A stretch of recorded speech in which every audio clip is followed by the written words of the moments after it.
119, XM 180, and Internet Channel 843 and 847. Also at 7:10 p.m. Eastern, we have the New York Mets at home taking on the Pittsburgh Pirates, Sirius 137, XM 181, Internet Channel 857, and 861. At 7:40 p.m. Eastern, the San Diego Padres are on the road to take on the Milwaukee Brewers. You can catch that on Sirius 139, XM 183, Internet Channel 855, and 862. Also at 7:40 p.m. Eastern, it is the Kansas City Royals on the road to take on the Chicago White Sox. You can find that on Sirius 138, XM 182, Internet Channels 845 and 851. At 8:10 p.m. Eastern, it is the Atlanta Braves taking on the Houston Astros. That is on Sirius 89, XM 89, MLB Network Radio, and also on Internet Channels 850 and 841. At 9:40 p.m. Eastern, the Seattle Mariners, they're at home against the Cincinnati Reds. Sirius 158, XM 184, and Internet Channels 864 and 846. That's followed also at 9:40 p.m. Eastern with the St. Louis Cardinals, the away team against the home team, the Oakland Athletics. You can catch that on Sirius 162, XM 186, and Internet Channels 859 and 865.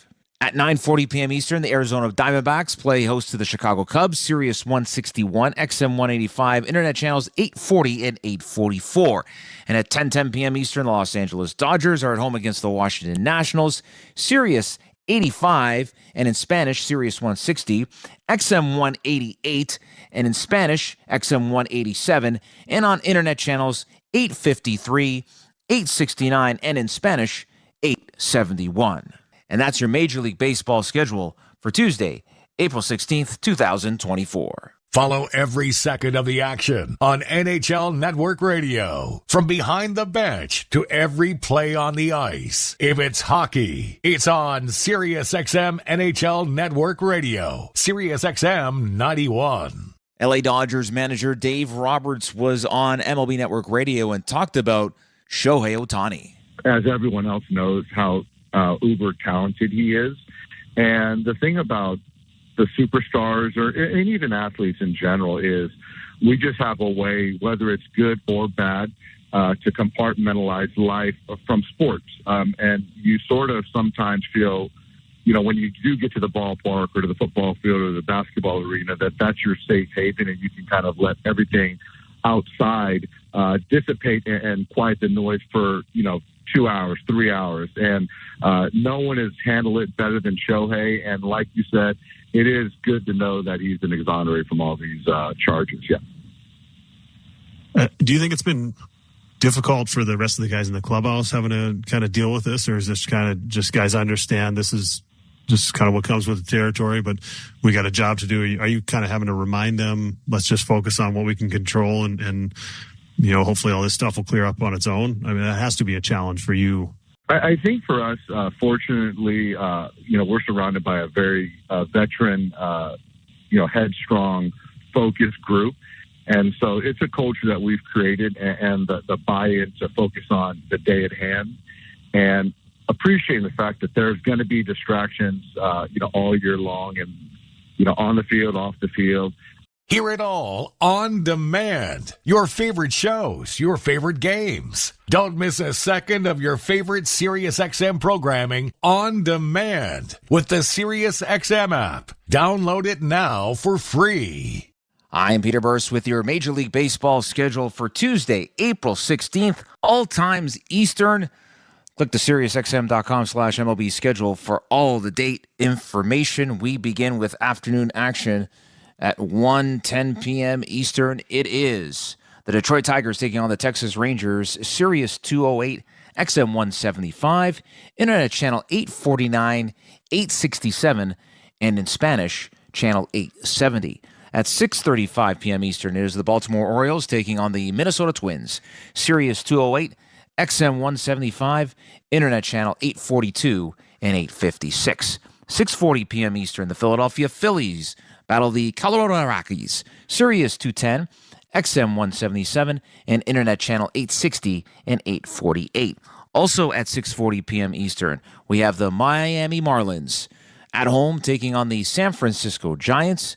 Sirius 209, XM 176, and Internet Channel 854 and 863.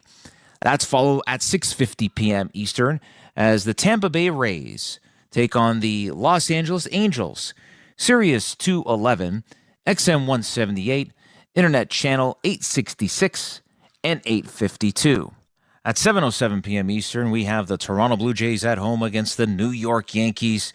Sirius 106, XM 179, and Internet Channels 868 and 858. At 7:10 p.m. Eastern, the Cleveland Guardians take on the Boston Red Sox in Boston. Sirius 119, XM 180, and Internet Channel 843 and 847.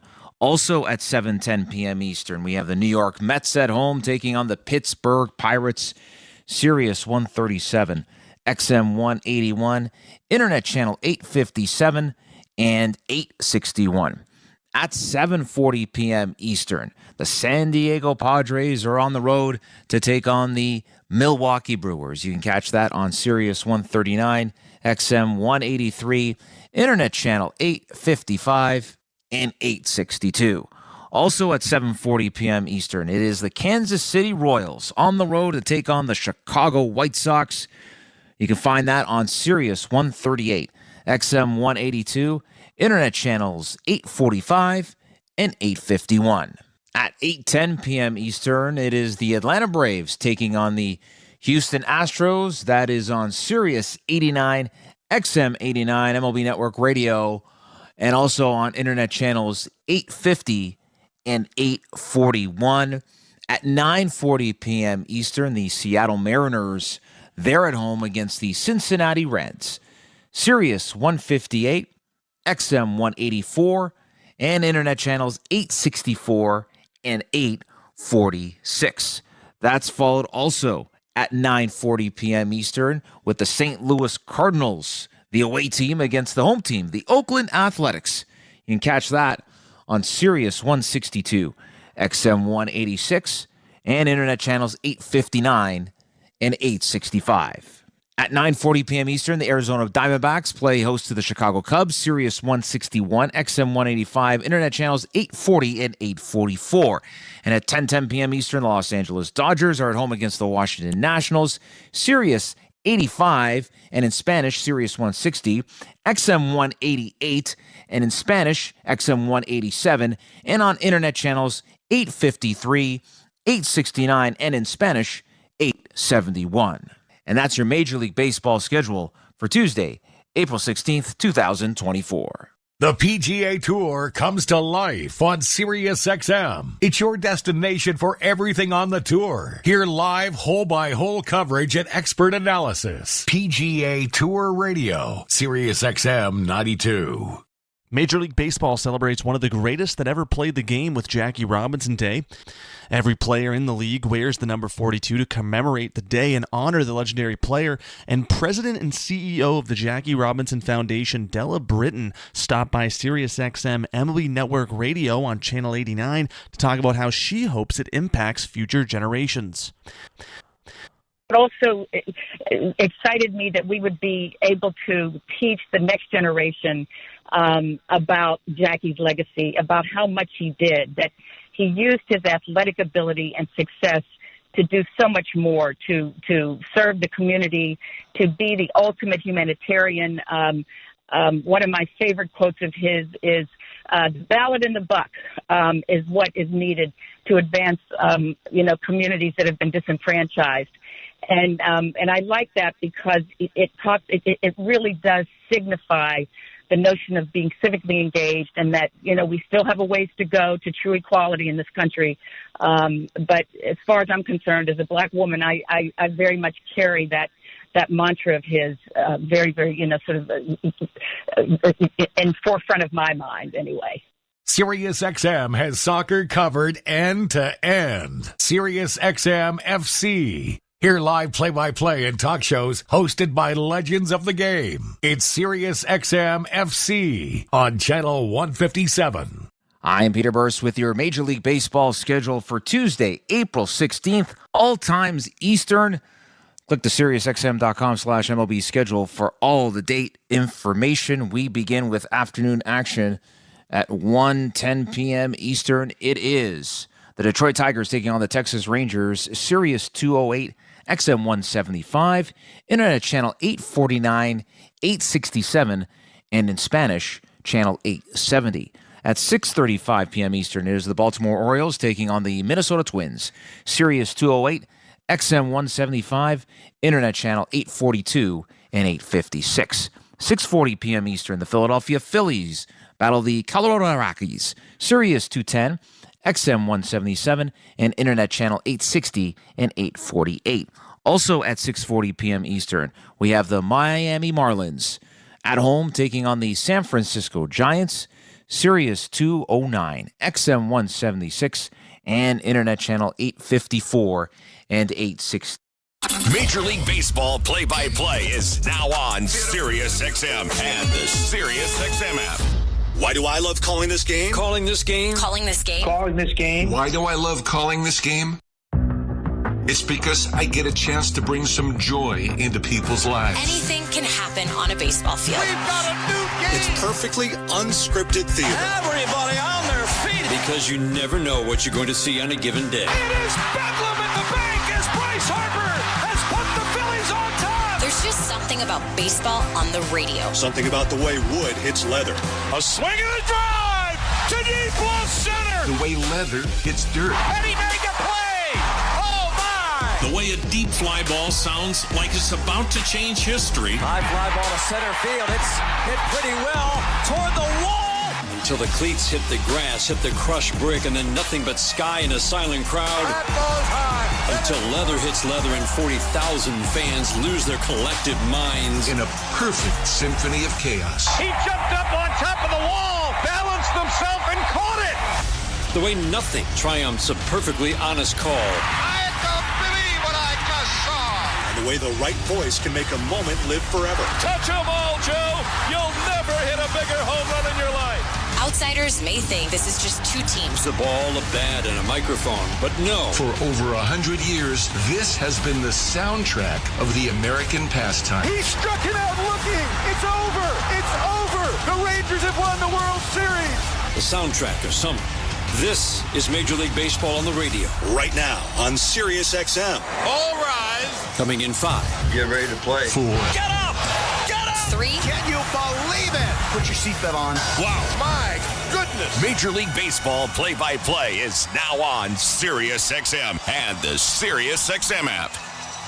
The NASCAR Cup Series is on Sirius XM. Let's go! We're back on the track Sunday, 2 p.m. Eastern. It's the Geico 500 from Talladega Superspeedway. Checker flag, baby. Yeah. On Sirius XM NASCAR Radio Channel 90 in the car and on the all-new Sirius XM app. Oh, yeah. Get closer to everything that moves you wherever you are with the Sirius XM app. Let's make some smoke and drink some beer. Yes. Each night after the horn sounds, NBA Radio has you covered with the best analysis of all the games. When healthy, they check a lot of boxes. We'll break down the playoff action. Durant, left wing 3 again. This one goes again. All net for Kevin Durant. And take you inside the locker room to hear from the players and coaches. I thought it was our most connected game. Defensively, we're so physical. Hear the NBA Radio Playoffs postgame show every night throughout the postseason on NBA Radio Channel 86 and the all-new SiriusXM app.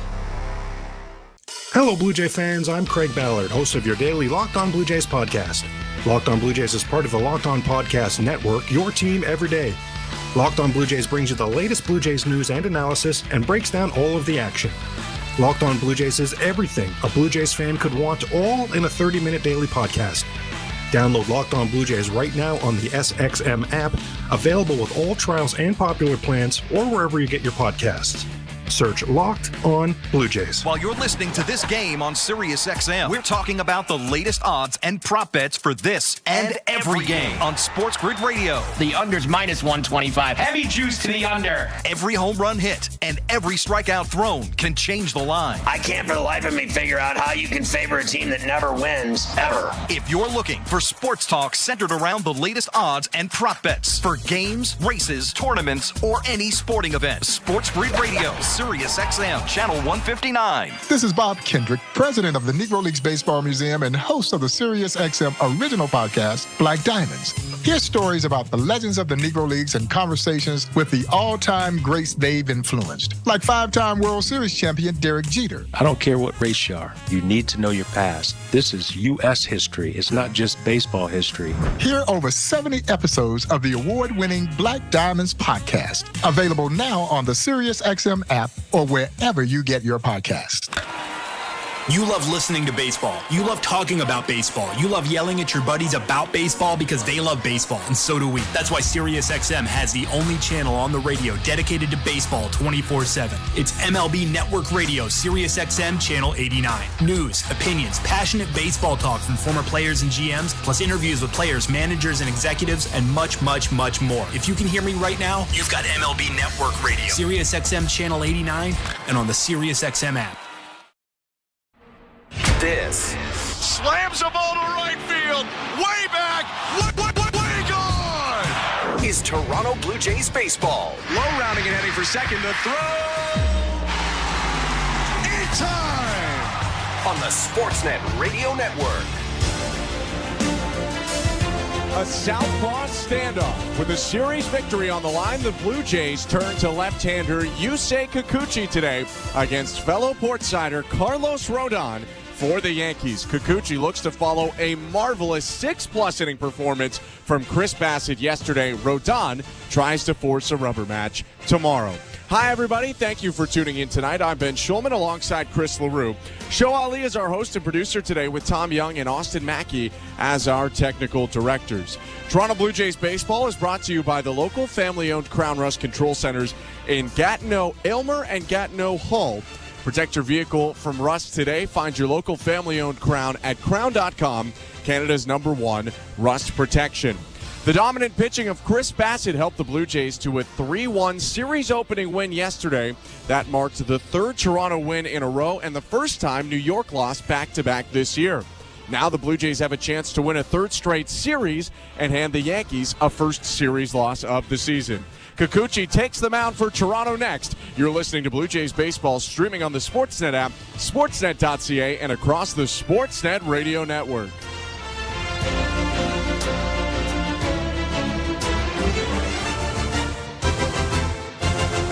Timber Mart is Canada's building center, a solid neighbor to call upon when you've got a job to do. Your dependable home improvement store that offers the added value of Air Miles reward miles with every purchase of $15 or more. Visit timbermart.ca. At Crown Rust Control, protection runs deep because every Crown Rust Control Center is owned by a local family who cares beyond business. Your Crown Rust Control is 100% committed to their product, to you, to their community, which is your community. Protecting you and what matters to you is equally important as protecting your vehicle. Did you know spring's the best time of year to protect your vehicle from rust? For a special spring offer, find your local family-owned Crown Rust Control Center at crown.com.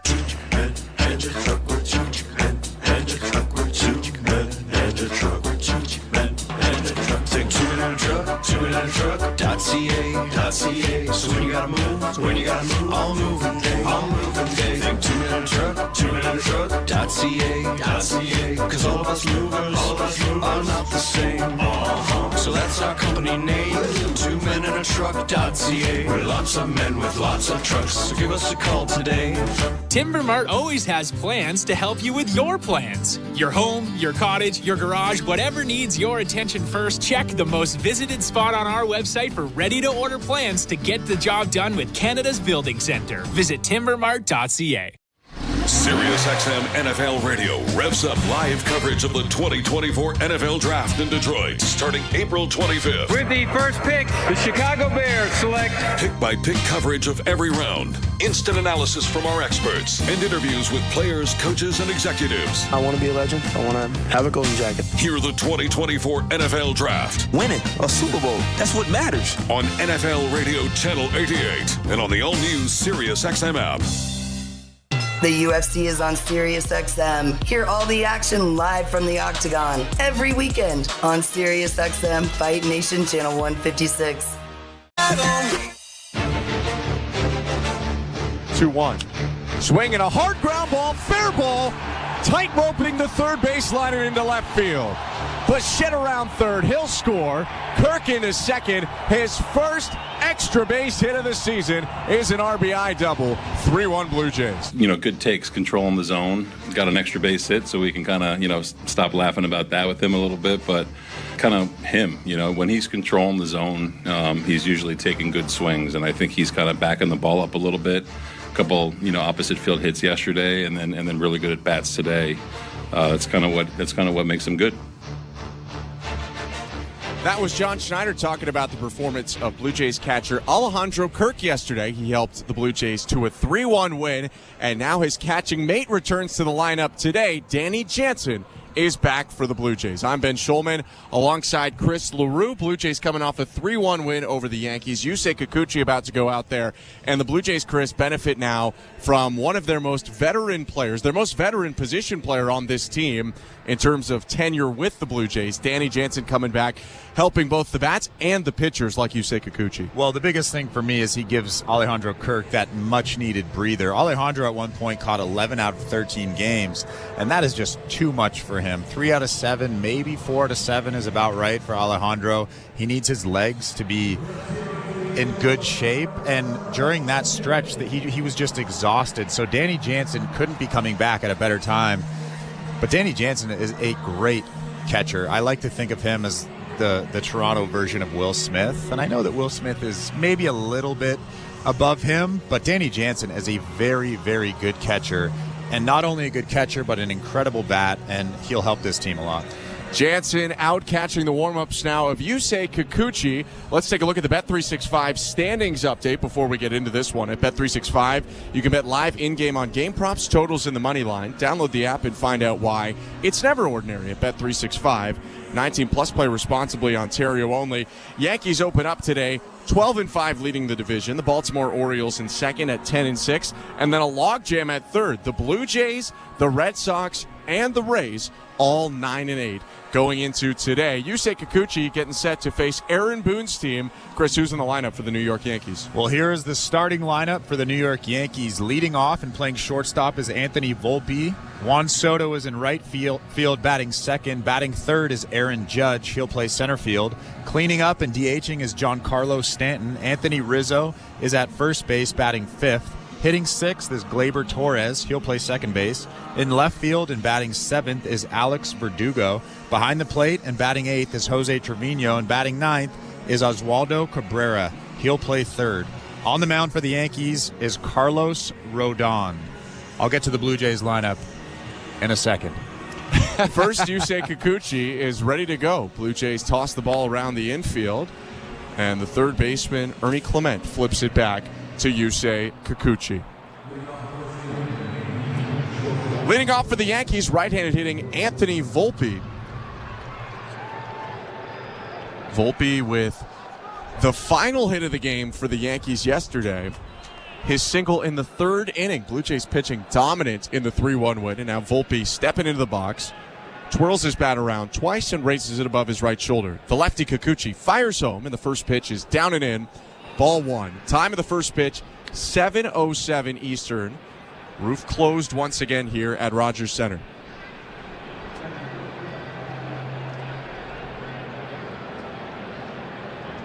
The 1-0. Fouled off, 1-1.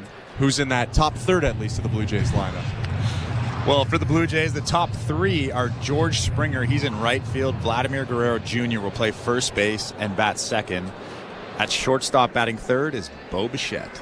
Yankees shortstop up right now. 1-1 pitch to Volpe.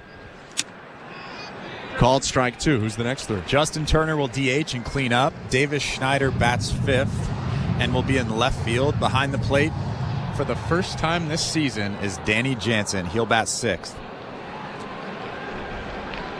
Jansen sets up inside the 1-2. Swing and a miss. Back foot slider by Kikuchi. A strikeout for the first out of the inning. And let's round out the order. 7-8-9 for the Blue Jays is. Well, at third, batting 7th is Ernie Clement. Isaiah Kiner-Falefa will play 2nd and bat 8th. And in center field, batting 9th is Dalton Varsho. And, of course, on the mound is Yusei Kikuchi. Kikuchi with a strong start. He strikes out Volpe. Here's left-handed hitting Juan Soto. The pitch.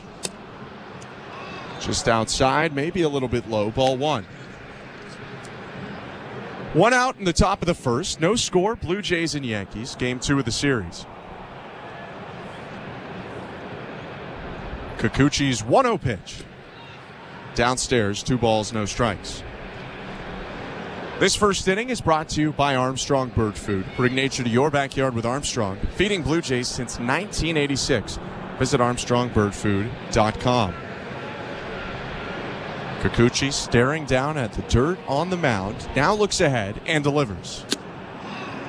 Called strike. I think the biggest thing tonight for Yusei Kikuchi is focus on pounding the bottom of that strike zone with that really, really good fastball.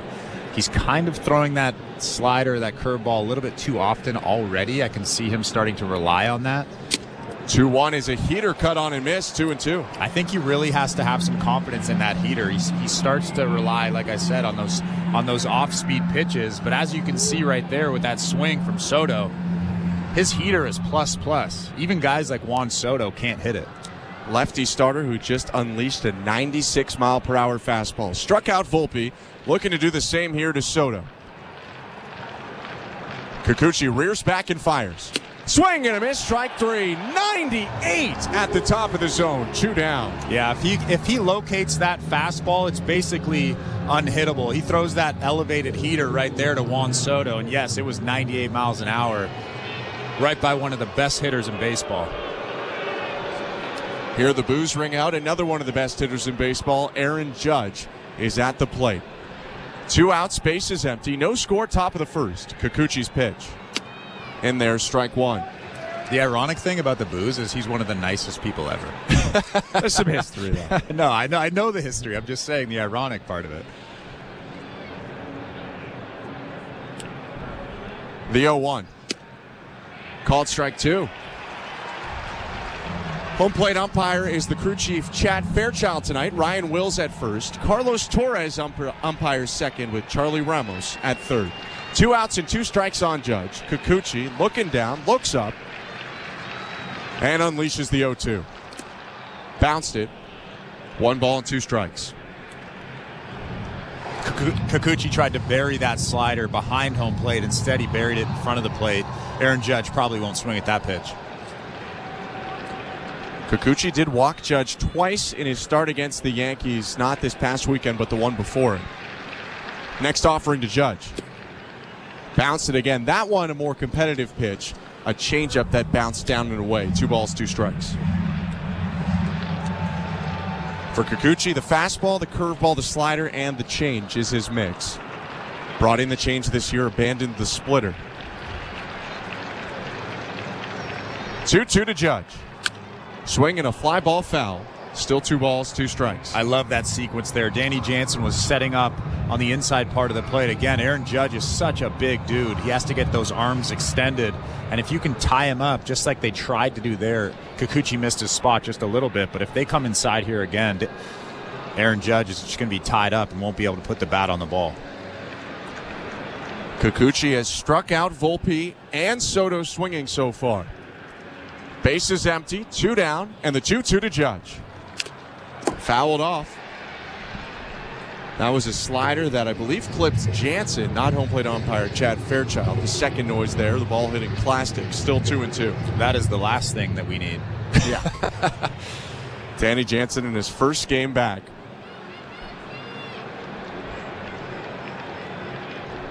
Judge battling here. Kikuchi's 16th pitch of the inning. Just a little bit high and outside. Missed his spot with the curveball. Full count.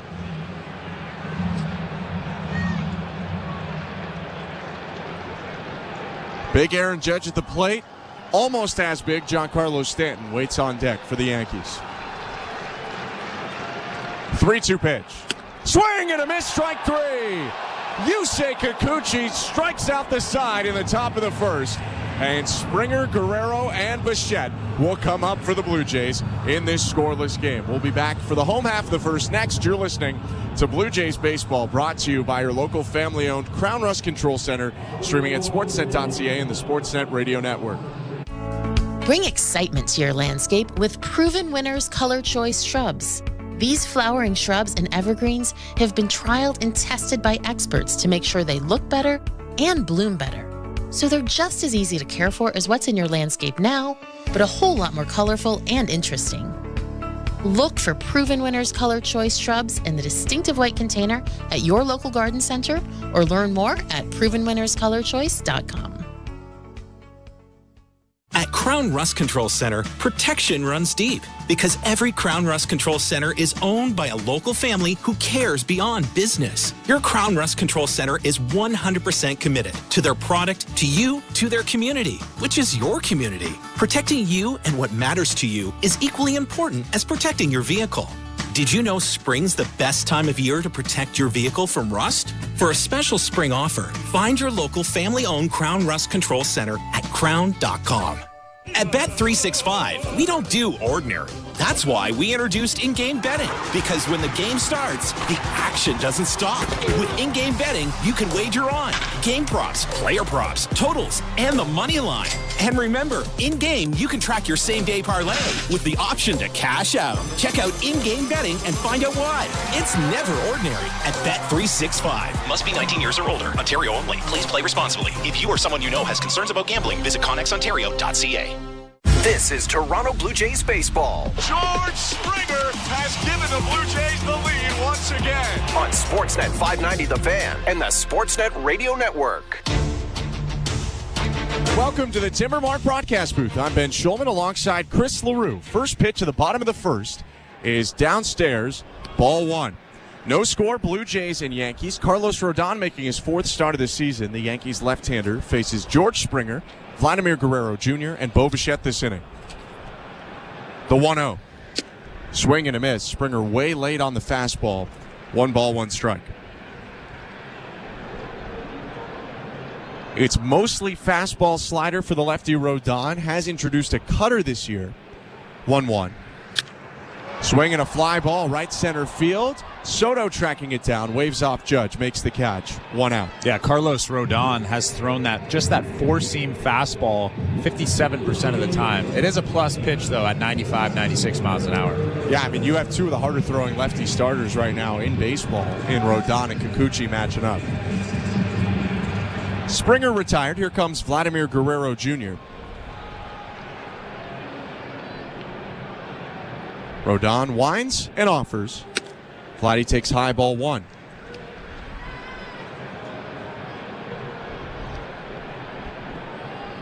Rodon in his 2nd year with the Yankees.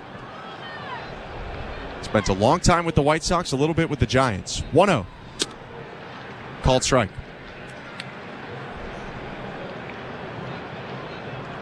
Ahead of last season, the left-hander signed a 6-year, $162 million contract with New York. 1-1. Outside, 2-1. And really, last year was kind of a disaster. Forearm strain in spring, back soreness in April, injection in mid-May. Went on the 60-day at one point. The 2-1. Swing and a foul off, 2-2. And finished the season 3-8 with a 6.85 ERA. But this year he has looked much better, much more like himself. Through 3 starts, Rodon has a 2.87 ERA. Yeah, I think so far this season he's been worth every penny. The 2-2. Swing and a foul off again. And you can see he's got that really good fastball. It has a lot of down angle on it. Not much sink, just that good down angle. It is a 4-seamer, so if you're throwing a 4-seamer, you have to have command of it. He's been locating it very well so far to the outside of that plate. Guerrero walked to the on-deck circle for a second, gets some new grip for his bat, and he's ready to go. Open stance for Vladdy. 1 out, base is empty. The 2-2. Down low, tracked the breaking ball all the way, bending down. 3-2. Vlad hitless yesterday, although he walked twice, batting 188 on the year. 3-2. Swing and a hot shot up the middle, past Volpe and into center field. Might have broken the bat of Guerrero, but he got enough on it on that liner up the middle for a single here, and he's on with 1 out. Yeah, that fastball got on him just a little bit. He breaks his bat and lines that ball into center field, but still a very good approach, a very good swing, trying to use the whole field as he's trying to. I can see that in his swings, but sometimes he just pulls off, but that was a good one right there. He gives an opportunity to Bo Bichette, with a lot of space on the right side of the infield as well. Vladdy leads off first, the pitch to Bo. Breaking ball in there, strike 1. That's the rare curveball from Rodon. Outside of fastball, slider, cutter, he does have a curve and change, just doesn't use it a lot. Yeah, only 2% of the time this season. Lefty's 0-1. Inside, Bichette gets out of the way of the fastball.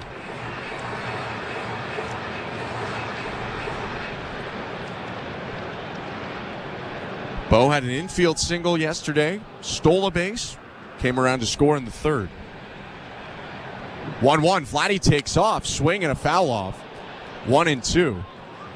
Not sure if that was a straight steal or a hit and run, as Bichette did end up pulling the trigger. And Guerrero, who lost his helmet, will track back to first and grab it from Mark Budzinski. Not a bad time to put on a hit and run. Anthony Rizzo is holding on Guerrero at first base. Gleyber Torres is kind of shaded towards second base, closer to the middle.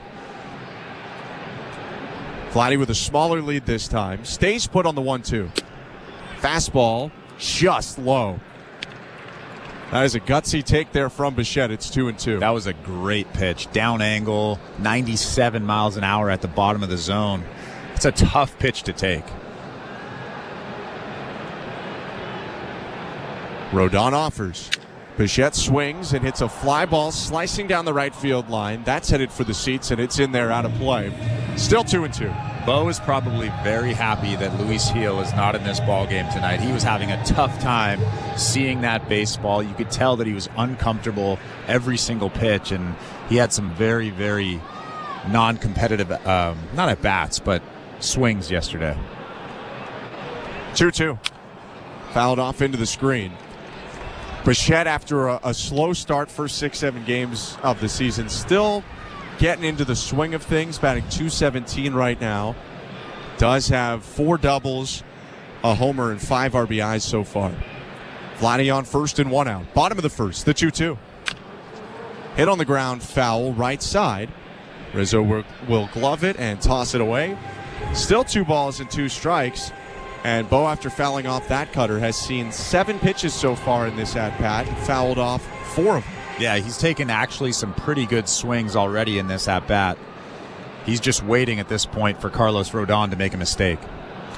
Rodon leaning forward, nods, tucks the ball into his glove, and delivers to first base. Kicked up the knee, threw over to first. Vladdy's back standing. Guerrero did attempt to steal way back near the beginning of this at-bat, and he jumps off first base aggressively. Big lead for Vlad. The pitch. High ball 3. Bichette ducks back out of the way of that fastball. It's now a full count, and Justin Turner waits on deck.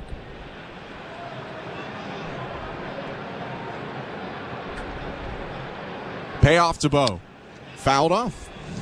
He continues to fight here. That was the 10th pitch he's seen. And that swing right there from Bo was better than any swing that I saw last night against Luis Gil. You can tell that he's obviously seeing the ball better, and he probably feels a little bit more comfortable in that box too. 3-2 once more. Vladdy takes off again, and it's fouled off again. And if nothing else, even if this at-bat doesn't turn out the way that Bo wants it to, he has really taxed Carlos Rodon early on, who's now north of 20 pitches. Yeah, that's such a good job. And then you have Justin Turner up next, who's probably going to have a lengthy at-bat as well. That's just what he does. So seeing as many pitches as you can early on is really, really important. Rodon fires. Bichette swings and fouls off another one.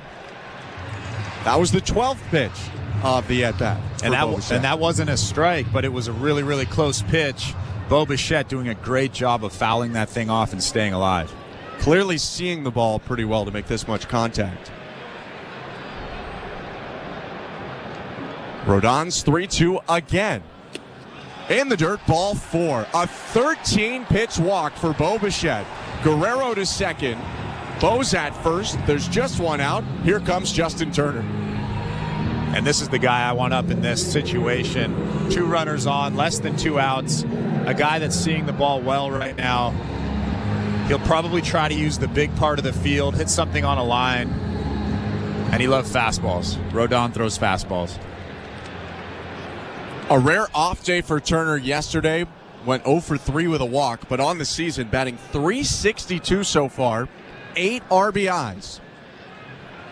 First and second, 1 down, the pitch. Called strike 1.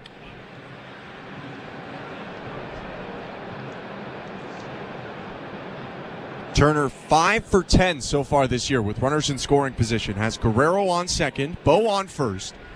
The 0-1. High, 1 ball, 1 strike. That was a good take. Justin Turner loves to swing at elevated fastballs. You could see he wanted to, but he just stopped himself at the last second. The 1-1. High ball 2, and Rodon is not getting Turner to bite. Those pitches just a little bit too far above the zone.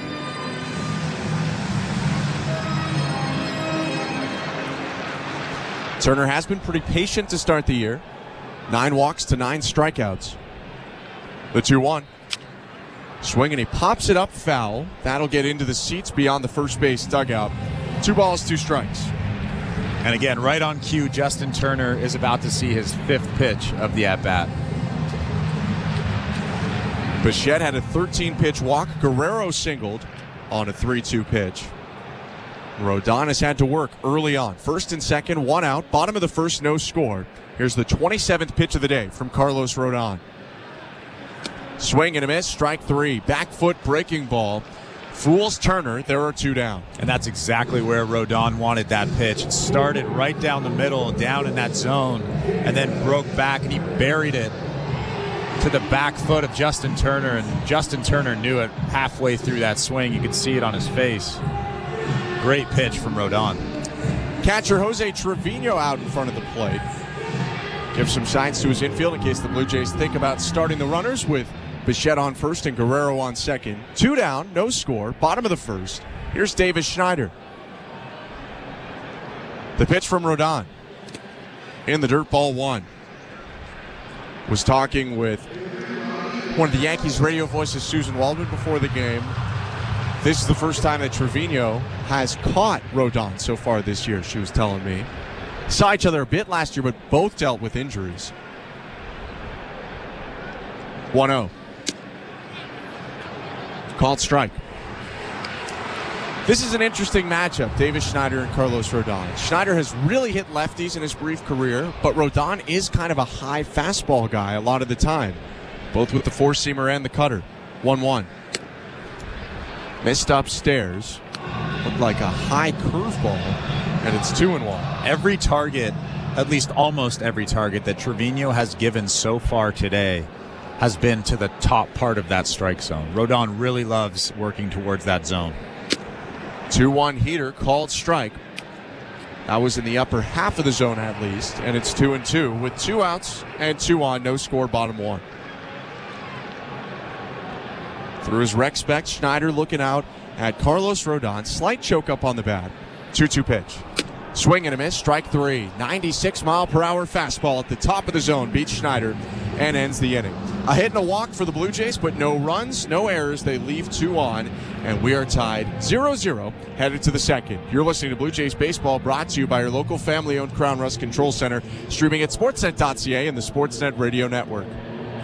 Hello, I'm James Corden, and I'm so thrilled for you to hear my show, This Life of Mine. Join me every week for incredible conversations and never-before-heard stories from the biggest stars in film, TV, fashion, music, sports, and more. Each week, we'll be talking about the people, the places, the possessions, music, and memories that have made them who they are today. This Life of Mine with me, James Corden. You can listen on Thursdays at 5 p.m. Eastern and Pacific on Stars, Channel 109, or listen on the all-new SiriusXM app. Fantasy Sports Radio is helping you win your fantasy leagues right now on Channel 87. It's a home run for Ronald Acuna. From in-season fantasy baseball management to daily fantasy basketball to getting you ready for the NFL Draft, Fantasy Sports Radio is here to help you dominate. How you manage your team day in and day out will be the difference in where you finish in 2024. Fantasy Sports Radio, your home for fantasy sports. Channel 87 and on the all-new SiriusXM app. There is no competition in soccer quite like the UEFA Champions League. And it's on SiriusXM FC. Kylian Mbappe delivering when it matters most. The stakes are higher now in the knockout stage, where one goal can transform a club's trajectory. Jude Bellingham's driving, scores! And one performance can turn a star into an immortal. Erling Haaland has 5! It's the Champions League knockout stage, and all the top matches are on SiriusXM FC 157 and the all-new SiriusXM app. In season or out of season, the number one place for college sports is SiriusXM College Sports Radio, Channel 84. Giancarlo Stanton leads off for the Yankees. Scoreless game, top of the second. Yusei Kikuchi on the mound for Toronto. His first pitch is hit in the air, right side, foul, out of play by Stanton. 0-1. 0-0 in the top of the second. The second inning presented by Bet365. Download the Bet365 app for today's baseball odds and find out why it's never ordinary at Bet365. 19 plus, play responsibly. Ontario only. 0-1. Swing and a miss. Stanton way behind 96, and it's 0-2. Two quick fastballs right there from Yusei Kikuchi. I'm trying to elevate that thing again if I'm Yusei. He's Chris LaRue. I'm Ben Schulman. 0-2 pitch. Elevated fastball hit on the ground, bobbled at short by Bichette, and that'll squirt into left field. Bo was going deep in the hole, but that was not hit at him very hard, and that will likely go down as an error for Bichette. Yeah, that wasn't that tough of a play. Giancarlo Stanton hit it pretty well, but it was an easy, routine backhand. Yeah, they just called it an error. Maybe a tough little bounce at the end there. But if you're a big league shortstop, you got to make that play. So Stanton on first after the error. Here's Anthony Rizzo, the pitch. Swinging a fly ball, shallow center field. Bichette, the shortstop, going out. Called off by Varsho, the center fielder, who catches overhead for the first out. Good bounce back by Kikuchi.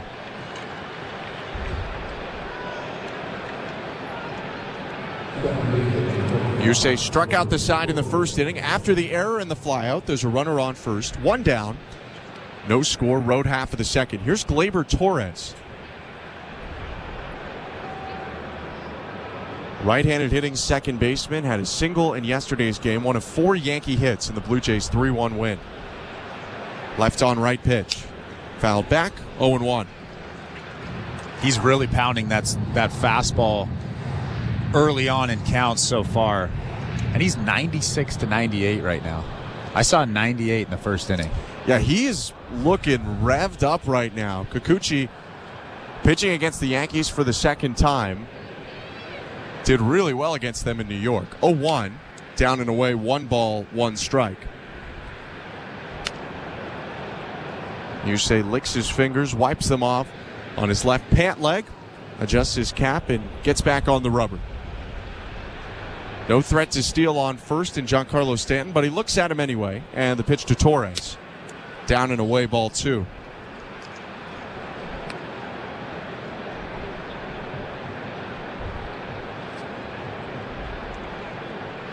For Kikuchi, the fastball velocity on average up about 1 mile per hour right now, although it's early on. Here's his 25th pitch of the day. Swinging a high fly ball, hooking toward the left field foul pole.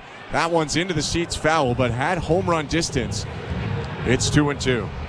That was kind of about all he could do with that pitch. That was a slider in off the plate. Gleyber just pulls his hands in and kind of hits it foul. Hits it well, but hits it foul. Torres waggling the bat above his right shoulder. Puts it still as the 2-2 comes. He'll check his swing on a pitch just high. Kikuchi bending his right knee down. He thought he had a looking strike out there. Instead, it's a full count. Well, I don't think that was a strike. It was outside of the strike box, but it was a great pitch. 97, just above the strike zone. Gleyber wouldn't offer at it. Kikuchi nods and stares toward Guerrero, who's holding on Stanton. 3-2 pitch. Blowing in ball 4. A walk here by Kikuchi. First base runner that he's allowed really by his doing after the error started this inning. And it's first and second now. Still only one out. Left-handed hitting Alex Verdugo comes to the plate. I don't love that pitch right there, 3-2. I would have just gone with a good fastball down and away. Challenge Gleyber, make him hit the ball somewhere. Especially with the stuff that Yusei has. Kikuchi peeks back at second, delivers to Verdugo, called strike 1.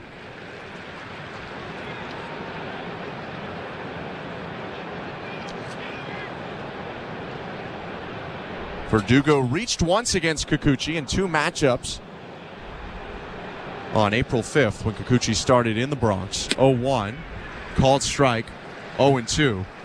Although it was an infield single to third that Verdugo reached on, he also grounded out to second in that game. Left-handed hitter off to a .224 start, 3 doubles, 2 homers, 5 RBIs. 0-2 pitch. Check swing on a pitch in the dirt, appeal to third, no swing, says Charlie Ramos. Counts 1-2. Good pitch right there from Kikuchi. A buried slider just behind home plate. Looked like Verdugo swung. I don't know. I didn't see a replay on it, but I didn't see one either. Nobody argued, so maybe I'm wrong. Kikuchi looking to strike out Verdugo or maybe get a double play ball here with 1 down. 1-2 pitch is fouled back off to the left. You had mentioned in the first inning that you want Kikuchi pitching down in the zone. He has done that a lot this year, a lot more than he had in his previous Blue Jays seasons, and that's resulted in almost 60% of balls in play being ground balls for Kikuchi, which it's early, but is a career high right now. 2 peaks at second and the 1-2. Outside, 2 balls, 2 strikes. For me, it's not so much pitching down in the zone. It's more so pitching down in the zone early in counts. Getting ahead, pounding the bottom of that strike zone, and then you can elevate with the fastball and bounce a breaking ball. But it's more so early in counts.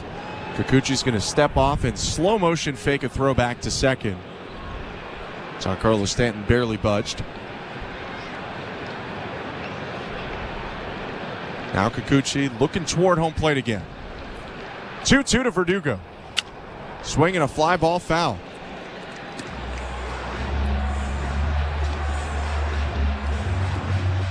After the 3 strikeouts in the first, Kikuchi having a little bit more trouble putting guys away this inning. Stanton put a ball in play with 2 strikes, error by Bichette at short. And Torres was able to fight some pitches before earning a 3-2 walk just a batter ago. Stanton on second, Torres on first, 2-2, swing and a miss. Strike 3 right on cue. He puts the slider past Verdugo, 4th strikeout of the day for Kikuchi. Verdugo walking back to the dugout, shaking his head like, yep, you got me. That was a good slider down in the zone.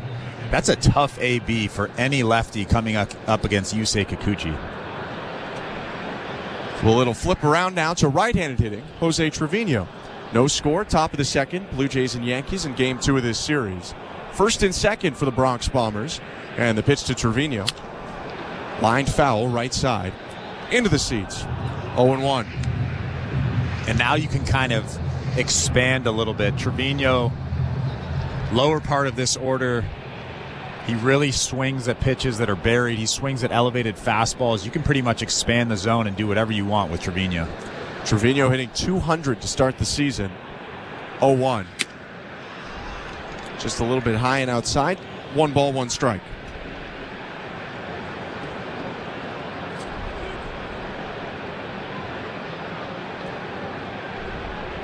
Trevino has lost some playing time to young catcher Austin Wells. Gets the start today, though. They're not going to catch Wells 3 in a row, plus Wells hits left. 1-1.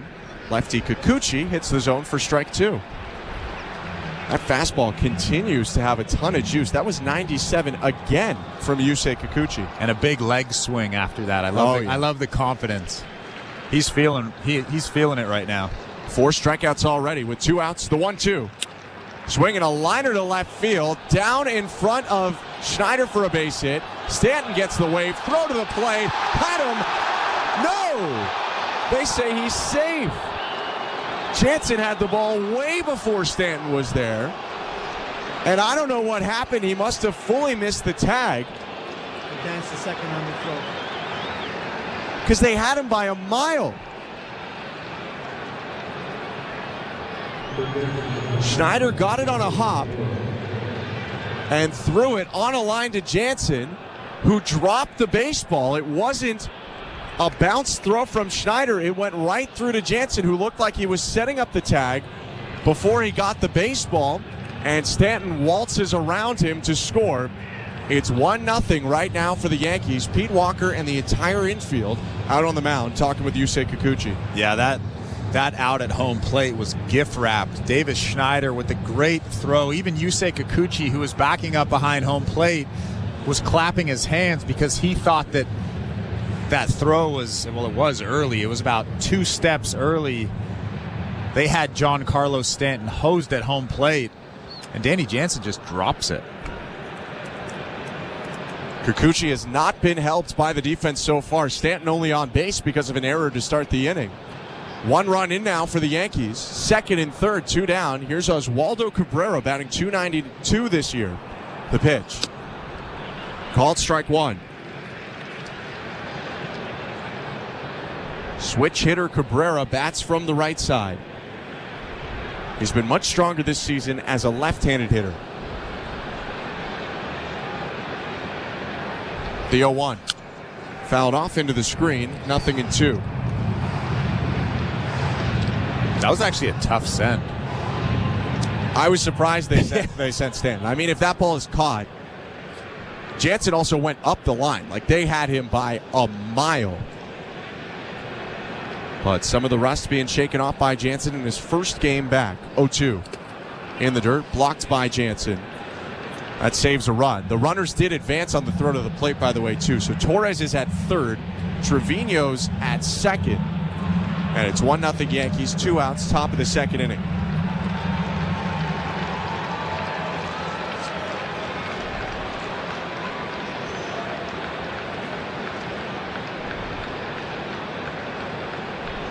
One-two to Cabrera. High, 2 balls, 2 strikes. Yeah, you're right, Ben. Yusei is just having a little bit of trouble putting guys away. It's almost like he's throwing those balls too far out of the strike zone where the batter is recognizing that a little bit early. He has to throw it almost down the middle and have that ball break out. 2-2. Pounded into the ground, back to the mound. Kikuchi picks it up, spins, throws to first, and ends the inning. Yankees score 1, though. 1 hit, 1 error, 2 left on an unearned run against Yusei Kikuchi. And middle of the second, it's 1-0 New York. You're listening to Blue Jays Baseball, brought to you by your local family-owned Crown Rust Control Center, streaming at sportsnet.ca and the Sportsnet Radio Network. The Blue Jays are inviting you to work from Dome. Put it in your calendar. 307 weekdays starts this season. You can work from Dome with friends or coworkers at Rogers Center. It's a game changer. Make the ballpark your office for the afternoon. Work from Dome, 307 weekday starts. Let's touch base. Check out ticket options on bluejays.com/workfromdome. Bring excitement to your landscape with proven winners, Color Choice Shrubs. These flowering shrubs and evergreens have been trialed and tested by experts to make sure they look better and bloom better, so they're just as easy to care for as what's in your landscape now, but a whole lot more colorful and interesting. Look for proven winners, Color Choice Shrubs, in the distinctive white container at your local garden center. Or learn more at provenwinnerscolorchoice.com.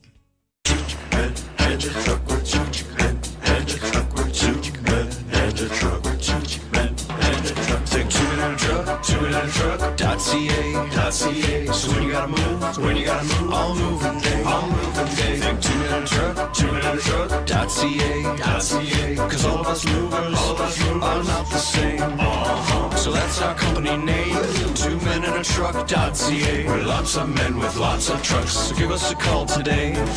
This is Toronto Blue Jays baseball. A drive to deep center field. Trout at the wall and watches it sail. On Sportsnet 590 The Fan and the Sportsnet Radio Network.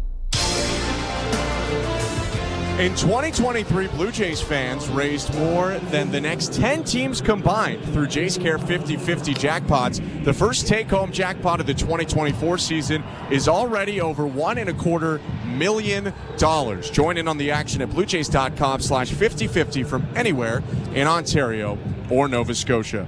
Bottom of the second, 1-0 Yankees. I'm Ben Schulman alongside Chris LaRue. Here's Danny Jansen leading off for Toronto against Carlos Rodon. First at-bat of the season for Jansen. The pitch outside, ball one.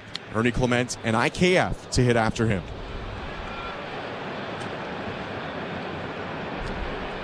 Couple new things about the look of Jansen. Here's the 1-0. High, ball two. Firstly, he's got kind of a goatee going on, which he didn't have in the spring but has had since. It's a red goatee, too. Yeah. And then he also has a new right wrist protector.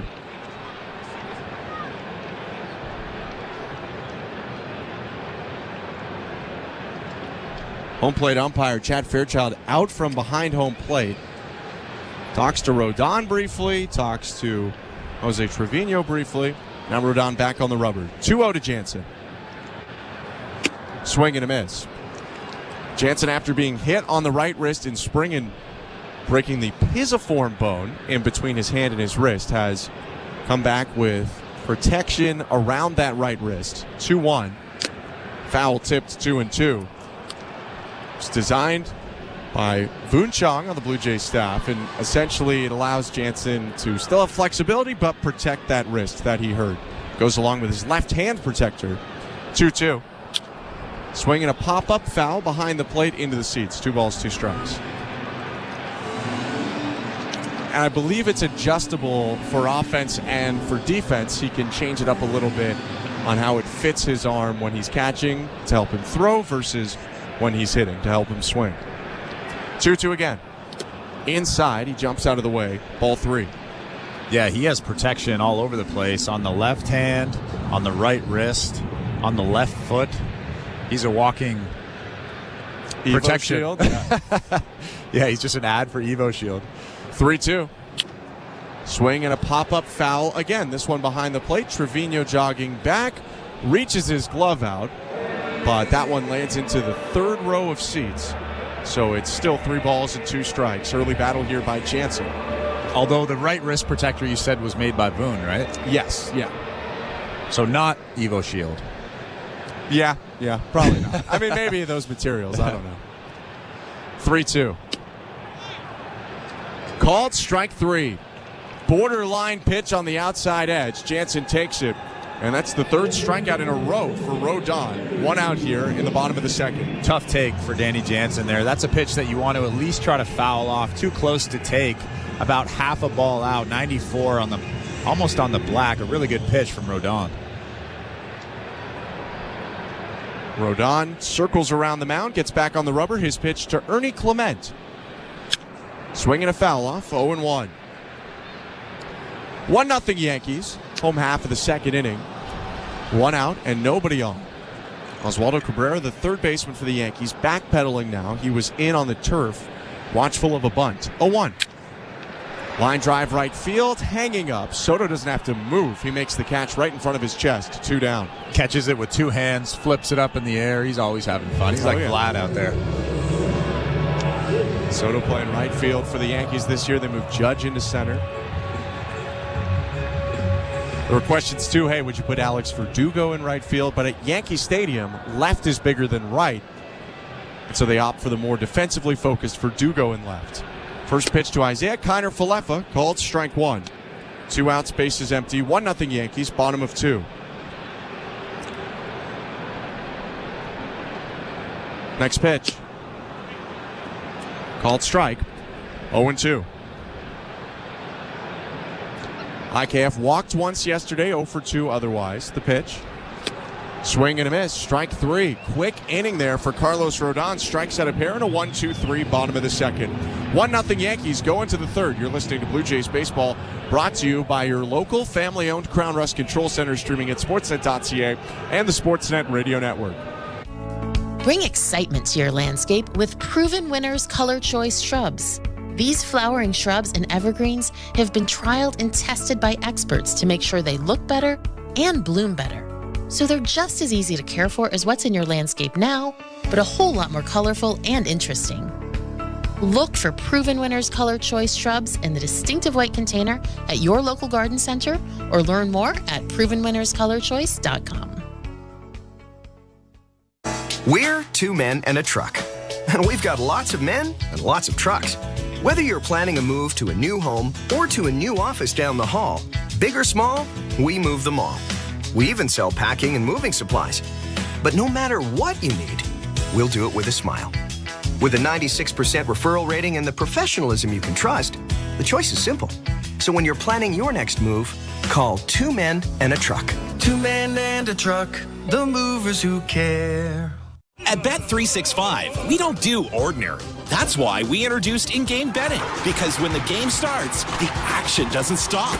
With in-game betting, you can wager on game props, player props, totals, and the money line. And remember, in-game, you can track your same-day parlay with the option to cash out. Check out in-game betting and find out why. It's never ordinary at Bet365. Must be 19 years or older. Ontario only. Please play responsibly. If you or someone you know has concerns about gambling, visit connexontario.ca.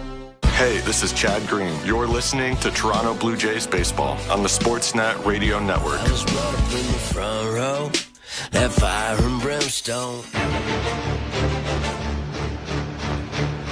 Top of the third inning at Rogers Center. 1-0 for the Yankees over the Blue Jays. Top of the order for New York. Anthony Volpe leads off against Yusei Kikuchi. First pitch is outside.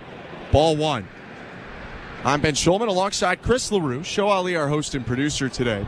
Austin Mackey and Tom Young, our technical directors. Blair and Barker have Jays Talk after the game. Here's the 1-0. Breaking ball in there. Evens up the count. An unearned run against Kikuchi so far through 2 innings. Giancarlo Stanton reached on an error and came around to score in the second. The 1-1. Fouled off just over the screen and sinking into the seats off to the right behind home plate, 1-2.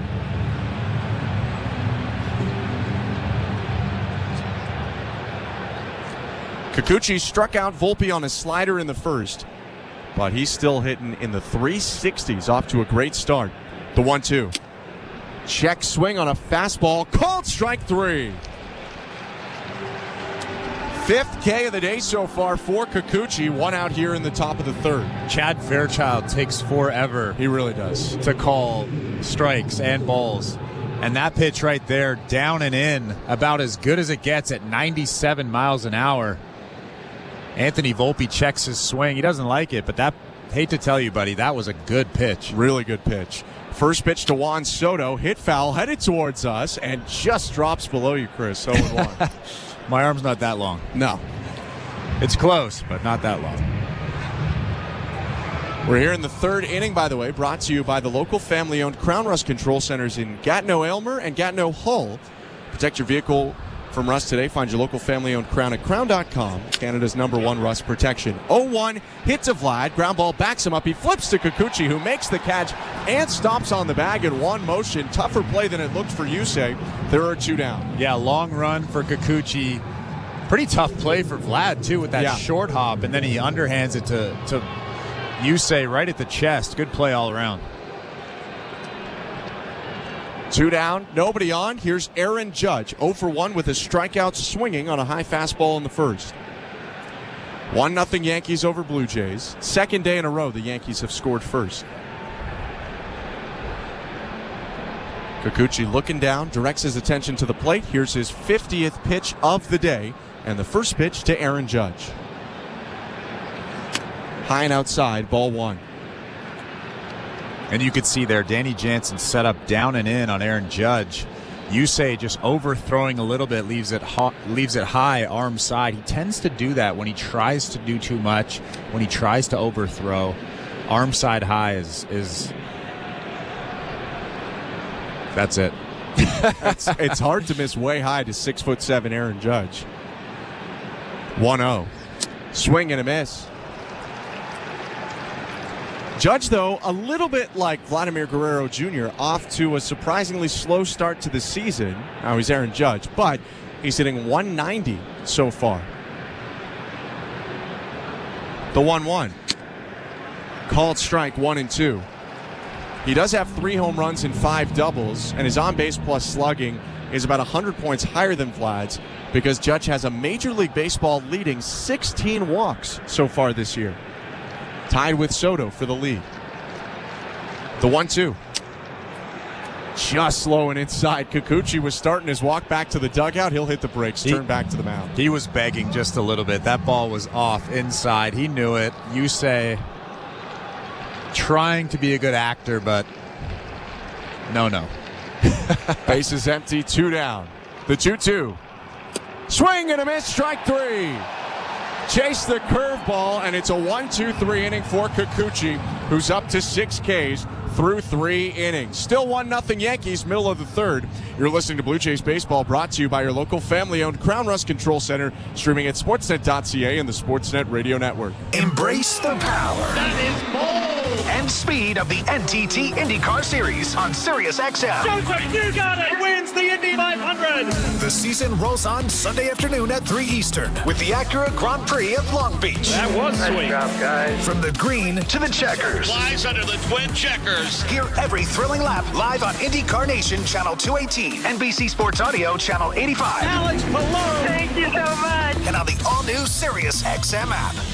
The South Carolina Gamecocks are on top of the women's college basketball world yet again. Perfection for South Carolina. 38 games, 38 wins. We're reacting to the perfect season and talking to the biggest names right here on Channel 374. Congratulations, Coach Saley. What does this particular title mean to you? This title is pretty special because it was unexpected. Keep it locked into SiriusXM SEC Radio as we continue to break it all down and celebrate the Gamecocks' 3rd national title. The Busted Open podcast is now available on YouTube. This is Dave LaGreca, host of Busted Open, the #1 pro wrestling show on the planet. You can now watch and listen to the award-winning Busted Open podcast every single day on YouTube. Our best interviews, behind-the-scenes access, and some of our best content from the past. All available right now when you go to youtube.com/@BustedOpenPodcast. Subscribe right now. Hey, baseball fans, the NBA postseason is in full swing, and your home for nonstop discussion every day and playoff action on the court every night is SiriusXM NBA Radio Channel 86 and on the brand new SiriusXM app. Radio Network. Welcome to the Timbermart broadcast booth. Don't strike out on your next home improvement project. Your team at Timbermart has the great advice and the products you need, so you'll get the job done right. Knock it out of the park and win the day with Timbermart, Canada's building center. I'm Ben Schulman alongside Chris LaRue. First pitch of the bottom of the third, out of the zone for Carlos Rodon, who deals to Dalton Varsho. 1-0 Yankees in the 1-0. Called strike, 1-1. Blue Jays with 1 hit so far, had first and second, 1 out in the first inning, did not score. 1-1. Varsho squares to bunt, pulls it back, 2-1. Rodon jumped off the mound to the third base side, but Varsho actually more likely to bunt it to the first base side. He loves to drag bunt. Yeah, Oswaldo Cabrera was coming in hot. He would have easily made that play if Dalton Varsho had bunted it down the line. 2-1 pitch, hammered to right field, a base hit. Bouncing toward the corner. Soto can't cut it off. It's up against the wall. Varsho races for second, slides in way ahead of the throw. It's a leadoff double for Dalton Varsho. The only left-on-left matchup the Blue Jays have set up, and it worked out. Yeah, great piece of hitting from Dalton Varsho. Fastball right down the middle, and he doesn't miss it. That was about at 96 miles an hour. It's a tough AB for a lefty against Rodon. Varsho takes advantage of that mistake right down the middle. Varsho has struggled a bit to start the year, but jumps over the Mendoza line with that base hit. Here's George Springer, no outs, runner on second. Home half of the third. Varsho bouncing around at second. The pitch. Inside, ball one. Rodon with a couple subtle peeks over to Varsho, who has forced one violation out of a pitcher already this year. A turn and a step towards second. No throw by Rodon. That's the first disengagement for the left-handed pitcher. Rodon obviously concerned about Varsho at second base. I don't know if he would take off with no outs. Definitely with one out. Second baseman Torres gets close to the bag. Next pitch to Springer inside, 2-0. Also at the top of the order, maybe you don't risk it. You're a single away from tying up this game with the speed of Varsho. No, I wouldn't steal here if I was Dalton Varsho. But bounce around all you want. Yeah. 2-0. Swinging a liner, left center field, sinking down.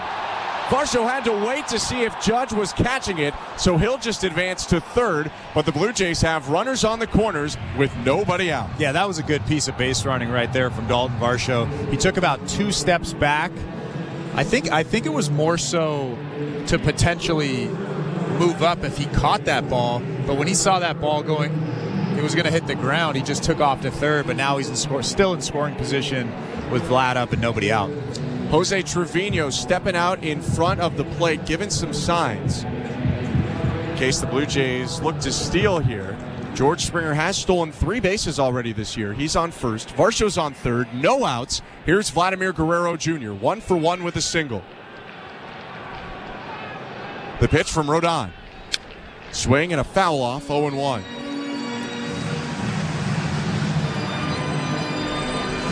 Yankees broadcaster Susan Waldman did tell me earlier that Rodon's throwing has not been quite the level, not Rodon's throwing, Trevino's throwing has not been quite the level that they've seen before out of the 2022 Gold Glover and Platinum Glover. 0-1. Guerrero fouls off another one, 0-2.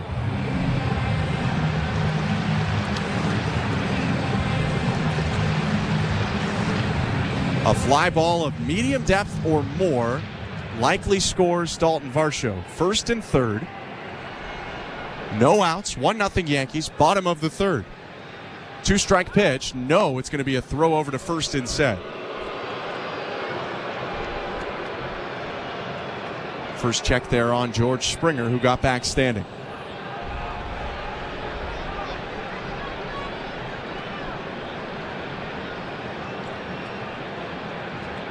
Now the 0-2 to Vlad. High ball 1. Throws that elevated fastball, actually his hardest fastball of the day at 98. I wouldn't be surprised if they try to bury something here in the dirt. Maybe that back foot slider.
I thought that was second deck when that thing came off the bat.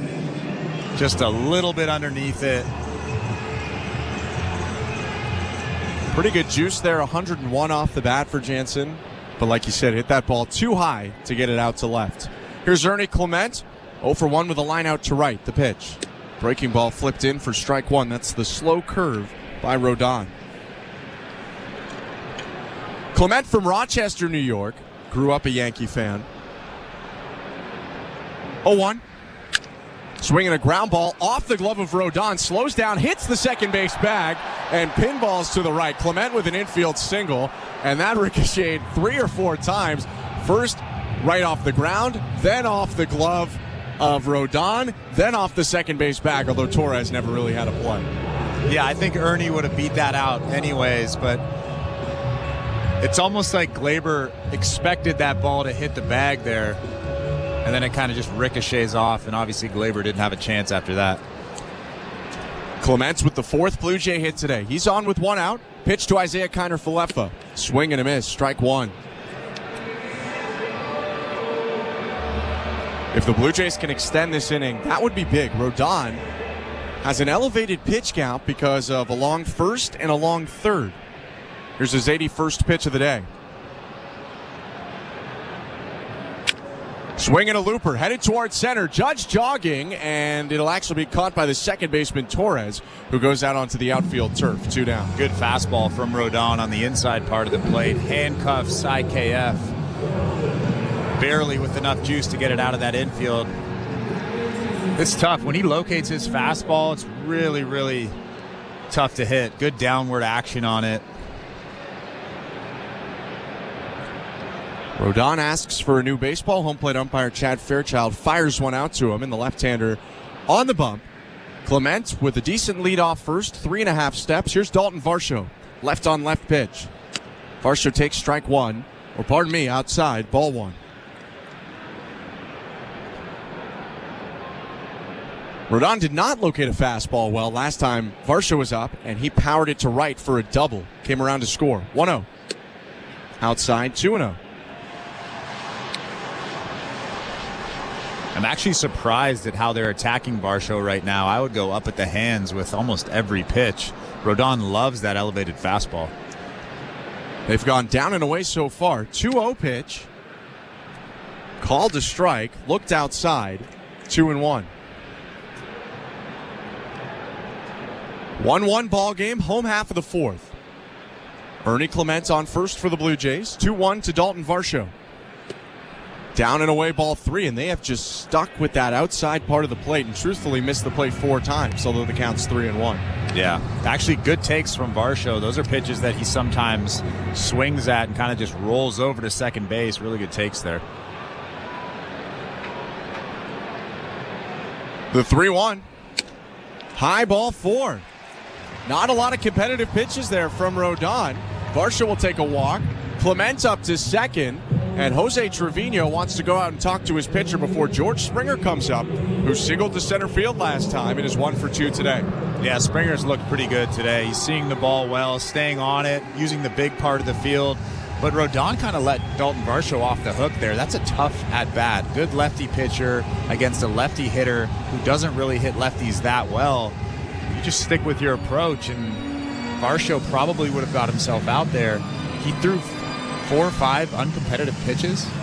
That's unacceptable if I'm Rodon. It's been a much improved season for Rodon over last year, but he's been a little bit shaky tonight. Has only allowed 1 run through 3. 2 on here for the Blue Jays, though, with 2 outs.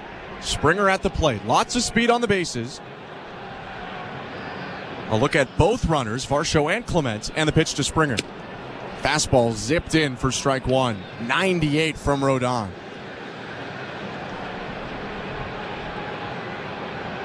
Clement's the lead runner. Varsho behind him. Varsho turned right towards second, staring at Ernie. 0-1. They both take off. Swing and a miss. And no throw there from Trevino, who couldn't get rid of the ball with George Springer in the box, but not obstructing in any illegal way. It's a double steal for the Blue Jays, but now an 0-2 count against Springer. And I wonder, if that double steal affected George Springer, because that was a slider right down the middle of the plate, and he missed it.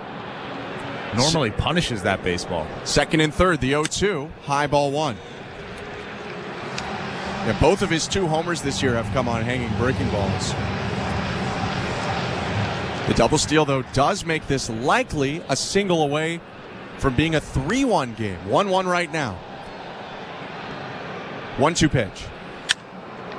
Fly ball hit foul down the right field line and into the sea of blue. 1-2 still.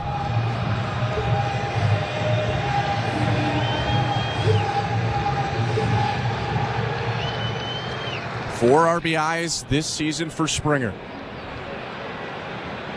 2 on, 2 out, 1-1 game. And the 1-2 pitch again.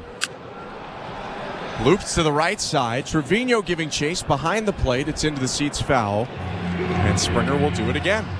And Rodon is now at 91 pitches. Only the second time this year he's gone to 90 pitches. His season high is 95. The Yankees don't really have any contingency right now. No one is getting loose in the pen. Rodon threw 95, by the way, at Arizona on April 3rd. 79 in his last start. The left-hander looking at the plate. Rears back and fires. High ball 2. Still has that velocity, though. On his 92nd pitch of the day, he threw 98 miles an hour.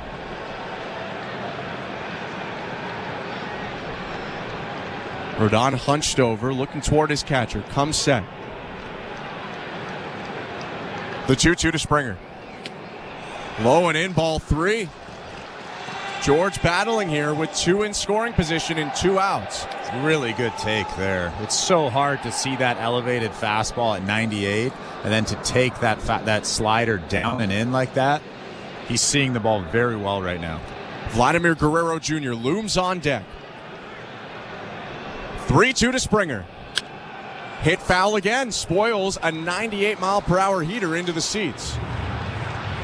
And Rodon, after 94 pitches, has somehow hit another gear. 98.2 miles an hour with that fastball. Maybe knowing that the end is near. Some stretching going on in the Yankees bullpen in right field. 3-2 count. Varsho on second. Clement on third. 2 outs in a tie ball game. The pitch. Fouled off, super late swing by Springer. Just tipped the 97-mile-per-hour heater on the hands. Yeah, really awkward swing. Springer laughing after that swing. Kind of pulled his hands in for a little half swing, but just got a piece of it. Springer taps the plate and then taps the toes on his front left foot. He's ready to go. 3-2 once more. Down low, ball 4. Check swing, appeal to first. No swing, so it is ball 4. And the bases are loaded for Vladimir Guerrero Jr. And this is where Vlad has to be patient. He has to wait for a fastball or something out over the middle of the plate. Don't try to do too much. Bases loaded. He tends to get big and leak out. Stay within yourself and use the big part of that field. Mound visit by pitching coach Matt Blake. Luke Weaver, the right-hander, getting loose right now in the Yankee bullpen.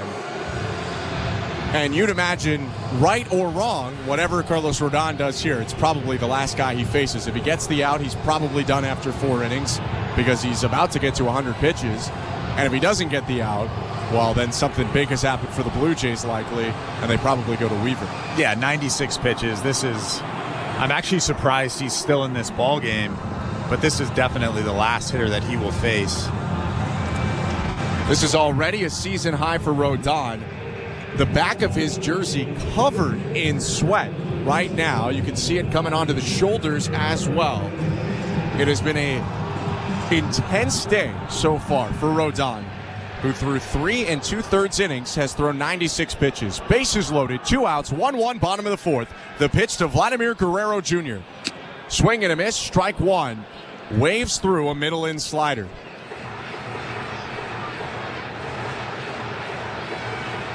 Guerrero 1 for 1, singled in the first, walked in the third. The 0-1. Swing and a hard hit ground ball into center field. Clement scores. Varsho racing behind him. He's in to score. 2-run single for Guerrero. 3-1 Blue Jays. And right on cue, he doesn't try to do too much. He just hits that fastball right back up the middle. Very good approach. He's shaking his head at first base. He's happy with that. He sometimes pulls off, but not there. He uses the big part of field and smacks it right back up the middle for a 2-run single. It looks like Rodon's going to remain in. He left that four-seamer over the heart of the plate. And after swinging out of his shoes on pitch 1, you're right, Guerrero much more composed on pitch number 2. Rodon remains in. 3-1 Blue Jays. First and second, 2 outs. Here's Bo Bichette. Left on right pitch. High ball 1. Bozo for 1, walk in the first, strikeout looking in the third.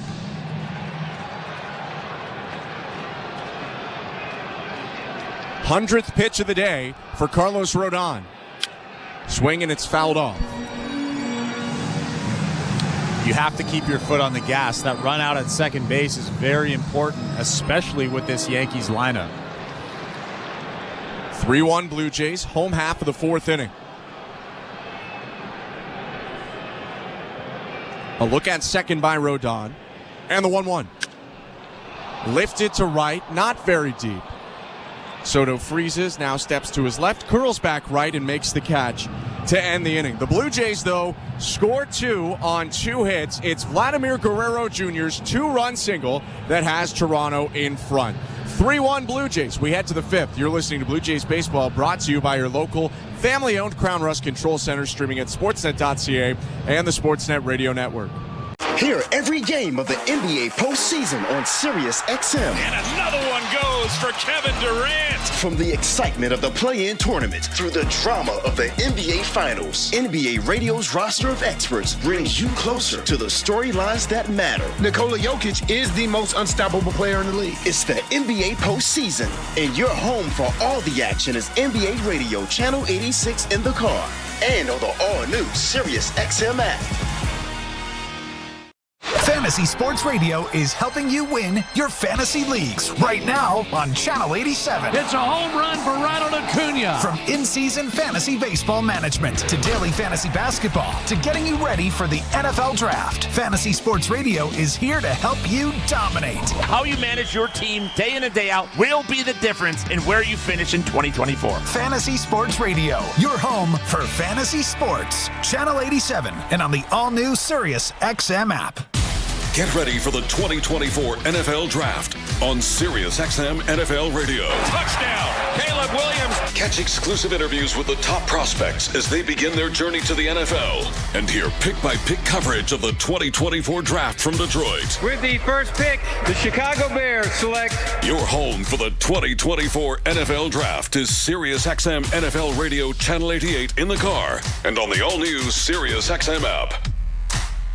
Hey, baseball fans, the NBA postseason is in full swing, and your home for nonstop discussion every day and playoff action on the court every night is Sirius XM NBA Radio Channel 86 and on the brand new Sirius XM app. Network.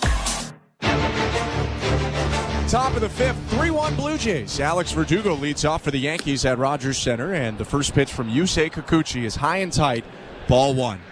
Appreciate you hanging out with us on this Tuesday evening. I'm Ben Schulman alongside Chris LaRue. Blue Jays up by 2 after Vladimir Guerrero Jr.'s 2-run single in the 4th. 1-0. Fastball misses outside. 2 balls, no strikes. Kikuchi with his hands up in the air. He didn't love the call. Verdugo struck out swinging in the 2nd. Kikuchi with 7 Ks today. The 2-0. Inside ball 3.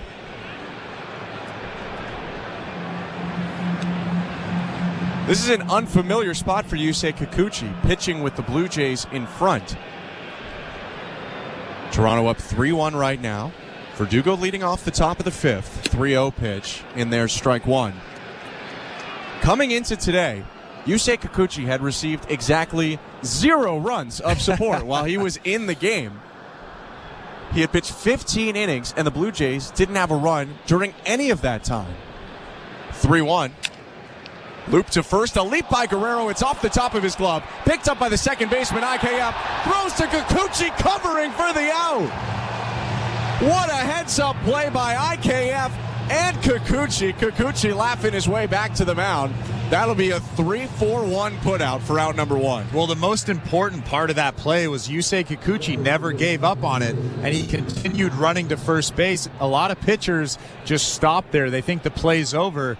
IKF picks that ball up and throws to Yusei at first base. What a play from Yusei Kikuchi and IKF. IKF barehanded it after Guerrero leaped but couldn't rein in the liner. 1 down, here's Jose Trevino, right-handed hitter. The pitch. Breaking ball, strike 1.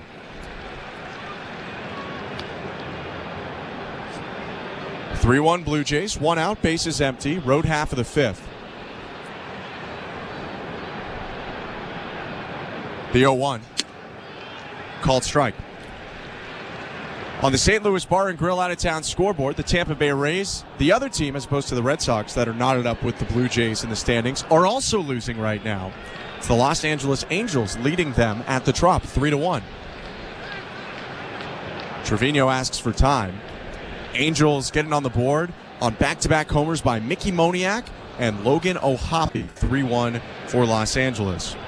On the St. Louis Bar and Grill out-of-town scoreboard. 3-1 for the Blue Jays over the Yankees. Trevino ready to go. Here's the 0-2 pitch from Yusei Kikuchi. In the dirt, Trevino lays off.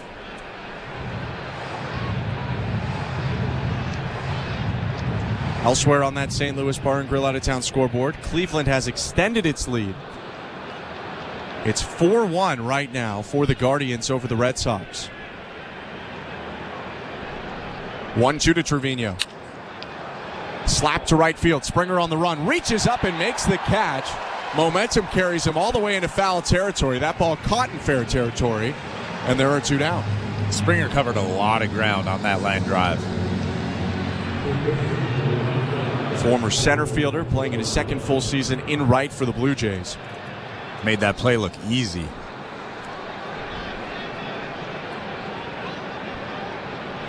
With Trevino retired, there are 2 outs and nobody on for Oswaldo Cabrera. First pitch is hit in the air, right side, foul territory. Vladdy racing back, Springer converging with him. It's out of play, 0-1. Would that have been in play at the old Rogers Center? I think almost certainly. And that's, a symptom of less foul territories. In theory, it's better for the offense because, again, in theory, a bunch of outs have now turned into foul balls. The 0-1. Hit foul. This one would have been out of play regardless this year or last year. It's 0-2. But this is a pitching and defense team. But maybe it's in theory. You even the scales a little bit. I mean, they've pitched and defended still at this ballpark through the first bit. Blue Jays 5-2 on this homestand. Leading right now with 2 outs in the top of the 5th. 0-2 to Cabrera. Fouled off again. Danny Jansen wanted that ball up above the strike zone, but Yusei Kikuchi throws it at the top of the strike zone. I think if it's where Danny Jansen wanted it, Cabrera would have swung right through that.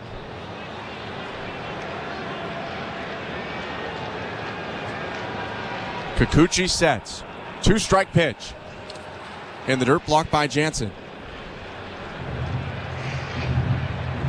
Kikuchi got Cabrera on a tapper back to the mound to end the second inning. The only inning that the Yankees have scored against Kikuchi. And it was an unearned run. Giancarlo Stanton reaching on an error to start that inning and coming around to score. 1-2. Stroke to left center field. That will get down and split Schneider and Varsho. Varsho cuts it off. Throw going into second. Cabrera beats it with the slide. It's a 2-out double for the Yankees.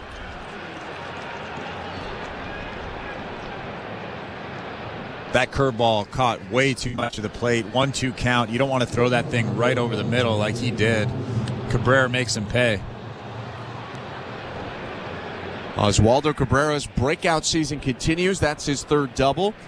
And he'll flip the lineup over for Anthony Volpe here with a runner in scoring position and 2 outs. 3-1 Blue Jays. Road half of the 5th. Volpe 0 for 2 with a pair of strikeouts. The first pitch. Outside. Ball 1. Before Volpe's strikeout in the 5th inning of yesterday's game, he had gone 26 straight plate appearances without striking out. Has made a lot more contact so far this season. although he struck out 3 out of his last 4 chances to hit. 1-0. Went around on a breaking ball low of the zone. It's 1-1. Yeah, Volpe's having a lot of trouble with Kikuchi. 2 strikeouts and 2 at-bats, and that weak swing, that weak attempt right there on that slider. Second-year shortstop for the Yankees awaits the 1-1. Swing and a foul off, 1-2. You want to deal with the threat now because Juan Soto is on deck. Aaron Judge behind him. 1-2 count, 2 outs, top of the 5th. Oswaldo Cabrera on second for the Yankees with a healthy lead after doubling to left center. Kikuchi looks at him twice. The 1-2. Check swing on a pitch down and in. Appeal to first. No swing, says Ryan Wills. 2 balls and 2 strikes. Kikuchi made sure that he buried that slider there after giving up that 1-2 base hit to Cabrera standing on second base. I would imagine he'd do something like that again. Probably won't throw anything down the middle.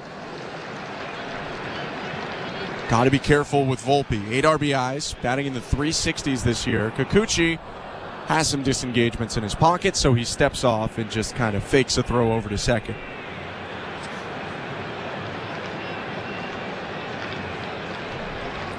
Left-hander tucks the ball into his glove. A look at second. The 2-2. Down and in, ball 3. Tried to get him to chase another back foot slider, but couldn't.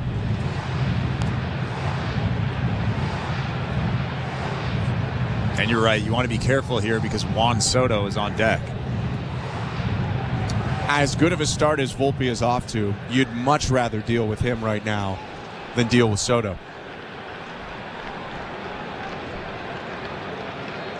And that's with all due respect to Volpe. Soto's one of the best in the game. 3-2.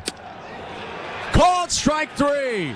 Froze him on a 97-mile-per-hour heater, and he strands Cabrera's 2-out double. 3-1 Blue Jays, middle of the 5th. You're listening to Blue Jays Baseball, brought to you by your local family-owned Crown Rust Control Center, streaming at sportsnet.ca and the Sportsnet Radio Network. The biggest clubs in world soccer clash in the UEFA Champions League. And it's on Sirius XM FC. For Foden to have a go. Oh, that is a ripper from Phil Foden. Following a 6-goal draw in the first leg, it's win or go home for Manchester City and Real Madrid. Rodrigo has scored for Real Madrid. Manchester City versus Real Madrid, Wednesday at 3 Eastern on Sirius XM FC 157 and streaming on the Sirius XM app. The NASCAR Cup Series is on Sirius XM. Let's go, we're back on the track Sunday, 2 p.m. Eastern. It's the Geico 500 from Talladega Superspeedway. Checker flag, baby. Yeah. On Sirius XM NASCAR Radio Channel 90 in the car and on the all-new Sirius XM app. Yeah. Get closer to everything that moves you wherever you are with the Sirius XM app. Let's make some smoke and drink some beer. Yeah. We're talking college basketball on ACC Today. Great run for NC State men's basketball. The story of this team is one I don't think anybody will forget. They were able to accomplish a lot. They captured the hearts and the minds of the nation. DJ Burns became an absolute star nationally. I love it. ACC Today, weekdays from 8 to 11 a.m. Eastern. ACC Radio, Channel 371, and the Sirius XM app. Fantasy Sports Radio is helping you win whichever fantasy sport you play. Right now on Channel 87 and on the all-new Sirius XM app. Welcome to the Timbermark broadcast booth. I'm Ben Schulman. To my left is Chris LaRue. Austin Mackey, Tom Young, our technical directors today. Show Ali is our host and producer. 3-1 Blue Jays, bottom of the 5th. Justin Turner, Davis Schneider, and Danny Jansen to hit this inning. It's a new pitcher for the New York Yankees. Right-hander Luke Weaver takes over after 4 innings from starter Carlos Rodon. Weaver in his second season with the Yankees, first full year with New York. Gets into the wind, his pitch is called strike 1.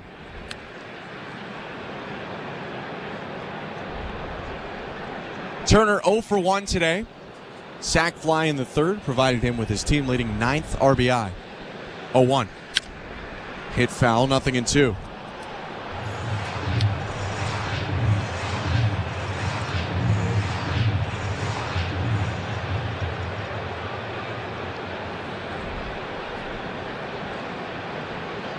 Right-hander Weaver palms up the ball, puts his glove back on, and gets ready to go. Steps back, kicks and delivers. Turner hits it foul off the handle to stay alive. A little bit of a slide step there from Weaver trying to trick Justin Turner. It actually worked. He was behind that fastball. Somewhat similar, though, to Carlos Rodon. It's a lot of hard stuff from Weaver. Four-seamer cutter and a hard changeup that averages around 87. 0-2. Check swing. Pitch was low. Appeal to first. No swing. 1 ball and 2 strikes. That thing was actually nasty. It almost had split finger action to it. He threw that changeup at 89. Well, I think that the velocity should be slower for a changeup, but if it has action like that, it's okay at 89. Weaver's next pitch. In the dirt, bounced another changeup. That one at 90. And it's 2-2.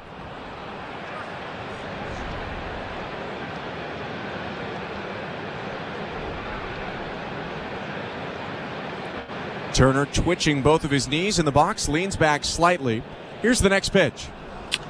Swing and a pop-up, foul, right side. The first baseman, Rizzo, ranging toward the dugout. It falls just onto the backside of the slanted netting and rolls down that ramp into the seats.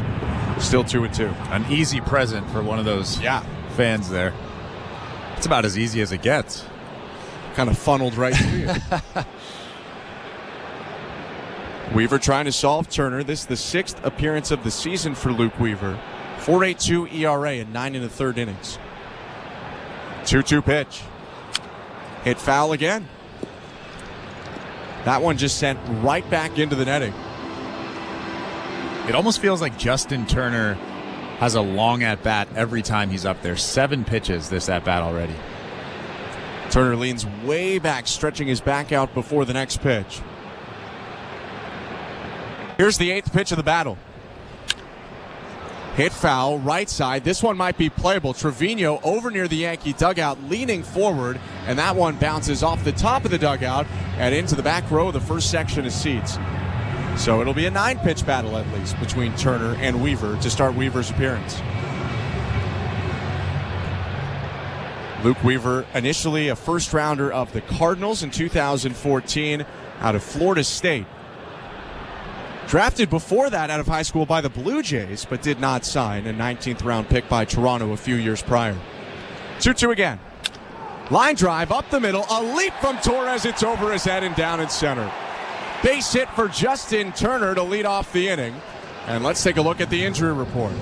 This injury report is brought to you by Bergmanis Prira Personal Injury Lawyers. If life has thrown you a curveball and you're striking out with your insurance company, get ahead of the count and call Bergmanis Prira Personal Injury Lawyers. You focus on getting better, and Bergmanis Prira will take care of the rest. Visit bplawyers.ca. Here comes Davis Schneider and the Blue Jays with not just Danny Jansen returning today, who was activated yesterday, but 2 guys activated today. First pitch to Schneider. High ball 1. Both Jordan Romano and Eric Swanson are back with the Blue Jays on the roster for the first time in the regular season. Mitch White designated for assignment, and Nate Pearson optioned to AAA. The 1-0. Called strike. Didn't look like one, but Schneider in a 1-1 count. And I feel like this pitching staff is firing on all cylinders right now. Tim Meza is really doing better. Chad Green is looking better. Jimmy Garcia's been great all season. 1-1. Big swing and a miss. That was a changeup down and in. That's a pitch that Schneider likes, but he just swung through it 1-2. Yeah, it had that really good split action. I know you keep calling it a change, and he probably holds it like a change, but it had that split action on it. Holds it with that circle grip, which typically gets you a little bit more arm side run. 1-2. Hit in the air down the right field line. Soto will pull up after a couple of steps. That's into the seats. Yeah, but that bullpen now with those 3 guys pitching really well. I mean, we've talked about Jimmy Garcia at length over the last 2 weeks. He's been incredible. Now you have Jordan Romano, Eric Swanson. Even Yenesis Cabrera's pitching better. Looks like a really deep pen once again. 1-2 pitch. Schneider takes upstairs, ducked as that one went over his head. 2-2. And all of a sudden, Chris Bassett is the Chris Bassett of last year. 2 really good starts for Bassett in a row, including yesterday when he helped the Blue Jays to a 3-1 win in the series opener. Toronto up 3-1 right now. Home half of the 5th. Turner on first, no outs, and the 2-2 to Schneider. Pokes foul to the right side again. Man, is Luke Weaver having a tough time so far. He loses a 9-pitch battle on a single to Turner. Now 6 pitches to Davis Schneider. He's thrown 15 before recording an out. And not bad pitches. No, that was a good pitch right there. Down and away. Davis Schneider kind of just, it looked like he tried to foul that ball off. Learning from Justin Turner. 2-2 again. Swing and a towering pop-up behind third. Cabrera on the left field turf. The third baseman called off by Volpe, the shortstop, who makes the catch. 1 out.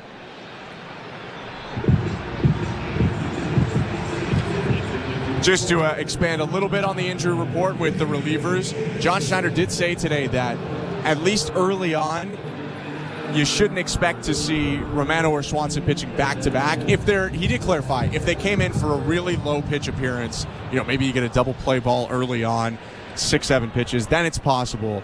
But for now, they won't be pitching back-to-backs, it looks like. Danny Jansen's up, runner on first, 1 out, the pitch. Down and away, ball 1. Did he talk about high leverage situations, or is he going to ease them in, or is he just going to throw them into the fire? Jordan Romano's the 9th inning guy, for sure. That was confirmed yesterday. Hasn't said anything conclusive about Swanson, but I think he'll be high leverage too. 1-0. Called strike, 1-1. We may find out today. 3-1 Blue Jays, bottom of the 5th. Runner on first for Toronto's Justin Turner. Danny Jansen at the plate, facing Luke Weaver in his first inning out of the Yankee pen.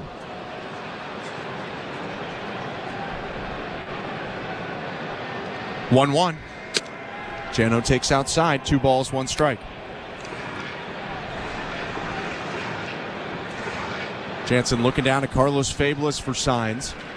0 for 2 in his season debut, a strikeout looking and a fly out to left. Hit a ball to the track, but just got under it too much last time up. Next offering from Weaver is fouled off, 2-2. Jansen, as he typically is, leaning forward, really over the plate, trying to get out in front and pull the ball. And it worked for him last year, hit 17 home runs in 86 games. Yeah, if he plays a full season, he's a guy that can have 25, 26 homers. That's very good for a catcher. 2-2. Down low, 3-2. Only one catcher had more than 25 home runs last year. It was Cal Raleigh for Seattle, who plays pretty much every day. Had Francisco Alvarez on the Mets hit 25. And then after that, it dropped off a little bit. 3-2 count, 1 out. A turn and throw over to first. Turner for a second jab the other way. He'll get back to the bag standing. Well, we did see him attempt a stolen base the other day. Blue Jays are 9 for 10 stealing bases this year. Turner, the one guy who's been thrown out. He tried to steal against Colorado 2 days ago. 3-2, he takes off, swing and a miss, strike 3, throw down to second, and they got him. Blue Jays start the runner there, and it does not work out. A strike him out, throw him out, double play to end the 5th. 1 hit for Toronto, no runs, nobody left. 3-1 going to the 6th. You're listening to Blue Jays Baseball, brought to you by your local family-owned Crown Rust Control Center, streaming at sportsnet.ca and the Sportsnet Radio Network. Timber Mart is Canada's building center, a solid neighbor to call upon when you've got a job to do. Your dependable home improvement store that offers the added value of Air Miles reward miles with every purchase of $15 or more. Visit timbermart.ca. At Crown Rust Control, protection runs deep because every Crown Rust Control Center is owned by a local family who cares beyond business. Your Crown Rust Control is 100% committed to their product, to you, to their community, which is your community. Protecting you and what matters to you is equally important as protecting your vehicle. Did you know spring's the best time of year to protect your vehicle from rust? For a special spring offer, find your local family-owned Crown Rust Control Center at crown.com. Timber Mart always has plans to help you with your plans. Your home, your cottage, your garage, whatever needs your attention first, check the most visited spot on our website for ready-to-order plans to get the job done with Canada's Building Center. Visit timbermart.ca. It's sports streaming season. This spring, get set for nonstop action on Sportsnet Plus. Unbelievable. Every electrifying game of the Stanley Cup playoffs. Did you see that? All the knockout moments in UFC. Awe-inspiring action from the NBA playoffs. Plus, the Toronto Blue Jays are back in full swing. Catch all the can't-miss moments that matter most to you. Because when it happens in sports, it happens on Sportsnet Plus. Subscribe at sportsnetplus.ca. This is Toronto Blue Jays baseball. Jose Barrios with a trio of strikeouts to end a scoreless sixth. On Sportsnet 590 The Fan and the Sportsnet Radio Network. Top of the sixth inning, Blue Jays up 3-1 on the Yankees. Tough test, though, for Yusei Kikuchi. Juan Soto, Aaron Judge, Giancarlo Stanton will hit for the Bronx Bombers this inning. Kikuchi's first pitch to Soto is strike one with a fastball. I'm Ben Schulman alongside Chris LaRue, Show Ali, our host and producer, Austin Mackey and Tom Young, our technical directors. Thanks so much for hanging out with us tonight here at Rogers Center. The Blue Jays lead 3-1. And the left-on-left pitch. Poked foul left side, behind the plate, out of play. 0-2. And I love that how he's just coming right at him. Just here it is, hit it. Juan Soto showing that he can't. Well, you can't really expect Soto to chase a whole lot. Kikuchi, though, might be in a little bit of trouble here. He started walking behind the mound, and all of a sudden, John Schneider is out to check on Kikuchi alongside Jose Ministral, the head athletic trainer for the Blue Jays. And this is a bit concerning for Kikuchi, who's been so dominant so far today. Yeah, he's pointing to his rib cage right now on his left side.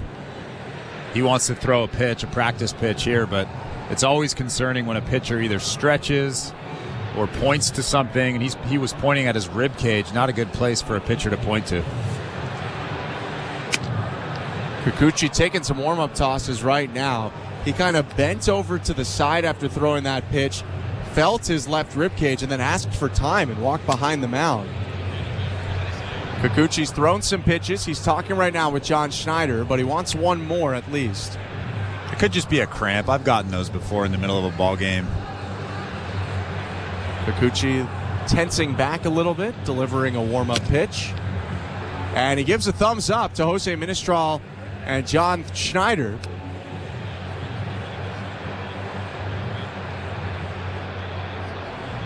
And they gave him some fluids, so that maybe it is a cramp.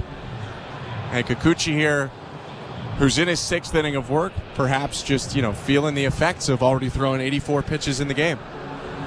The only thing with this here is I don't want to force it. If I'm Yusei Kikuchi, I've already thrown 84 pitches. I'm in the sixth inning. Trevor Richards is getting loose in the bullpen. I don't want to force it and potentially cause an injury. If this really isn't an injury, I don't know. You can see him stretching and pointing. If it's just a cramp, it's just a cramp. But we'll find out right now. Soto back in the box. Kikuchi ahead, no balls, 2 strikes, delivers. And misses down and away, nodding his head after the pitch. 1 ball and 2 strikes, and Danny Jansen throws it back wide of the mound, so Kikuchi will really test it out as he jogs behind the mound onto the infield turf. It's always a little bit embarrassing as a catcher when you throw one away there. I one just sailed a little bit on Jano. First game back. Yeah, that was a rough one. Kikuchi got a new baseball, wiped some sweat off his forehead with first his right arm, then his left arm, and he's on the rubber. 1-2 count against Soto, who's 0 for 2 with a strikeout and a ground out. The pitch.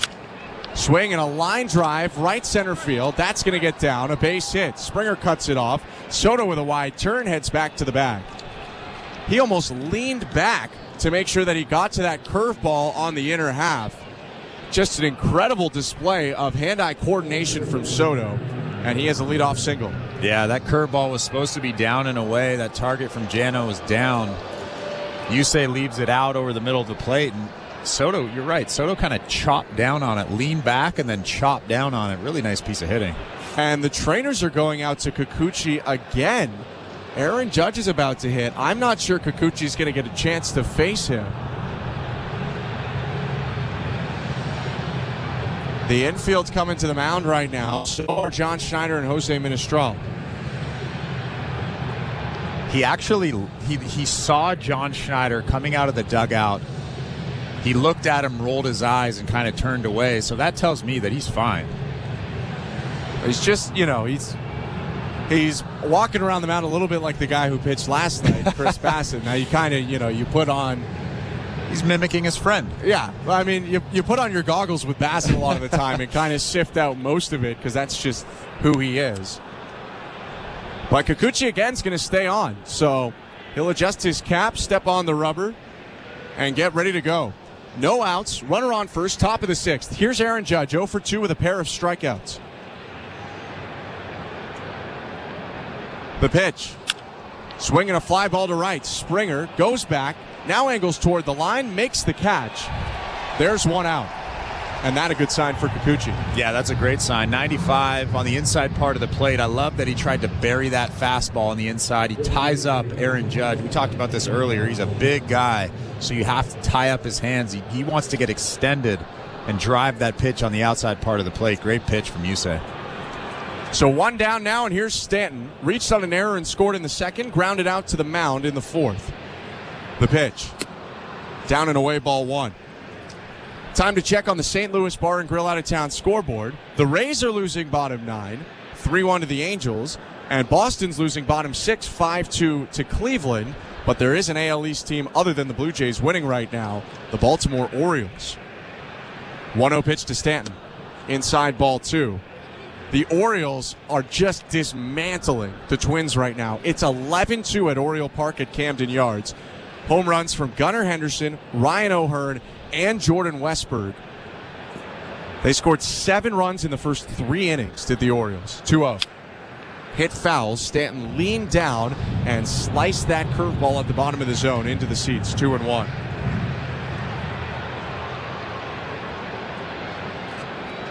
Our out-of-town scores, again, brought to you by St. Louis Bar and Grill.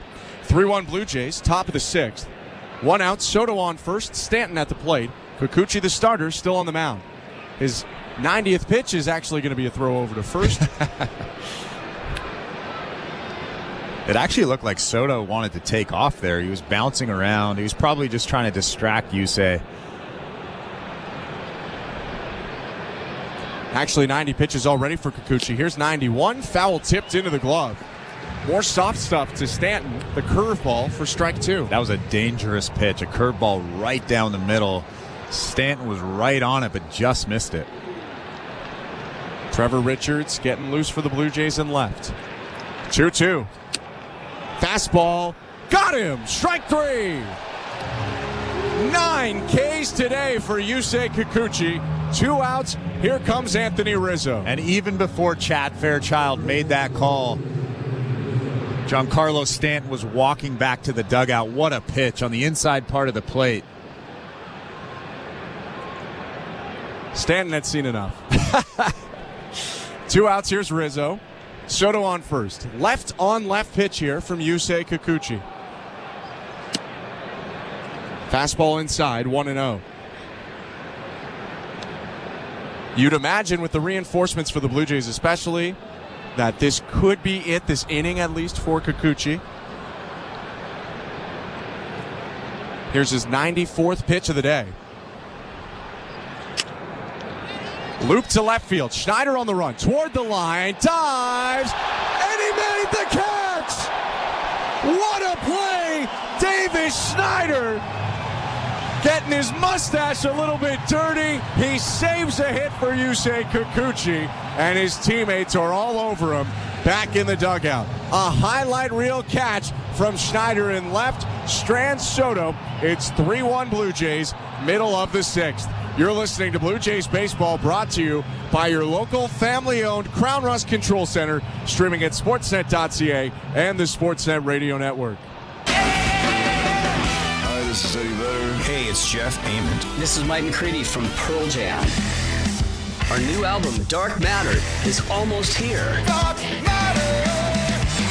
And we're here to personally introduce you to every track. No hyperbole, I think this is our best work. Join us throughout the weekend On our exclusive Sirius XM channel. Pearl Jam Radio. Channel 22. In the Sirius XM app.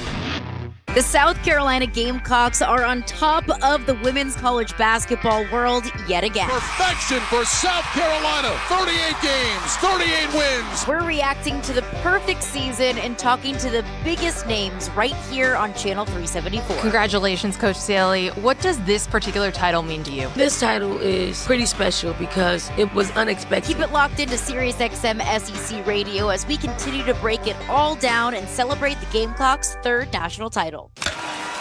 You love listening to baseball. You love talking about baseball, and so do we. That's why SiriusXM has the only channel on the radio dedicated to baseball 24/7. It's MLB Network Radio, SiriusXM Channel 89. News, opinions, passionate baseball talk from former players and GMs, plus interviews with players, managers, and executives, original specials, and much, much, much more. All baseball, every day, on your radio. If you can hear me right now, you've got MLB Network Radio, SiriusXM Channel 89, and on the SiriusXM app. The Blue Jays are in flight, leading 3-0. Blue Jays fans, this is Ross Atkins, and you're listening to Blue Jays Baseball on Sirius XM.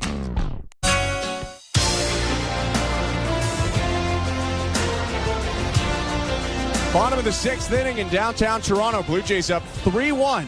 Davis Schneider preserving that advantage with a diving catch to end the road half of the sixth. Here's the pitch to Ernie Clement. Fouled back, 0-1. Second inning of work for Luke Weaver. Originally a Cardinal, spent time with the Diamondbacks, the Royals, the Reds, and the Mariners before becoming a Yankee. 0-1. Outside, 1 ball, 1 strike. Weaver has to face Ernie Clement, Isaiah Kiner-Falefa, and Dalton Varsho this inning. Righties 1-1. Clement pokes it foul right side, 1-2.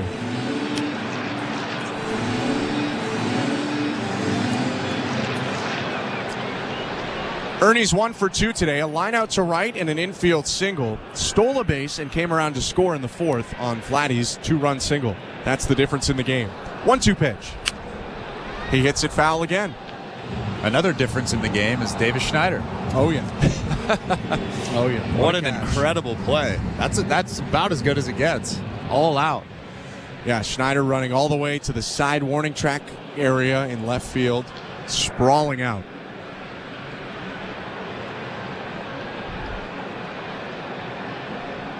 One-two to Clement. Line drive, left field, fair ball, rolling into the corner. Ernie tears around first. He wants second. He gets there, hopping into second base with a stand-up double.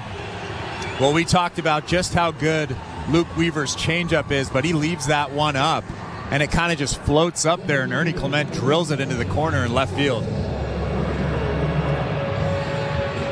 Weaver's time on the mound might be running thin. Flame-throwing right-hander Nick Birdie is getting loose right now for the Yankees. Runner on second, nobody out. Here's Isaiah Kiner-Falefa. Corners in for the Yankee infield. Step, and actually a turn to second base by Luke Weaver. He does not throw.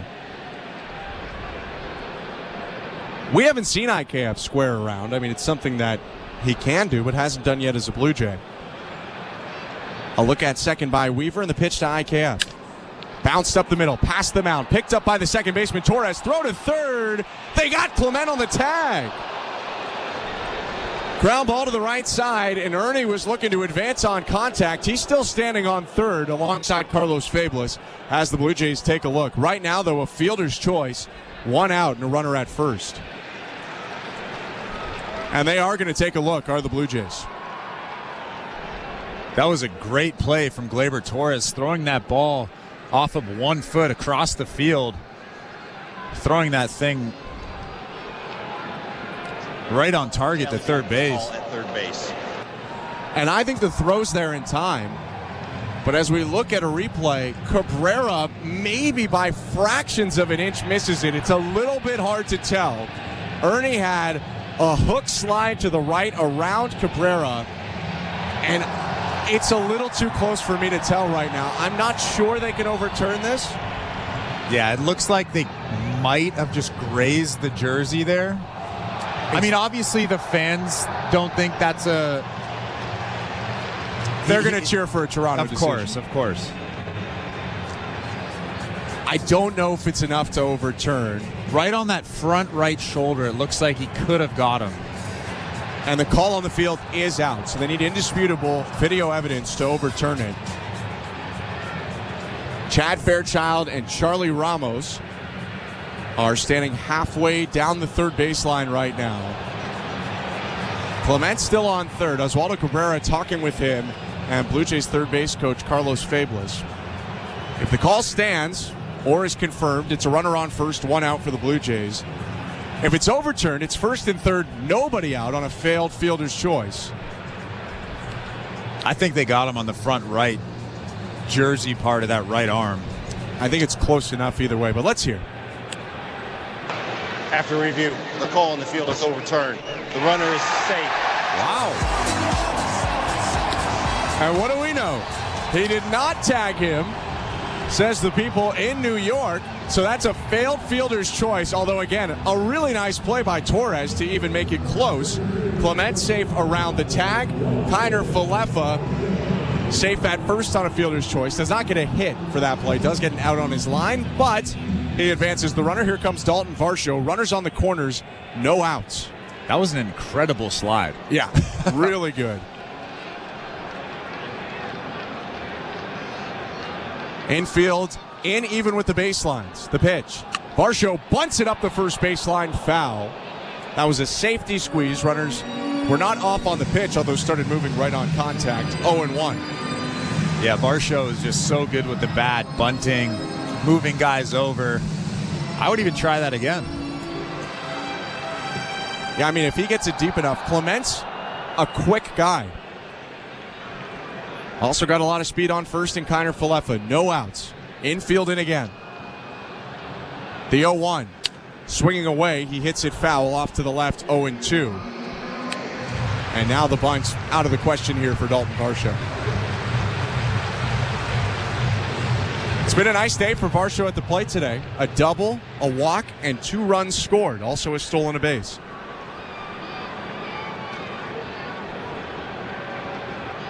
Oh-2 from Weaver. High ball 1. Good take from Varsho. That fastball up, that's kind of been his kryptonite lately, swinging through fastballs that are elevated, and he lays off that one right there.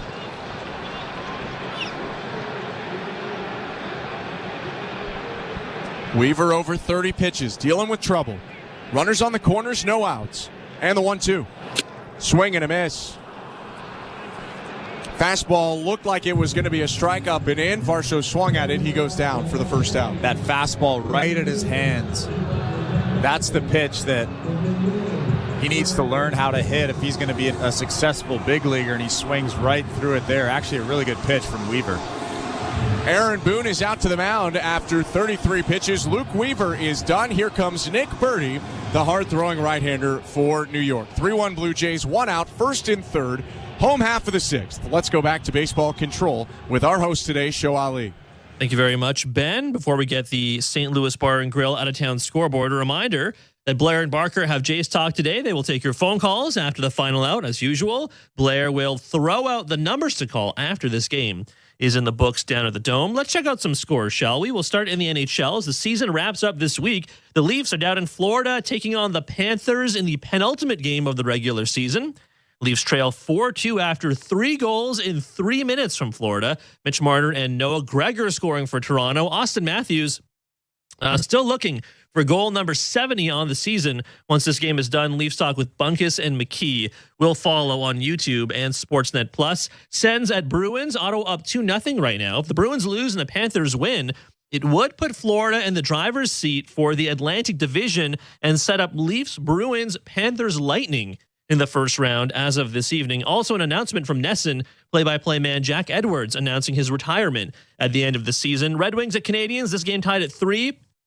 Detroit must win this game if they want to make the playoffs. Capitals at Flyers, this game tied at 1. Ovechkin scoring his 31st of the season tonight. If Washington wins this game, they are in the playoffs no matter what. So the Flyers need to win in regulation if they want a chance of making the Stanley Cup playoffs. Blue Jays baseball is brought to you by Crown Rust Protection. Let's get you back to the action down at the Rogers Center. Here's Ben Schulman and Chris LaRue.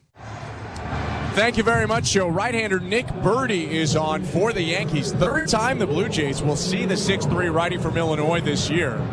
A guy who can really rev it up with the fastball, but has had spotty command at times this season, including an outing against Toronto on the 5th, in which he threw 3 wild pitches and walked a pair in 2/3 of an inning.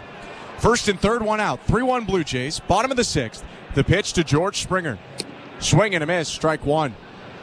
Yeah, Birdie's another guy that you would classify as effectively wild. We saw Luis Gil last night, who is a little bit more wild than Birdie, but they're both effectively wild. That high 90s fastball.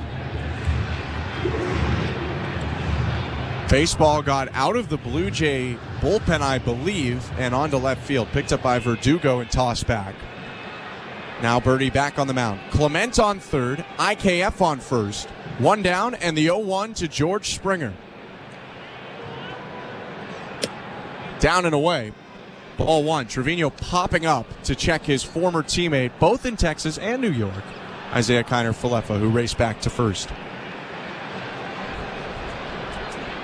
Clement's got to be ready for the wild pitch.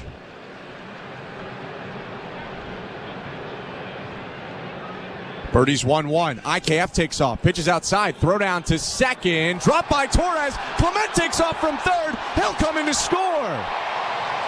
Gleyber Torres was in front of the bag. Tried to tag before he squeezed the ball. And his bobble plates a 4th run of the day for the Blue Jays. 4-1 Toronto. That's exactly what the Blue Jays need. It takes the pressure off of George Springer. That was a big run out at third base. Gleyber just doesn't catch that ball before he tries to attempt to make the tag and pops out. And Ernie Clement scores from third base.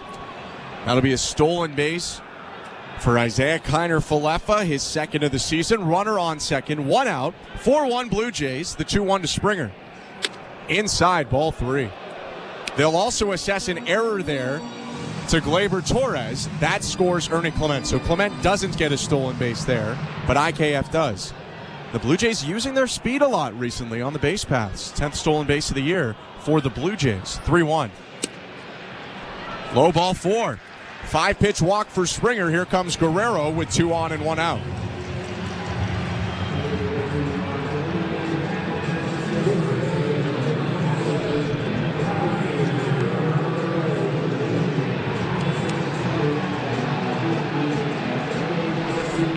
Jose Trevino in front of the plate. Given some pitch calm signs, I believe, not physical signs, to the infield. Select infielders are allowed to have a pitch calm device to hear pitches called so they can position and get instruction from the catcher on plays like this. Nick Birdy facing Vladdy Guerrero Jr. First and second, 1 out. 4-1 Blue Jays. First pitch is lofted to right field, not very deep. Soto in a jog toward the side warning track, makes the catch. IKF tags, and Soto will throw to the cutoff man Volpe in the middle of the diamond. 2 outs. That's the first time Guerrero's been set down today after 2 singles and a walk.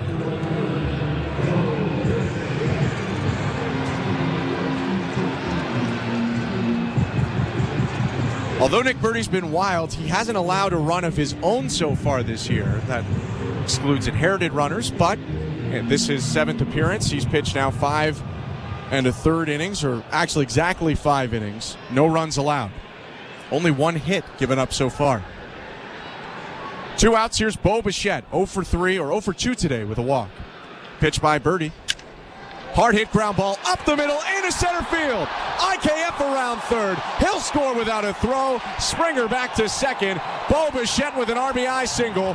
5-1 Blue Jays. Such a big at-bat from Bo Bichette. He takes that fastball that was middle and just drills it back up the middle. A big run on second base. 2-out knock just like that. What a hit. Big insurance runs for the Blue Jays. Up 5-1 now. Still a lot of time to go here with a potent Yankees offense. You got to keep adding on like it's 0-0. Yeah, even that run out at second base is important because, like you said, this offense that the Yankees have is so powerful. Trevor Richards likely to come in next inning for the Blue Jays, standing in the pen, not throwing. Nick Burdi's going to step off before he delivers a pitch to Justin Turner. Bo Bichette with only the second hit that Burdi has allowed so far this season, and now his 7th appearance. Drives in a run for Toronto. Bichette on first, Springer on second, 2 down, the pitch to Turner. Fastball in there, strike 1.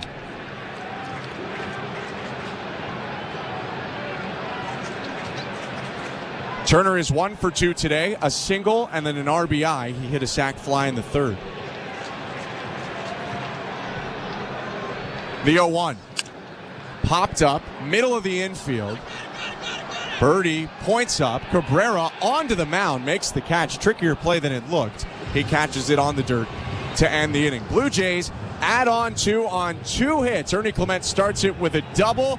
You get some base running mayhem caused by IKF, and then an RBI single from Bo Bichette. 5-1 Toronto as we go to the 7th. You're listening to Blue Jays Baseball, brought to you by your local family-owned Crown Rust Control Center, streaming at sportsnet.ca and the Sportsnet Radio Network. At Crown Rust Control Center, protection runs deep because every Crown Rust Control Center is owned by a local family who cares beyond business. Your Crown Rust Control Center is 100% committed to their product, to you, to their community, which is your community. Protecting you and what matters to you is equally important as protecting your vehicle. Did you know spring's the best time of year to protect your vehicle from rust? For a special spring offer, find your local family-owned Crown Rust Control Center at crown.com. Bring excitement to your landscape with proven winners, Color Choice Shrubs. These flowering shrubs and evergreens have been trialed and tested by experts to make sure they look better and bloom better, so they're just as easy to care for as what's in your landscape now, but a whole lot more colorful and interesting. Look for proven winners, Color Choice Shrubs, in the distinctive white container at your local garden center. Or learn more at provenwinnerscolorchoice.com. We're 2 men in a truck, the movers who care. You never know when cardiac arrest can happen. That's why each and every one of our trucks carries a life-saving Mikey defibrillator as part of our Mikey on Board program. Whether we're on the highway or in front of your house, we're prepared to help anyone whose heart may skip a beat. The Mikey Network has saved many lives, making Mikeys accessible to the public. And now they're on board our trucks. We're 2 men in a truck. 2 men and a truck, the movers who care. This is Toronto Blue Jays baseball. Kirk smacks it down the left field line. This one's got a chance. It's good. On Sportsnet 590 The Fan and the Sportsnet Radio Network. Be at Rogers Center for a 3:07 p.m. start tomorrow and work from Dome. Visit the work photo booth and stay powered up and connected with additional charging stations located throughout the park, and enjoy an afternoon with the Blue Jays. Visit bluejays.com/workfromdome and buy your ticket today. Top of the 7th, 5-1 Toronto. Trevor Richards into the game, gets a swing and a miss from Gleyber Torres. 0-1 is the count. Richards coming in to end a masterful day from Yusei Kikuchi, who's helped the Blue Jays to this 5-1 lead. 0-1. Right-hander bounces his changeup to the plate. 1 ball, 1 strike. Yeah, he gave up that 1 run, but shouldn't have. Unearned. Unearned. 6 innings, 3 hits, 1 run, unearned, 1 walk for Kikuchi, 9 strikeouts. 1-1. Check swing on a changeup, called a ball, appeal down to first. Jansen both hesitated, thinking it was going to be a called strike, and then waited for the appeal. Neither went the Blue Jays' way. Probably a check swing, but also probably a called strike. 2-1 is the call, though, because it's called a ball. Richards' next pitch. Hit in the air, foul, right side, 2-2.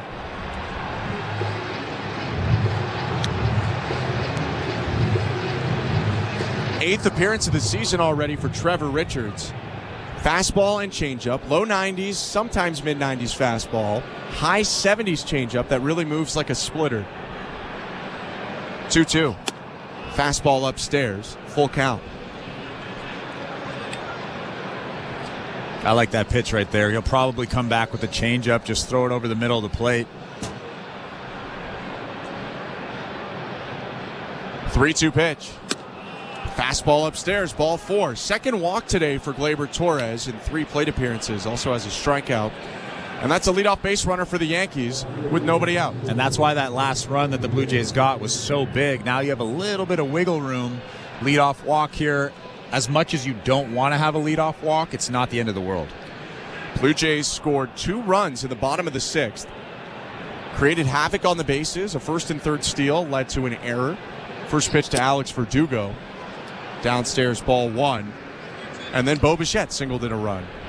Ernie Clement scored first. Isaiah Kiner-Falefa scored second. And it's 5-1 Toronto. Lots of time, though, for a really potent Yankees offense.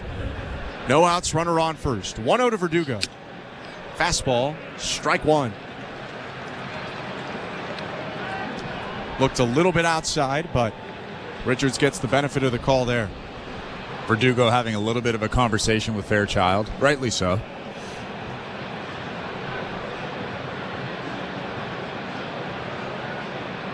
Long looking from Richards. Kicks and fires.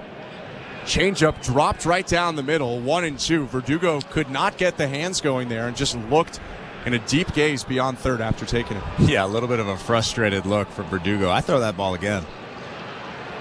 Richards set. Glove at his belt. Looks home and fires home. Changeup low. Good take there by Verdugo. 2-2. Really good location. Started almost right down the middle. Kind of dropped off the plate. Just behind home plate there. 2-2. A hair downstairs with the fastball, full count. And Trevor Richards, after walking Gleyber Torres on a 3-2 count to start this inning, in danger here. Jose Trevino on deck, Oswaldo Cabrera after him. Nobody out, runner on first. The 3-2 pitch to Verdugo. Swing and a foul ball. They'll do it again at 3-2.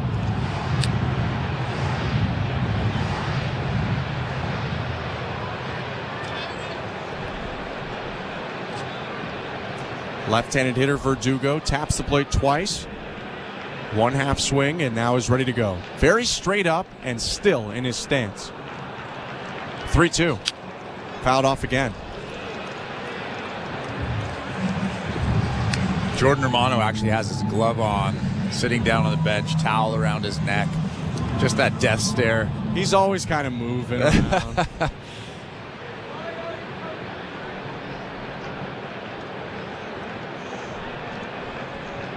3-2 pitch. Hit down the left field line. Schneider on the run. That'll bounce past him and get into the corner. All the way to third base is Torres. Verdugo into second. It's a stand-up double. And the Yankees here threaten for the first time in a while. Second and third with nobody out. Top of the 7th. And this is what happens when you walk the leadoff guy. You set yourself up for some trouble. Verdugo, nice piece of hitting there. Drops that thing out in the left field corner. But it's a cardinal sin when baseball, when you walk the leadoff guy, sure enough, he'll come around to score. Pete Walker and the infield on the mound right now. Talking to the new pitcher, Trevor Richards. Gives us some time to take a look at the St. Louis Bar and Grill out-of-town scoreboard. Not great news in terms of what other AL East teams are doing. Los Angeles Angels, who once led by 3, are now in extra innings with the Tampa Bay Rays at the Trop. It's a 4-4 game, top of the 11th. Bases are loaded right now for the Angels. There's nobody out, and Mike Trout is hitting, so that could be a good spot for the Angels. But that one, 4-4 in the top of the 11th. Angels at Rays on the St. Louis Bar and Grill out-of-town scoreboard. Pitch to Jose Trevino here in Toronto. Taken low, ball 1, and confirmed on that check swing. The appeal down to first. It's no swing, says Ryan Wills. 5-1 Blue Jays. The 8-hitter Trevino is 1 for 2 today. Singled in the lone Yankee run in the second. Next pitch is down and away 2-0, and Richards has to challenge here. A walk and a double allowed, and the top of the order is coming up fast. And Jimmy Garcia is warming up in that Toronto bullpen. He is obviously the highest leverage guy in that bullpen. We've seen him lights out over the last couple of weeks. I like that he's warming up right now. 2-0 pitch. Called strike with a changeup right at the knees, 2-1.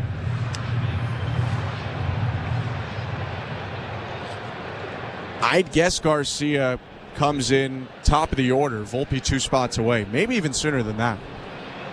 2-1. Downstairs, 3-1. I think it depends on what happens with this hitter right here. Yeah, I mean, if he walks him right here, that's 3 batters faced for Richards. They can make a change if they want. And that would bring the tying run up to the plate in the top of the 7th. No outs, 2nd and 3rd for the Yankees. 3-1 pitch. Hit into the ground. Third base side of the mound. Richards gloves. He'll throw over to first rather than trying to throw home. They get an out. Maybe there was a play for Gleyber Torres coming home, but Richards decides to take the safe out. So it's an RBI ground out for Trevino. 1-3 put out, and it's 5-2 for the Blue Jays after the Yankees score a run. That was a good choice from Trevor Richards. The last thing you want is to force that play at home plate and not get an out. You're up by 4 runs. Get an out, give up a run. I'm sure the Blue Jays will gladly trade that. They leave Richards in after getting that out. Runner on third, 1 down. Oswaldo Cabrera up. 1 for 2 with a double. The pitch. High, ball 1. And because Trevor Richards got that out, he's still in this ballgame. I think if he didn't get that out there and maybe walked Trevino, Jimmy Garcia would be in this ballgame. They turn around the switch hitter Cabrera with Richards pitching. 1-0. Fouled off the glove of Jansen. 1 ball, 1 strike. Cabrera had been hitting from the right side against the left-handed starter today, Yusei Kikuchi. Now he'll go back to the left side, where this season he's been better. Next pitch, swing and a miss. Chase the changeup low, 1-2. This year Cabrera hitting over 300, almost 315. Batting as a lefty, hitting in the 230s, batting as a righty. He bats left now, 1-2 count, the pitch.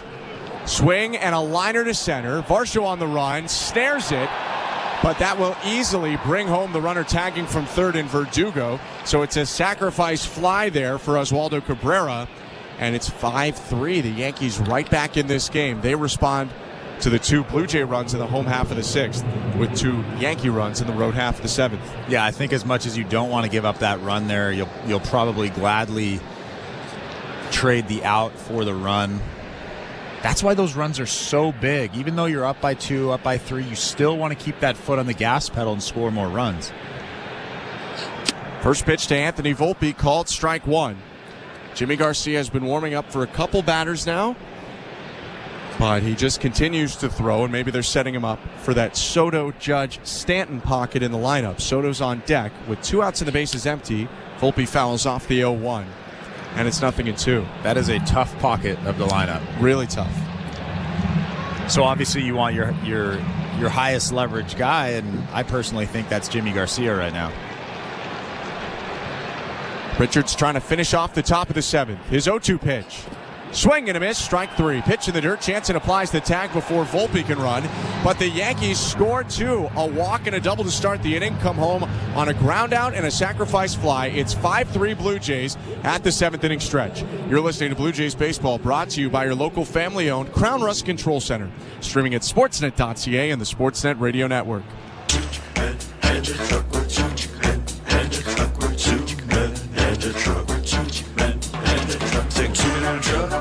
Truck.ca. So when you gotta move, all moving day.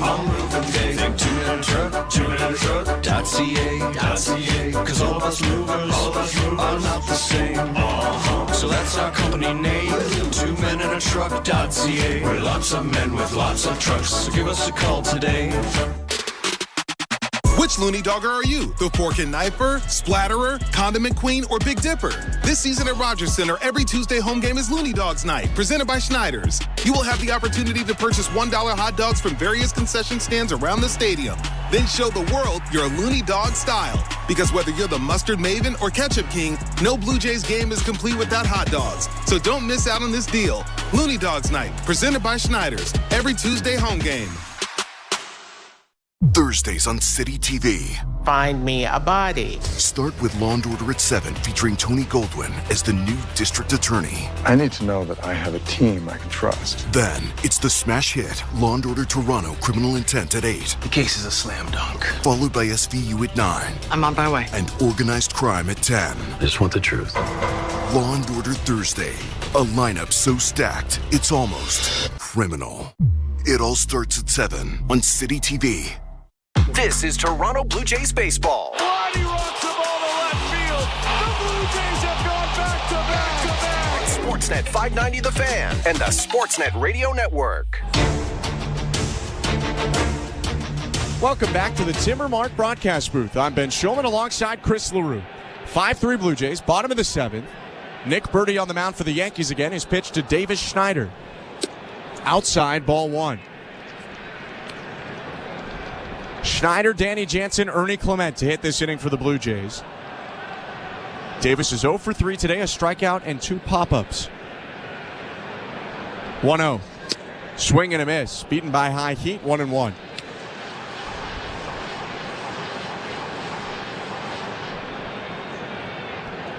Schneider did have a phenomenal defensive play in the 6th inning.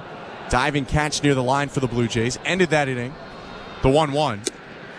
Outside 2-1. And it ended the appearance of, or the start of Yusei Kikuchi. Just a quick note, they actually ended up going back a second ago and reversing the error that Bo Bichette was charged with in the 2nd inning to an infield single for Giancarlo Stanton. 2-1 to Schneider, down and away, 3-1. So that will now be an earned run against Yusei Kikuchi for the ground ball that hit the glove of Bichette and went into left. I don't love that call. It's a very makeable play. I guess I don't know the technical ruling. 3-1 swing and a miss, 3-2. It's a bit of a judgment call. Bo was deep. It took a bit of an awkward hop. At the same time, Giancarlo Stanton is one of the slower runners in baseball. It wasn't hit super hard, so hard to know. 3-2 pitch. Call it strike 3 at the knees. Schneider hops right as that pitch hit the glove and heads back to the dugout. 1 down. I'll tell you what, as wild as Birdie is, he is nasty. He's got some of the best stuff I've seen out of a reliever in that bullpen. He's only given up 2 hits this year. One of them came to Bo Bichette in the 6th inning to score a run for the Blue Jays. They're up 5-3 right now, and Danny Jansen is at the plate. 1 out, base is empty, bottom 7. The pitch. Jansen takes strike 1. Jansen loves to get out in front, pull baseballs. It's going to be tough to do that against the mid to high 90s stuff of Nick Birdie. The right-hander rears back and fires. Breaking ball missed high, 1-1. Maybe you got to sit on that slider if you're looking for something to pull. Wave going around at Rogers Center. Here's the 1-1. Fastball away. 98 miles an hour, 2 balls and 1 strike. Or you can just guess heater. And just get really early? Yeah. There's hitters that do it. Some hitters do it. Some hitters don't. There definitely are guess hitters out there. The 2-1. Fastball yanked away. 3-1 for Jansen, who's 0 for 3 in his season debut. With all the new protections that he's had in the last 2 years, the left hand protector and now the right wrist protector, no batting glove still for Danny Jansen. 3-1 pitch. Inside, ball 4. So Jansen gets aboard in his season debut. A 1-out walk to set up Ernie Clement, who's 2 for 3 today.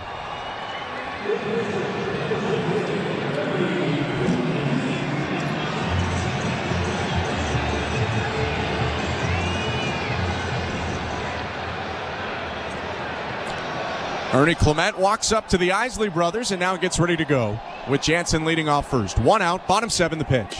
Outside, ball 1. Speaking of no batting gloves for Danny Jansen, I think that is wild. If I even look at a wood bat with no batting gloves on, I get blisters. I think that is like the craziest thing to be able to do that. Wisconsin guy. 1-0. Clement takes, it's called strike 1. Looked a little bit outside. It's 1-1.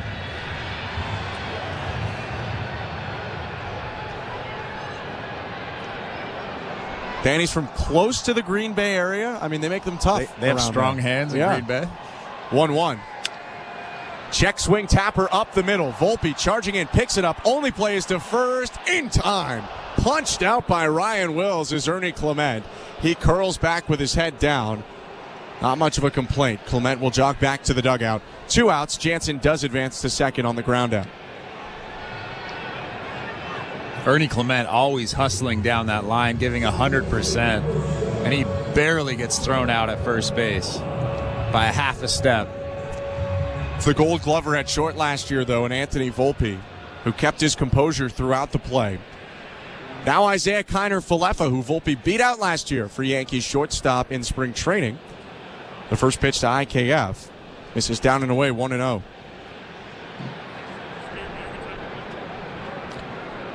IKF, though, it's been written about and talked about the influence that he had on young players like Volpe. A Gold Glover himself, IKF, at third. Runner on second. And with 2 outs, the 1-0. In there, strike one. And Aaron Boone reiterated yesterday when asked about Isaiah Kiner-Falefa that he was a special guy, a really great person to have around a team. Doesn't back down from anything, were the words of Boone, paraphrased a little. 1-1. Swing and a line shot right side, foul. Slices onto the side warning track, 1-2. You mentioned that he doesn't back down from anything. I played with a few guys from Hawaii. They are some of the toughest people I have ever met, even tougher than people from Green Bay. Really? Yeah. Well, the guy from Green Bay on second, the guy from Hawaii at the plate. The 1-2. Down and away, 2 balls, 2 strikes.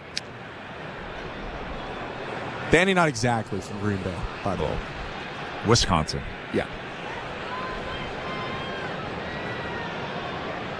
Birdie in the set. 2-2 count, 2 outs. 5-3 Blue Jays, bottom 7. 2 looks at Jansen at second in the pitch. Swinging a line shot, foul. Over the netting into the seats.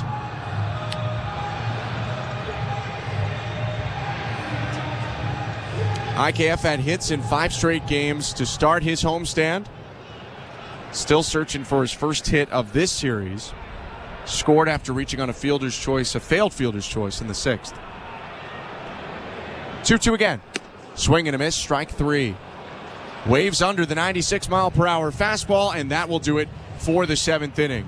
The walk by Jansen left on base. It's 5-3 Blue Jays as we go to the 8th. Jimmy Garcia coming into the game. You're listening to Blue Jays Baseball, brought to you by your local family-owned Crown Rust Control Center, streaming at sportsnet.ca and the Sportsnet Radio Network. The NASCAR Cup Series is on SiriusXM. We're back on the track Sunday, 2 p.m. Eastern. It's the Geico 500 from Talladega Superspeedway. Checker flag, baby. Yeah. On SiriusXM NASCAR Radio Channel 90 in the car and on the all-new SiriusXM app. Get closer to everything that moves you wherever you are with the SiriusXM app. Let's make some smoke and drink some beer. Yes. Are you regretting eating that gas station hot dog? Yeah, we know. We've been there too. This is a message for baseball fans like you. Did you know that you get a channel that's talking baseball 24/7 as part of your SiriusXM subscription? What? Our lineup includes shows hosted by former big leaguers and executives. Plus, you'll hear from 17 managers each week. MLB Network Radio is on SiriusXM Channel 89, or just search MLB Network Radio on the SXM app. SiriusXM Sports. We're more than just a game. The most important person in sports is you, the fan. Let me tell you something. I'm a real fan. And your place for sports talk is Mad Dog Sports Radio, where your voice is heard all day long. I couldn't wait to get into the truck, turn on 82. Sharing the thrill of victory. The joy, the jubilation. I can't stop smiling. And the agony of defeat. When is this franchise going to realize people really care about this? Passionate sports fans call 888-MAD-DOG-6. You gotta love sports. Mad Dog Sports Radio, Channel 82, or anytime on the SiriusXM app. Scotty Scheffler is the Masters champion. The biggest events in golf are on PGA Tour Radio, Channel 92 in the car, and on the SiriusXM app. Radio Network. Who doesn't love a day at the ballpark? TD Park Social has fun for all Blue Jays fans from adults to kids of all ages with great views of the ball game from the outfield district. Visit BlueJays.com/outfield district ticket to get yours today. Top of the 8th inning, 5-3 Blue Jays over the Yankees with Juan Soto, Aaron Judge, and Giancarlo Stanton scheduled to hit for the Bronx Bombers. Jimmy Garcia, the right-hander, in the game for the Blue Jays.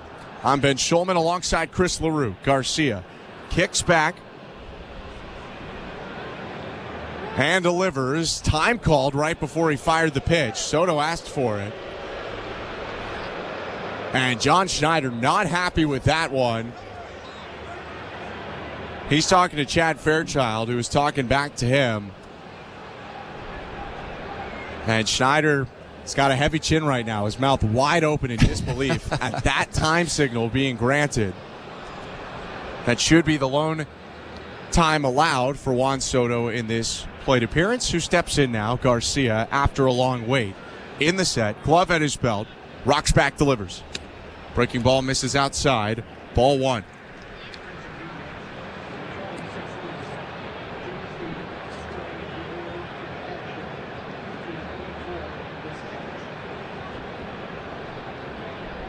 Judge behind Soto. Garcia ready to go.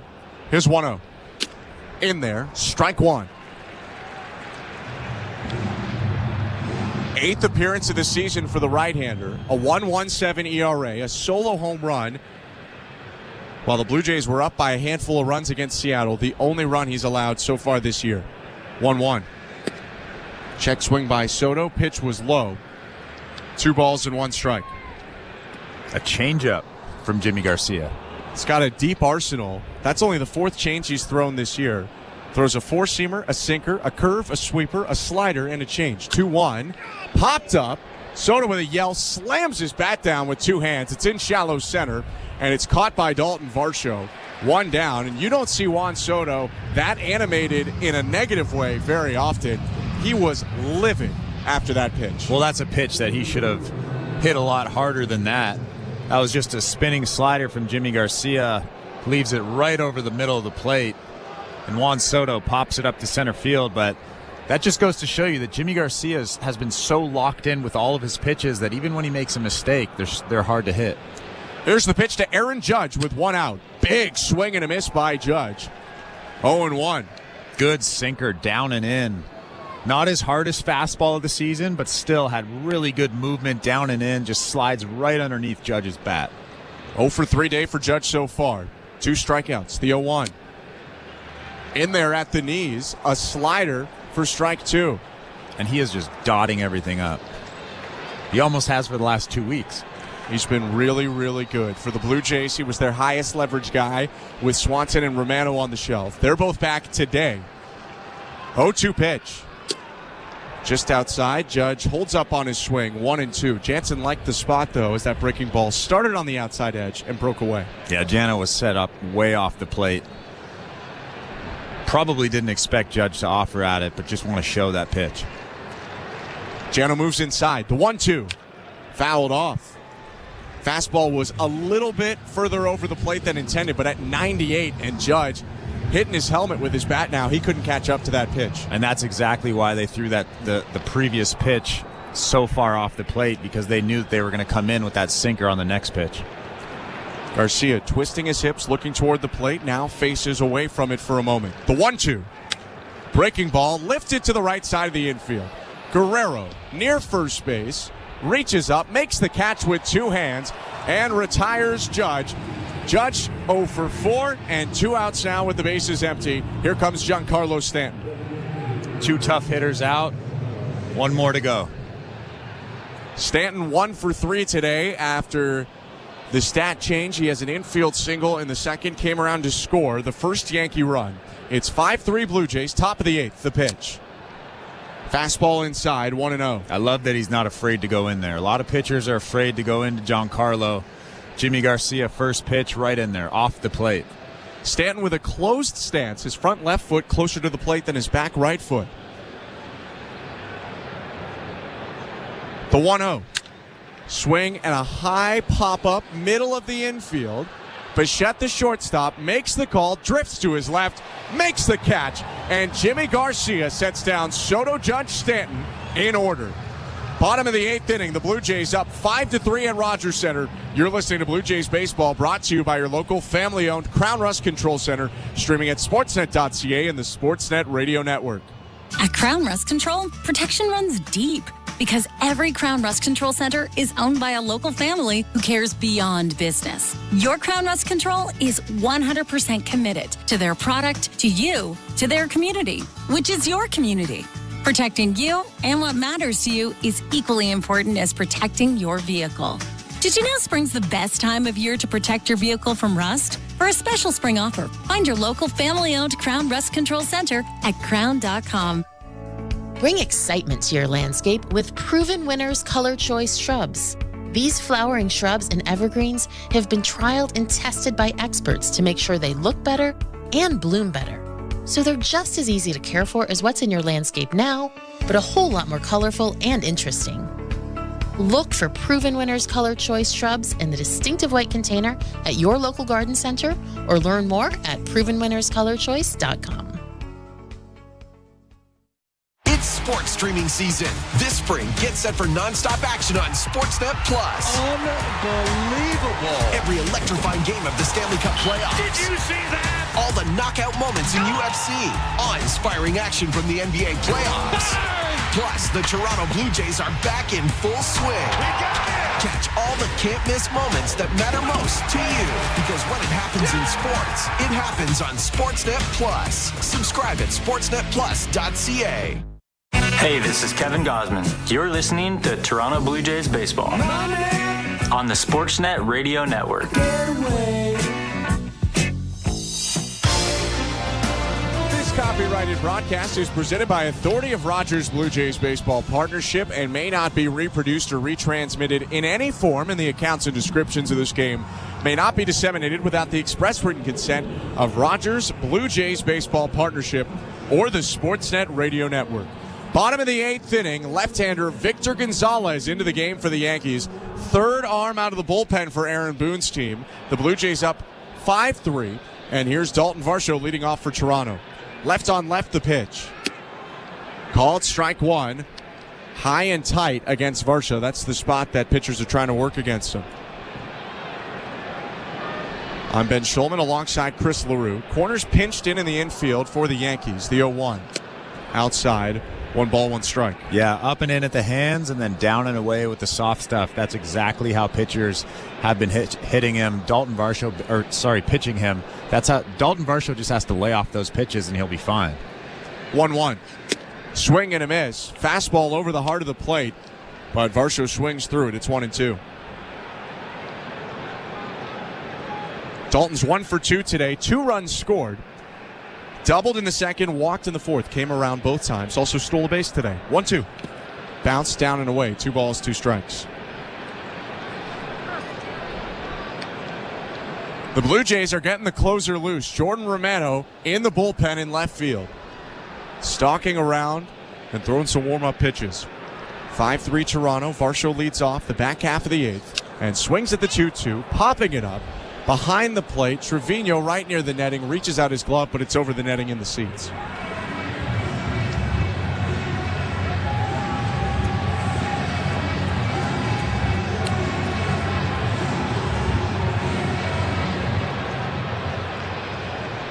The left-hander Gonzalez hunches over, dangling his left arm at his side. Now set in his 7th appearance of the season. 2-2. Line drive, left field. Verdugo racing back at the track, reaches up, makes the catch. 1 down, but another good swing and good contact off of Dalton Varsho's bat. Yeah, really nice swing right there. He hit it to the opposite field. When any hitter is going right, they can always drive that ball to the opposite field. And Dalton Varsho drives that one on a line, probably 10 feet from the wall. Just kind of hit it right where Verdugo just had to go back, didn't have to go left or right. Pitch to George Springer, inside, ball 1. We're almost at 60,000 dogs. Oh yeah, it's Looney Dog night, by the way. 58,000 dogs have been consumed. That sounds hot dogs. That sounds wild. Hot dogs. 1-0 pitch. Called a strike, 1-1. I'm glad you had to clarify that. Yeah. It's an important clarification. Springer up with 1 out and the bases empty. Left on right pitch. Swing and a foul off. Springer down to a knee. Gets up now and walks out of the box. 1-2. I have 2 dogs at home that are probably glad that you clarified that. I got a dog at home, but she does not speak English, so it's not of concern to her. Yeah, another big Looney Dogs night here on this homestand for the Blue Jays. 1-2 pitch. Low ball 2.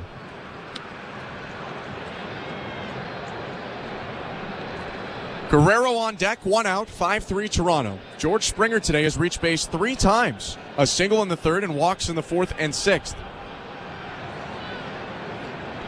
The 2-2. Reaches out and pokes it foul. And as a team, the Blue Jays have done a really good job today, fouling off pitches with 2 strikes. Yeah, they've been really annoying to Yankees pitchers. They've been putting up long at-bats, 4, 5, 6, 13 pitches tonight, and that's all you can really ask for as a batter. You foul off the tough pitches, and you wait for that good, juicy one. 2-2 again. Line to left center. Judge on the run, reaches out and makes a chest-high catch. Good range there from Aaron Judge in center field. 2 outs. He looked like a bus motoring over there in center field, didn't he? He's got some speed, though. He's got kind of like, almost like a Rolls Royce moving out there in center field. At 6'7", 600 horsepower. Oh, yeah. Here's Vladimir Guerrero Jr. He's reached base 3 times today like Springer. 2 hits and a walk. Also flied out to right. With 2 outs, the pitch. Called strike 1. Jordan Romano continues to loosen for the Blue Jays, although not throwing constantly at this point. Blue Jays up 5-3, bottom of the 8th. 0-1 to Vlad. Almost hit him in the back foot. Soto shuffles forward with Soto standing in right field and dances out of the box. 1-1.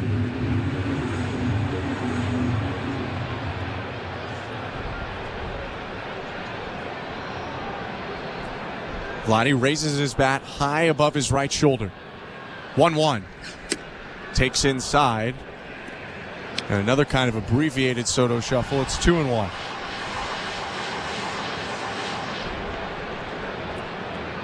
Guerrero's average jumping back over 200 today with a pair of hits.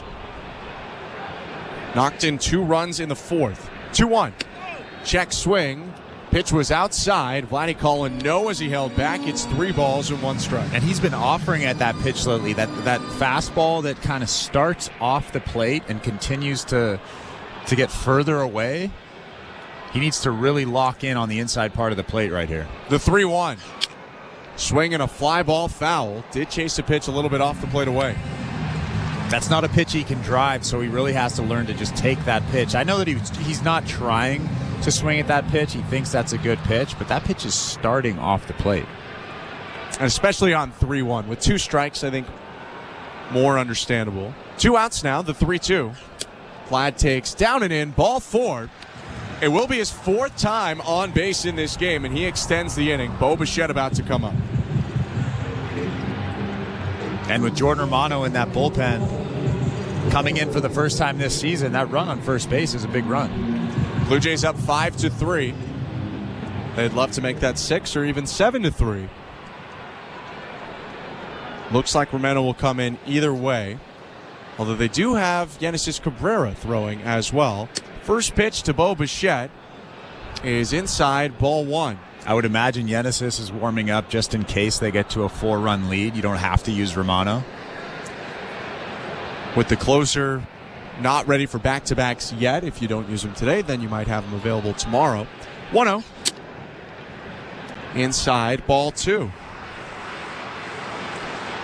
Blue Jays have to get those runs, though, before they start worrying about that. They're up 5-3 with Vlad on first and Bo at the plate. Bo's 1 for 3 with an RBI single and a walk. 2-0. Swinging a bouncing ball to short. Volpe charges. He'll go the short way over to Torres standing on second. It's a fielder's choice ground out to end the inning. Blue Jays lead 5-3, and for the first time this year, the lights go dark because Jordan Romano is headed out to the mound. The closer looks for the save next. You're listening to Blue Jays Baseball, brought to you by your local family-owned Crown Rust Control Center, streaming at sportsnet.ca and the Sportsnet Radio Network. When live music legends... This is Trey Anastasio from Fish. ...launch their brand new residency at the Las Vegas Sphere. I am indeed giddy. Thank you guys all for being here. Catch the vibe live on the band's exclusive SiriusXM channel. Complete concerts, fan reaction, and more. Sphere Week on Fish Radio, starting Thursday at 3 p.m. Eastern, noon Pacific, channel 29 in the car, and on the SiriusXM app. Wake up! Wake up, everybody! This is Steve Phillips from the leadoff spot on MLB Network Radio. Join me and former Major League Baseball players Eduardo Perez and Xavier Scruggs as we react to all the latest news and scores across baseball and have plenty of fun along the way. Steve, you were so right about that. I don't know if anybody else thinks we're funny, but I think we're funny. Why are you putting us or we into this? The leadoff spot, weekdays at 7 a.m. Eastern on MLB Network Radio, channel 89, and on the SiriusXM app. Blue Jays fans, your manager, John Schneider, joins MLB Network Radio's Power Alley every other Wednesday at 11 a.m. Eastern. I got all the confidence in the world in Joe Romano. I've known him for a long time. I know his demeanor. And I always say, when you're talking about a closer giving up a couple runs in the ninth inning, it's just so much more magnified than a starting pitcher giving up a 2-run homer. Managers at the mic on MLB Network Radio, Sirius XM 89 and the SXM app. In season or out of season, the number one place for college sports is SiriusXM College Sports Radio, channel 84. At Radio Network. Welcome to the Timber Mart broadcast booth. I'm Ben Shulman alongside Chris LaRue, Show Ali, our host and producer, Austin Mackey, and Tom Young, our technical directors. Top of the ninth inning in Toronto. Blue Jays up 5-3. The closer is on for the first time this season. Jordan Romano is in.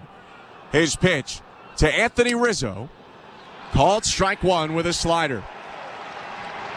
Romano started the year on the injured list, had some elbow inflammation, but he's back after back-to-back All-Star seasons in 22 and 23. Right on left, 0-1.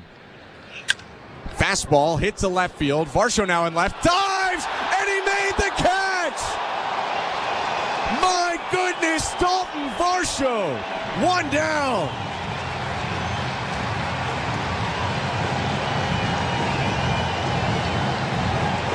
Blue Jays brought Kevin Kiermaier into the game defensively in center, bumped Varsho from center to left, and it immediately pays off. Yeah, Dalton Varsho almost mimicking Davis Schneider earlier in the game in left field. What a gigantic play from Dalton Varsho. Wow. Here's Gleyber Torres with one out and the bases empty. 5-3 Blue Jays, top of the ninth. The pitch. Hit him. Fastball at 97 hit Torres. And he'll go down to first base.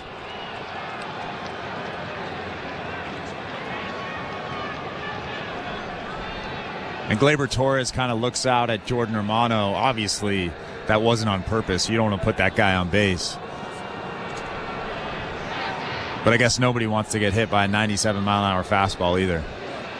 No, Torres got his elbows out of the way as he moved his arms up, and that hit him right in the chest. Didn't just get the jersey. That looked like that at least grazed him right in between the pecs. And that will bring the tying run to the plate. It's Alex Verdugo, who has had plenty of big moments against the Blue Jays in his career. Right on left pitch. Breaking ball, cut on and miss, strike one. And we know that Jordan Romano loves to throw that slider. We've seen him throw 9, 10, 11, 12 in a row. Just because he throws upper 90s doesn't mean he wants to throw that pitch. Verdugo with 2 big home runs against Romano last year. With a runner on first, the 0-1.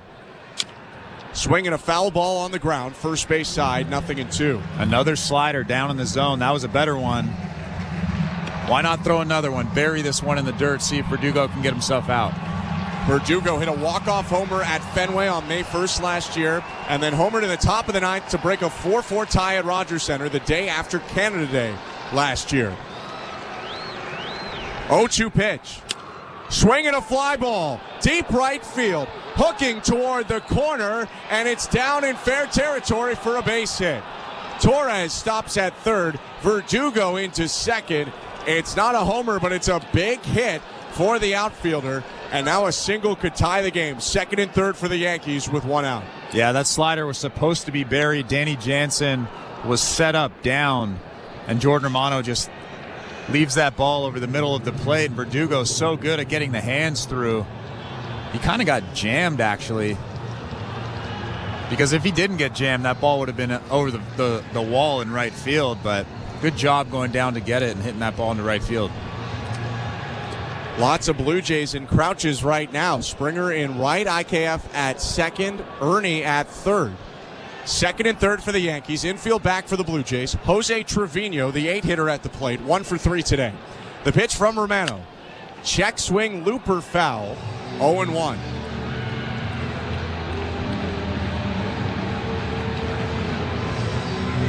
The Yankees opt not to sub in Austin Wells, the left-handed hitting catcher. He's struggling with a 115-ish average right now. Trevino at 215. 0-1. Breaking ball low. 1 ball, 1 strike.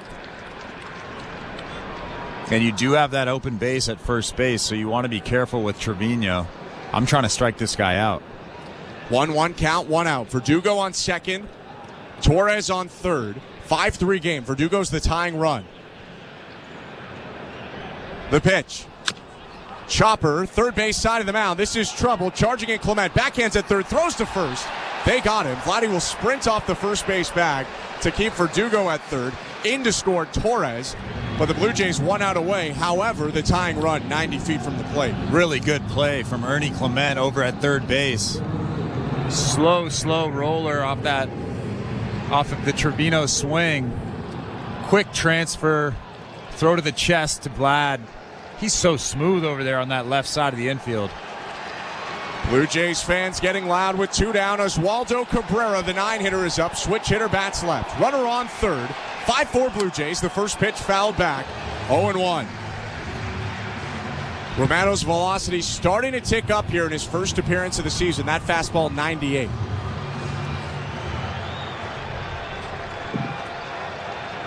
Toronto won game 1 of this series.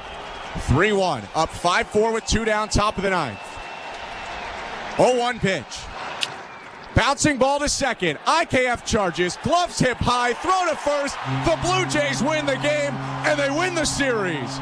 5-4, the win for Toronto. And although Jordan Romano walks the tightrope, he picks up his first save of the year. Well, Jordan Romano did walk the tightrope, but he threw a lot of good pitches. His velo was up. I saw a 98 there. He threw some good sliders. That's what you like to see. You like to see your closer come in and close out ball games. Jimmy Garcia did such a good job early on in this season, but Jordan Romano comes out. He excited this crowd, and you could just hear the excitement in that crowd. Happy for Jordan Romano, happy for the Blue Jays, and I'm happy for him too. The Blue Jays win their first home series against the Yankees in 7 tries, and their first series win over the Yankees at Rogers Center, because it was in Buffalo last time they won a home series against them. First one at Rogers Center since September 2019. They win 5-4, and a nail-biter needed every extra run of insurance, and we'll go through how they got there and what happened when we come back. 5-4 win for the Blue Jays, who win the series. You're listening to Blue Jays Baseball, brought to you by your local family-owned Crown Rust Control Center, streaming at sportsnet.ca and the Sportsnet Radio Network. Think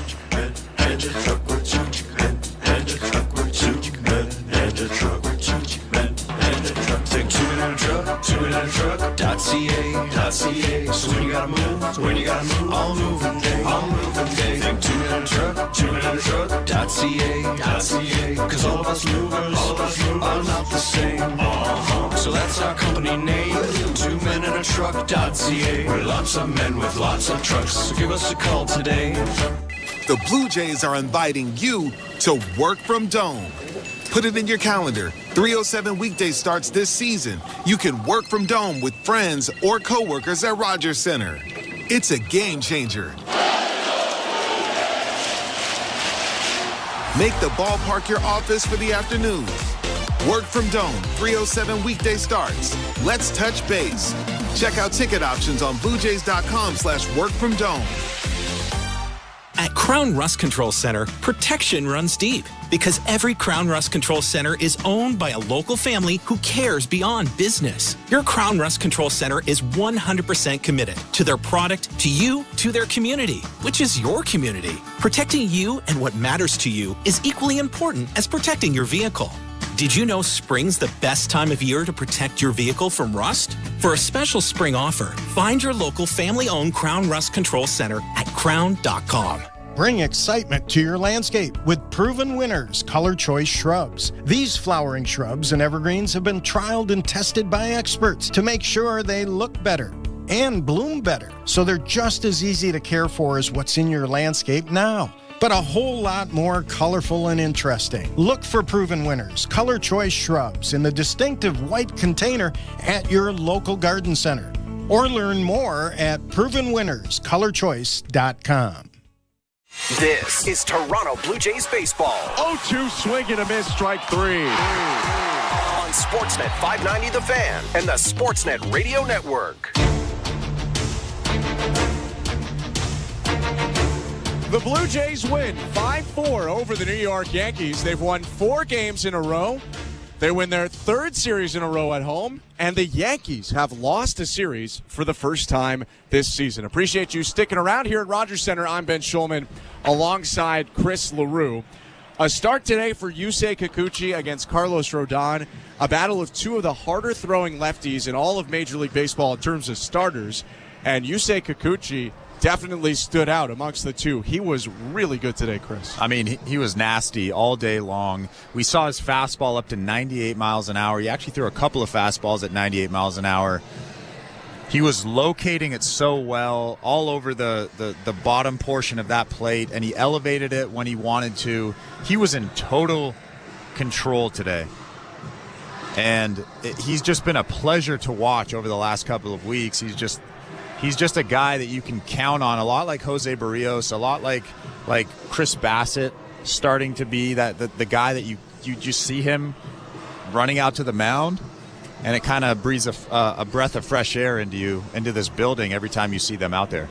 Kikuchi ends up going 6 innings, 3 hits, 1 earned run, 1 walk, 9 strikeouts. Rodon, on the other hand, chased out of the game after 4 innings, allowing 3 runs on 5 hits, walked 4, struck out 5. The Blue Jays maybe wasted some opportunities early on. First and second, 1 out in the first, didn't score. Then had the bases loaded, nobody out in the third, and only got 1. But it was in the 4th inning that Vladimir Guerrero Jr. came up with a crucial 2-run single that knocked in both Ernie Clement and Dalton Varsho. Vladdy reaches 4 times today. He had one of his better days of the year. Yeah, he's starting to use the big part of the field, and I think I've been preaching that for the whole season now. For him to be good and to be that guy that everybody expects him to be, he has to use the big part of the field. He has to use the opposite field. He can't just keep pulling off of fastballs down the middle, pulling off of those sliders away. You see him taking better swings now. Sometimes he pulls off. He's not quite there yet. But with that 2 RBI single early on in this ball game, he tried to go up the middle, and that's when he starts to get really locked in, is when he's using that big part of the field. Vladdy would give the Blue Jays a 3-1 lead with that single, and Toronto would keep relying on the good pitching from Yusei Kikuchi to keep the steady lead. Blue Jays added on a pair of runs in the 6th inning, although the Yankees got it right back in the top of the 7th. But what really stood out to both of us today, Chris, was not the pitching or the hitting, which were both solid for the Blue Jays, but rather plays in the field. So kind of a dual play of the game from 2 different guys in left field. Take a listen. Here's his 94th pitch of the day. Loop to left field. Schneider on the run. Toward the line. Dives. And he made the catch. What a play. Davis Schneider getting his mustache a little bit dirty. He saves a hit for Yusei Kikuchi, and his teammates are all over him back in the dugout. Right on left, 0-1.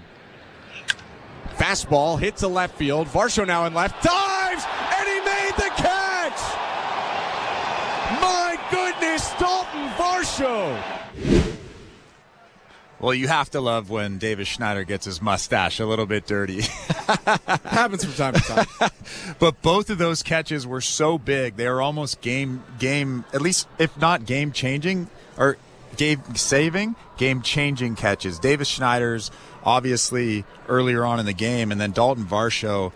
I mean, it's almost like we expect those type of plays from him now. He's so good, especially in left field. Left field is a very tough position to play because you get that top spin on a lot of left-handed line drives. And those two plays, those were incredible plays, especially that Davis Schneider catch. The Schneider catch ended the sixth and likely prevented Juan Soto from scoring, who was on first. If that ball gets down, Soto running on contact certainly or almost certainly gets to the plate. And then the Varsho catch at the beginning of the ninth inning, if Rizzo reaches, who knows what happens, because the Yankees down 5-3 ended up scoring a run and had the tying run on third base when it was Oswaldo Cabrera who bounced out to second to end the game. First save of the season in his first appearance for Jordan Romano, and a win for Yusei Kikuchi, his first win of the year. First time he got any run support this year. He goes to 1-1. Rodon loses, goes to 1-1. And for the Blue Jays, they win the series, and Chris, they have a chance to sweep tomorrow. Kevin Gausman on the mound. It'll be interesting to see what happens there. Yeah, I'm excited to see Kevin Gausman kind of come back from his previous two starts. He actually looked okay in his last start. Location just wasn't there. Velo was there. Splitty was there. I just want to see command tomorrow. Gausman got hit by the Yankees hard 2 weekends ago. He will try to make up for that against former Blue Jay Marcus Stroman, making his second start at Rogers Center since leaving the Blue Jays or being traded away in 2019. That game at 3:07. Hope you can tune in. Today, the Blue Jays win 5-4, 5 runs on 8 hits, no errors, left 10 on. The Yankees 4 runs, 6 hits, 1 error, left 5 on. The game took just under 3 hours in front of 31,000 indoor at Rogers Center. Again, thank you for tuning in. Hope we see you tomorrow at 3 o'clock. For our technical directors, Austin Mackey and Tom Young, our host and producer, Show Ali, and my partner, Chris LaRue, I'm Ben Schulman. Hope you have a good night, and stick around. Get your calls in right now, because Blue Jays Talk with Blair and Parker starts right. Marcus Stroman, Kevin Barker. So many things to talk about in this game. The Blue Jays activated Jordan Romano and Eric Swanson before the game. Much talk before the game about the decision to send Nate Pearson down, but Romano and Swanson were activated. We saw Jordan Romano pitch the ninth inning. He gets the save. It was nervy, but the velo ticked up as the inning went on. We saw Jimmy Garcia get the eighth inning, and while he doesn't get credit for the save, it was pretty clear that the plan all along was to get him in against Soto, Judge, and Stanton, get him in against the meat of the lineup. And Kevin, Vladdy, a couple of hits, a couple of RBIs, Bo drives in a key run, Justin Turner, a sacrifice fly, Ernie Clement has a terrific game on all aspects of the game. Oh, yeah, we forgot the starting pitcher, Yusei Kikuchi. Again, no one knows how he does it. He doesn't know how he does it. I guarantee you, Aaron Boone doesn't know how he does it. But Kevin Barker, Yusei Kikuchi, he's the Yankees' daddy. I mean, let's just say it. He is the Yankees' daddy. Yeah, how about that? The Blue Jays had a team win, right? Everybody contributed. Everybody did exactly what they were supposed to do. They played good defense. They got really good starting pitching. You know, for the most part, they got through Trevor Richards. I mean, 6 full days off is a lot. It's a lot for a guy with that repertoire, isn't it? Anybody, Absolutely. But for that repertoire especially. Well, I mean, maintaining, location on the changeup, good arm speed, like you need to throw a lot. And when you haven't thrown in 6 days, it's very hard to go out there. I ain't making excuses for him, but that's sort of what it looks like when you ain't pitched in 6 days. Romano, I think it's first game, you got your first song, you got to run through that. Like it's just, it's like you just sort of getting your feet wet and, you had decent velocity. I think you had a couple of those sliders a little floppy. I mean, Verdugo, you probably want to bounce that thing. You bounce it, more back-footed than have it 12-6 looking. That'll get better the more he throws it. He'll get in a groove. I think they're rounding in the form when it comes to just who's going to pitch and where they're going to pitch and how much they're going to pitch and, who John's going to pitch him against. Like, they're going to figure out all that stuff. I think the pitching's sort of, starting to be looking the way it's supposed to be looking. Vladdy, let's just say it though, Kev, too, that this is the first time this year that John Schneider has had the bullpen he thought he was going to have. Yeah, I mean, again, I think it's Jimmy Garcia. I think he's got a lot of confidence in that one dude. He can stick him anywhere he wants to stick him against the meat of the order. I think that's very important, right? Jimmy Garcia's got, enough mindset to have a routine whenever he gets called on, no matter what that inning is. He's going to be raring and ready to go. So I think that's sort of like John's security blanket right now to maneuver in the dudes that, has been off and needs to get their feet wet and, start throwing the balls and having them go where they want to go. Hey, look, Vladdy actually self-corrected in it bad. He took a big daddy hack. He after that, the 2 RBI single up the middle with 2 outs. That big daddy hack to start the at bat. Then he controls it. He has shoulder squared. He thinks up the middle. It's Edwin Encarnacion sitting over there. And I heard Buck talking about when they showed up, they saw Vladdy in the cage. That's exactly what you're supposed to do when you're struggling. You're not hit. You get in the cage. You basically make them hands bleed to create a habit, right? You want to, when you get in the game, don't have to think about it because you've done it so many times off the field that it's just second nature to you. And I just love that he self-corrected. That's the first time all year we've seen him do that. That only bodes well for the Blue Jays. Bo Bichette, you can tell mentally he's been grinding, right? Whenever you see his barrel under fastballs, that means the timing with his hands, getting it on plane, is a little off. And that's good to see because of where the pitch ended up when he got the RBI single, right? Yep. Up the middle. That's a big deal because that will tell you he's getting it on plane in time. He's staying through it. His hands are traveling the way they're supposed to inside the baseball. The barrel's the last thing you see. The ball goes up the middle. So that's a key thing, right? You get them 2 dudes going, everybody else sort of falls in place. You got the old guy, doing the sacrifice fly to center, sort of like situational hitting. I don't have to overswing. I just want to catch it out front, create some backspin, get it in the air. It's baseball 101. It's like you just sort of need that guy that just sort of knows how to do it right. And I do like that Vladdy got the Gatorade poured on him. I like how the old guy did it in Turner. He drugged the Gatorade thing out there. He wasn't in any hurry, wasn't trying to hide from Vladdy. It's a veteran move, right? I just sort of like throwing that in there because that was kind of fun to watch. It's rare that we see Vladdy getting Gatorade poured on him, so I kind of like to mention that. The diving plays, right? The Schneider thing, it's about when you leave your feet.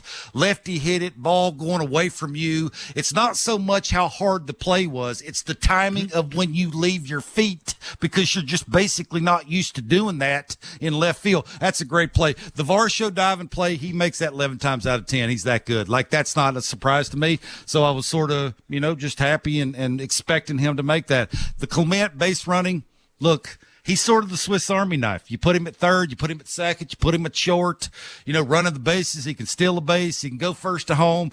Like, he's going to do everything that he can do to help you win a baseball game. And I don't know about you. I like watching him play. Like, he's a lot of fun. Yeah, he does everything right. He's not great at anything. He just does a lot of things really, really good. And for me, I like watching that. So, yeah, again, maybe this is the first team win that they've actually had, right? When they were supposed to make a good play in the field, they made it. When they were supposed to, try and get a guy over, guy got a good jump, had a good slide at a base, avoided a tag. They did exactly what they were supposed to do. So it's kind of just fun to watch everybody contributing, everybody doing their thing. At the end, you win a baseball game. It's kind of nice to watch. 416-870-0590, star 590, 1-888-666-0590. If you want to talk about the roster decision the Jays made today, you want to talk about Kikuchi, you want to talk about the offense, the return of Jordan Romano, we are here for you. 416-870-0590, star 590, 1-888-666-0590. The play got lost a little bit in things that happened in the 5th inning, but I thought of you. I guess the 3-4-1 out on Alex Verdugo where Vladdy jumps up, tips the ball.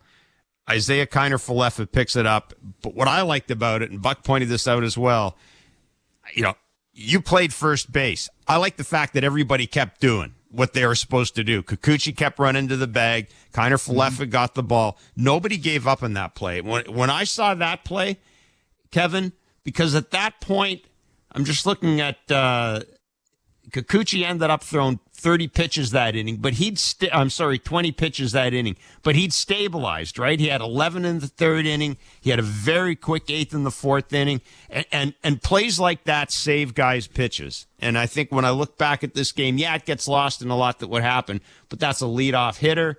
I just think, again, good defense. Yeah, absolutely. Well, again, I think having an athlete on the mound, and you say Kikuchi, who sort of knows at times how to get big.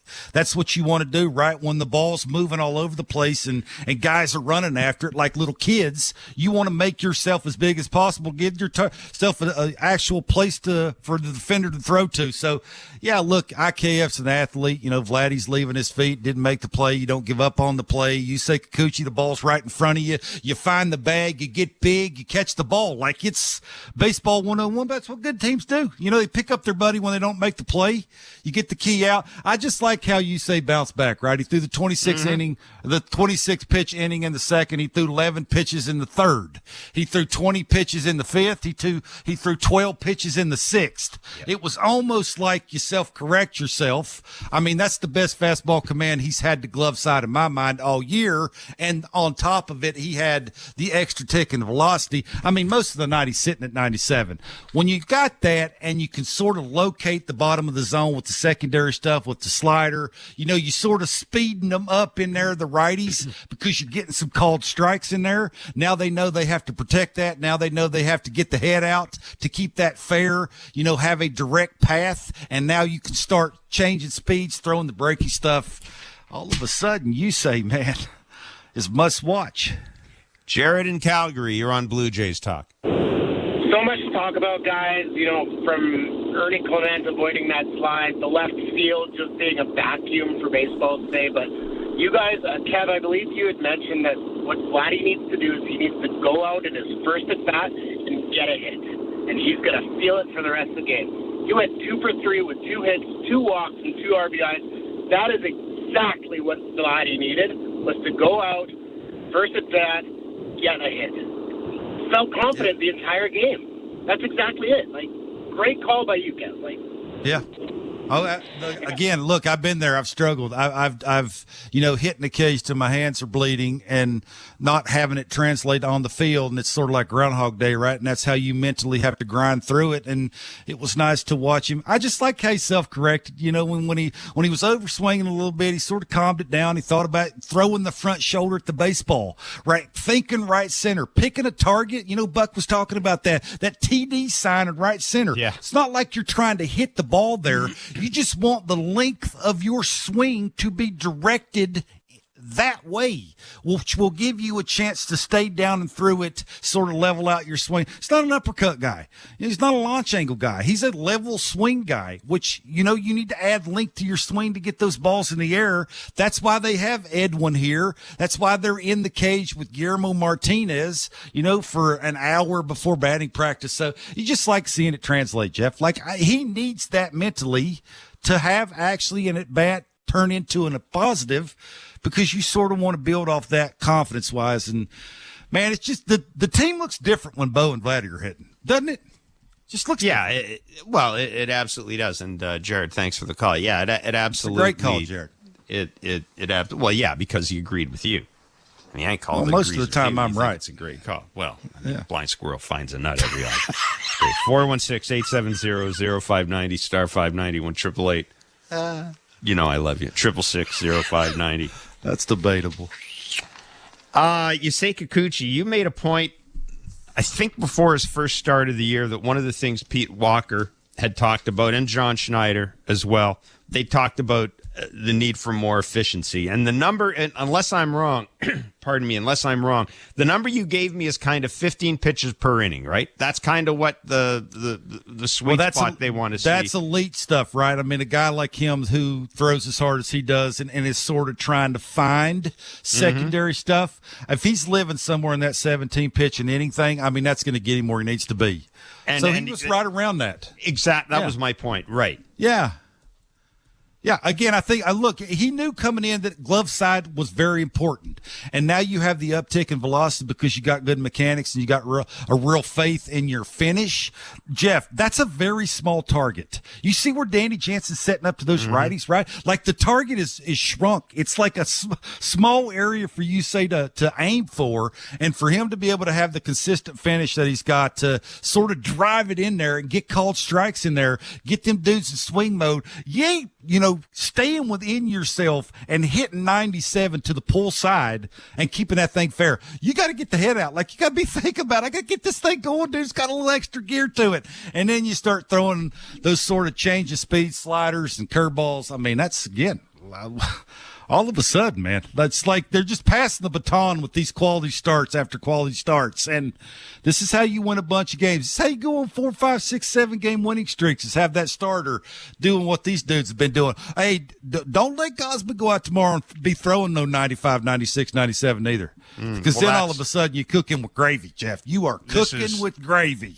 Tomorrow now, the focus very much does shift till tomorrow with Kevin Gausman. It has not been a good start to the year for Kevin Gausman. It's the type of start, frankly, that raises red flags with a lot of people. We're told everything's fine. He's healthy. The velo in his last start was there, but there's until you see Kevin Gausman go out and have one of those Kevin Gausman games, I think people are going to, there's going to be a little bit of a question mark hanging over him. If they can get a start like that out of him, because you know who's going to be fired up tomorrow. Like Marcus Stroman is going to be, he's going to be ready to go. Afternoon game, Toronto, he'll be ready to go. Yankees trying to avoid a sweep. Man, if they can get a Kevin Gausman performance tomorrow and sweep this thing, then they got the off day. Then they're off to San Diego. I mean, that's a good. This would be a good way to end the homestand. It's a terrific way to end the homestand. He's had some good starts against the Yankees in the past, but there has been some of those games where am I tipping pitches? Am I giving things away? Why are they taking the split finger? I got good velocity. I set it up. They shouldn't be taking that. Just sort of eliminate that. Have good mechanics. Get a good finish. Get in a good rhythm. If you have to throw more before the game to get your arm loose, like from the gate, that thing should be somewhere around the 94 to 96 range. He's got that. He'll give them a good chance to win that game tomorrow. Let's go to Charlie in Jersey. You're on Blue Jays Talk. Hey, what's up, guys? I'm going to start off with a complaint because that's what I do. And, well, listen, it's okay. It's not a complaint about you guys. I spoke about this with you yesterday, and you agreed with me. And I called it. I said, what's going to happen when Jordan Romano gets back? Guys, there's no reason why I have to be rushed to the hospital for heart failure because John decides that the first day he comes back, there's guys on the injury list. I mean, come on. Yimi Garcia, obviously I think it was a good spot that they put him in because, but we have, Chad Green, we have others to put in. Why do that? Why risk it? You see what I'm talking about. I mean, his stuff was, we were lucky that he didn't blow the save. Let's just be real. And why put him in that situation? It's a big-time game against the Yankees. We're trying to win the series here. And, I just don't understand it. I mean, maybe you can explain to me why throw him right into the fire. Ease him in a game. I don't think he threw. I'm gonna disagree. I don't think he threw him in the fire. I don't either. If he had put him in against Soto, Judge, and Stanton, now we're talking throwing him into the fire. He gave him. Okay. This was to me. This played out. This played out perfectly. Chad Green. I mean, if you've got more confidence in Chad Green right now than you do Jordan Romano, like I like Chad Green, but I'll take this Jordan Romano over Chad Green. I'll take Jordan Romano throwing 98 over Chad Green. Like I just point it quickly, if you don't mind, just guys. I know there's a lot of people waiting. Let me just get my other point because I wanted you to talk about, especially Kevin. Let me hear what you have to say. What I do like, okay. I love what Clement brings. I love his speed. I love the all-out effort, that we saw tonight. I like this kid. I want to know what you guys think about the. We have a nice crowd between Clement, ITF, Biggio. Where do you see and what do you feel? Is the right mixture to put in there? I would love to see Clement personally. I love IKF. Is playing very serviceable. And, he brings, some good versatility. I want to see more what this Clement guy could do. I want to see what kind of mixture do you want to see on a regular basis? Okay, Charlie, I'll pass it over to Kevin. Thanks for the call. Go ahead, Kevin. Yeah, I think if he's hitting, he'll play more. I mean, I think it's real simple. I think it's a competition. Whoever's hitting Absolutely. more, because what I will say is, I think IKF's defense is the thing that might, on most days, tip the balance in his favor. Like, I think there will be more days where we will see Clement and IKF in the field than we'll see Clement and Biggio in the field. That's just at the same time.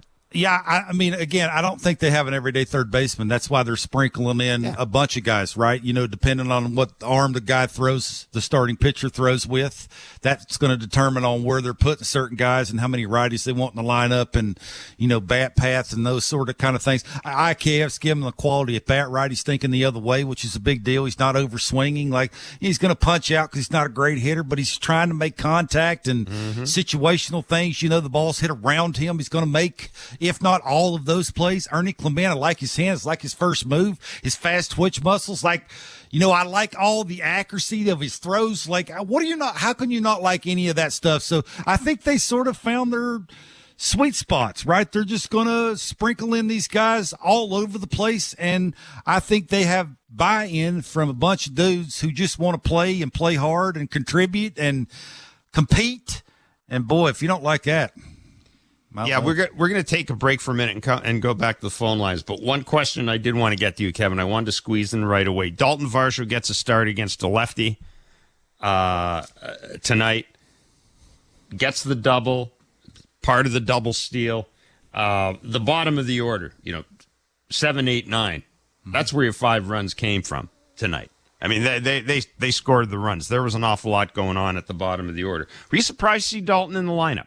Yeah, not really. I mean, I think with what Kiermaier's not doing offensively, I think they're looking for a guy that can run into one. Dalton had good pace to his approach tonight. Like, that's the first time really that you didn't think it was sort of robotic and he's trying to think his way through, where's my foot going? How soon should I land with my foot? Where's my hands at? Like, you could tell there's a little bit more fluidity to all that stuff that was happening. It was just, he's one of those guys that simplifies it enough to just say, see ball down, hit ball. Like, it's real simple. I'm trying not to swing at the ball up a lot because I know Likey. Try and do that till you get 2 strikes and take your chances to the pull side. I just like the way his lower half look. He consistently does that. He'd be all right.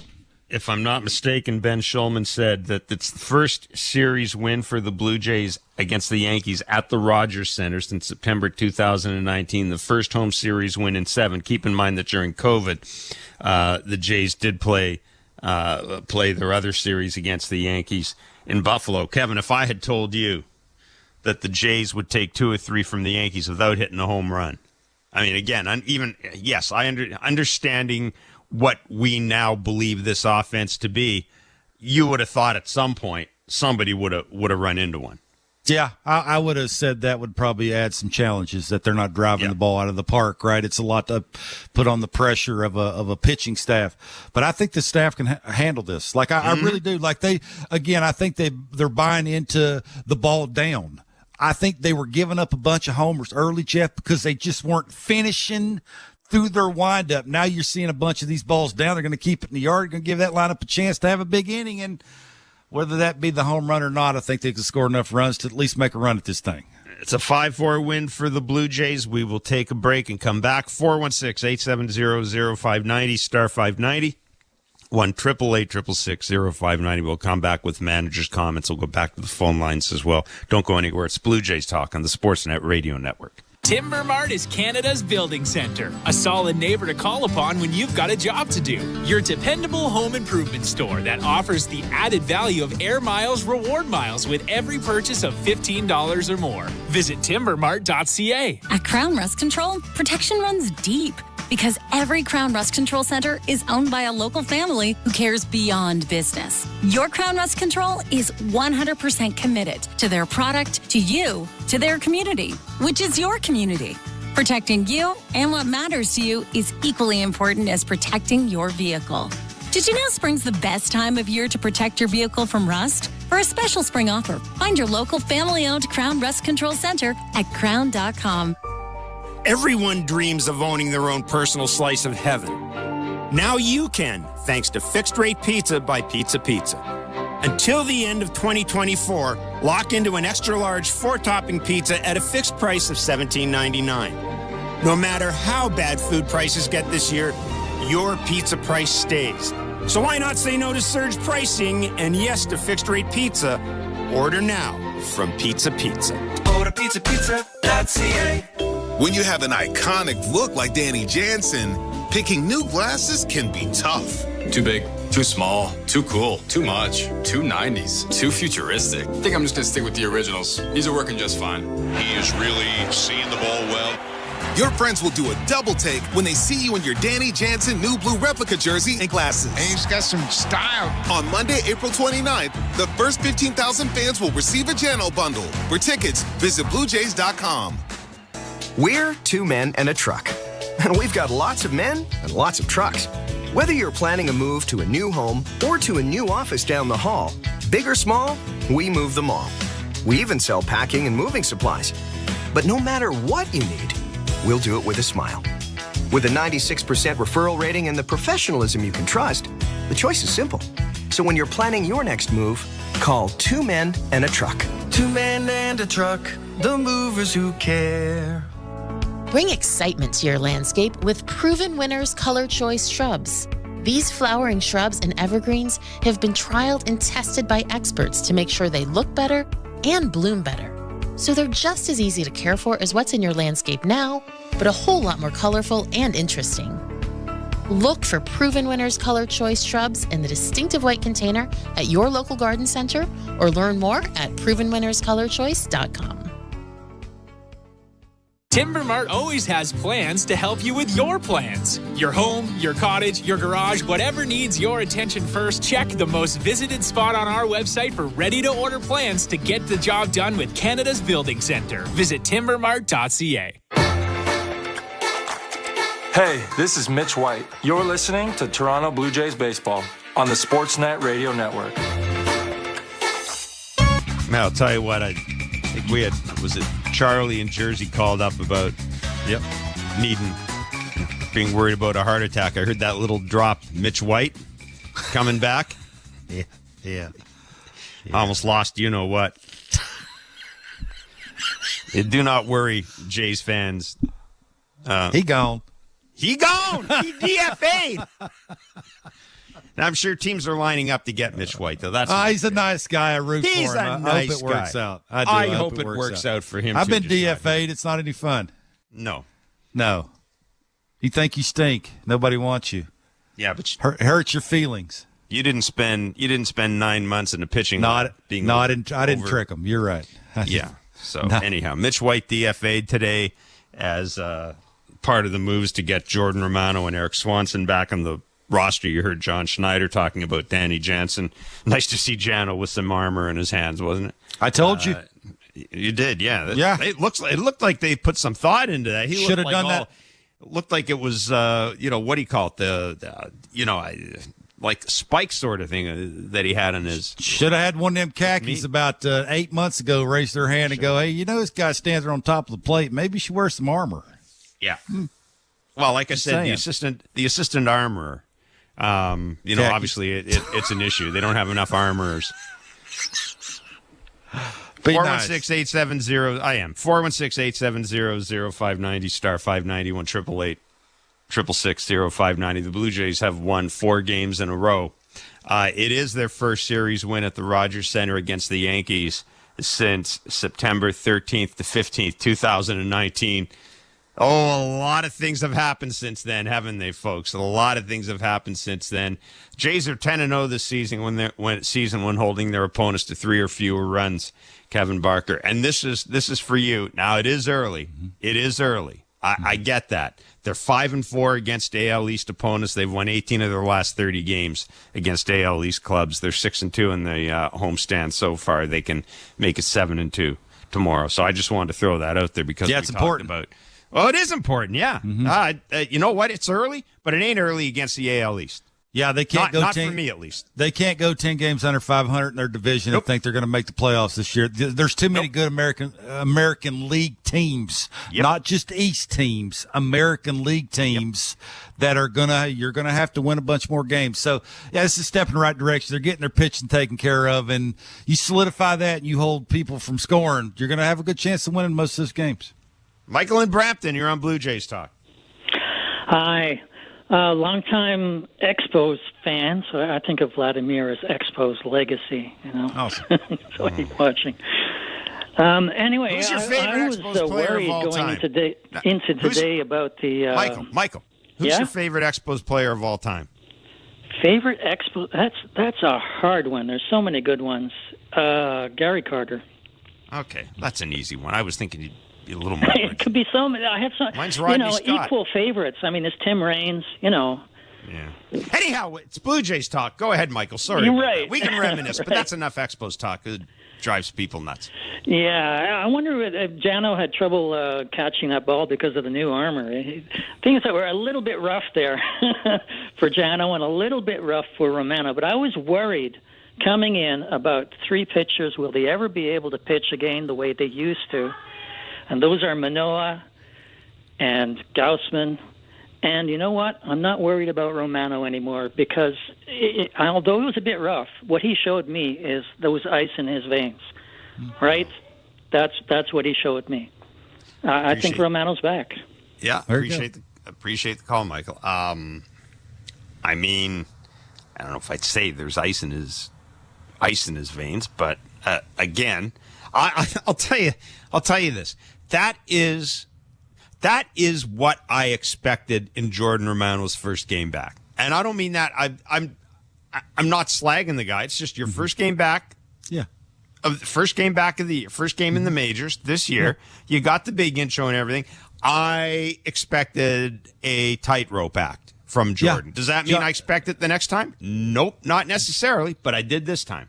John's exactly right. Everything's bigger in the big leagues. Like it's not Buffalo. Yeah. It's not, everything's warmer in the big leagues. Like, everything's brighter. Like when you're running in, heart rate's a little. God, you sound like Crash Davis. Beating a little faster. Absolutely. I've been there. I've been on both sides. I know how it is. Like the lights are a lot brighter. Like things are bigger up here.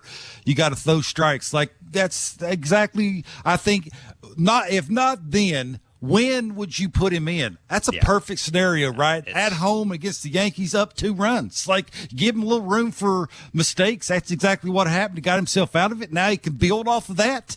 Everything's all systems go now. Now you got your role. It's the 9th inning. Go out there and get him, kid.